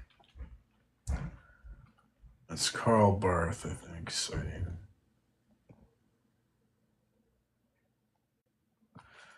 Darth does not like Barth.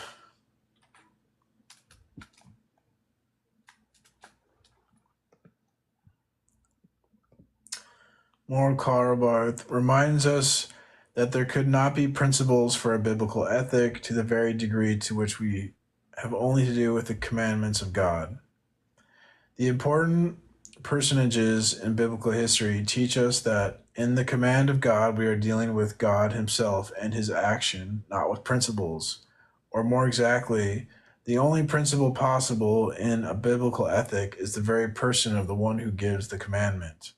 Crespi likewise considers that the contents of Christian morality could not be determined by general principles, by axioms, as with moralists like Spinoza or Kant. Such principles, he says, are established through speculation on the concept of duty of the good. I think he's making a distinction here between principles and revelation. So we would take revelation as like a principle. The fact that path is entirely foreign to Christian reflection. For the latter, as a matter of fact, the heart of all reality is not the idea, but rather the historic revelation of God. In the face of this revelation, principles have only a verbal reality. But when we say that there are no Christian principles, we of course do not mean that there is no spirit in contrast to the letter. We certainly aren't going to back to the theology of Ritschl. But as Bonhoeffer says, the problem of the life of the Christian is that of incarnating the work of Christ in ourselves. Christ is not a model nor an ideal. He is the one who comes in us, who makes us to be crucified and risen again with him. Jesus Christ makes it possible for man to become that man whom God became. There are no Christian principles because nowhere does Scripture tell us that God became a principle. It tells us that he became a man.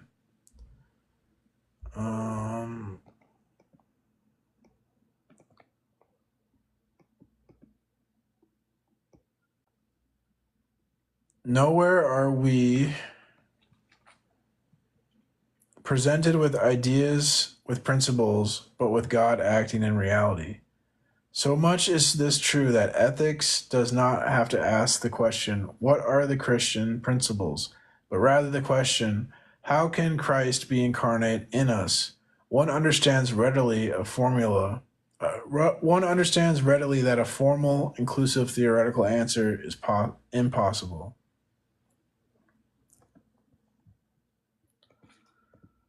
Interesting.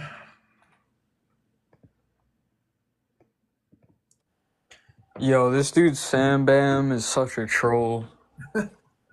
He left the live, but he was trying to like he has a video on his on his page, and he states like if you can prove God to me, I'll give you $20. Well, he's just gonna deny any proof, so that's not gonna go anywhere. Right, I guess nobody's getting $20. That's pretty good rage bait. Right. Yeah, somebody in the comments was like, like, oh, this is obviously bait, and he was like, no, it isn't, but okay. The passage argues that Christianity doesn't rely on fixed moral principles or abstract rules. Instead, it emphasizes a living relationship with God, where God's will is revealed personally and directly, not as a formula or law to follow. Unlike philosophies that base morality on universal principles, like those of Kant or Spinoza, Christianity sees true morality as arising from the presence of God in one's life. Through Jesus Christ, ethics, therefore, isn't about following a set of Christian rules, but about embodying Christ in our actions, continually responding to God's personal command. This personal connection with God is what guides Christian life rather than a rigid set of Christian principles. I like that. I like that. I like that. Whoa, whoa, whoa. What is that? Thanks for the lights. Hanging lights, cool.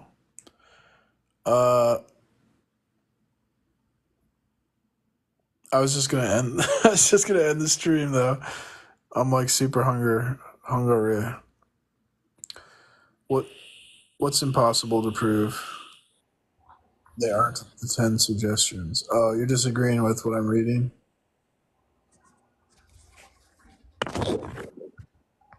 Yeah, I understand a lot of Christians want Revelation to be like a list of rules that we're supposed to follow. But if we read Romans 13,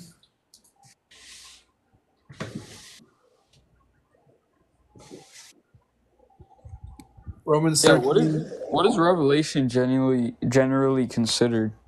it's just like God revealing knowledge to us, basically. Romans 13, verse 8, love fulfills the law. Let no debt remain outstanding except the continuing debt to love one another. For whoever loves others has fulfilled the law.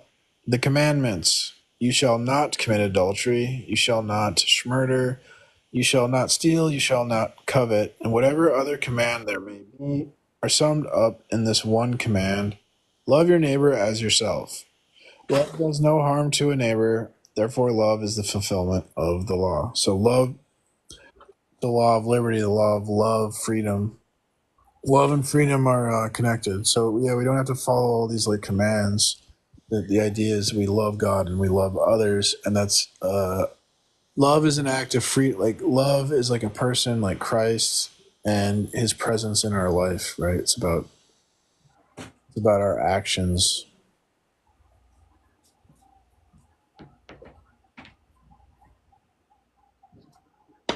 Christianity is a way to live your life. It's not just a way to like think about the world. Right. Didn't Jesus say, like, if you love me, then you would keep my commandments? Yeah, and His commandments are to love God and to love others. That's true. Jesus didn't give us like the 10 commandments, right? He didn't? I thought he, like, summed them up like you just said.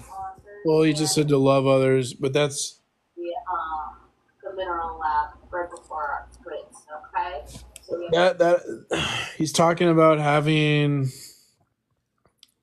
we're supposed to have a personal relationship with Christ, and that relationship will affect how we treat other people. So that's what it's about. It's about God's presence in our lives changing how we live and act. Okay. It's not about like following a bunch of rules. Anyways, I gotta eat. I'm starving. Thanks for coming, man. God bless. Yeah, God bless you. Thank you for always having me up and doing these lives. Yeah, I like having you here. So, atheists, I wish you well, and hopefully you repent someday, I guess. Stop hating God. All right, thanks.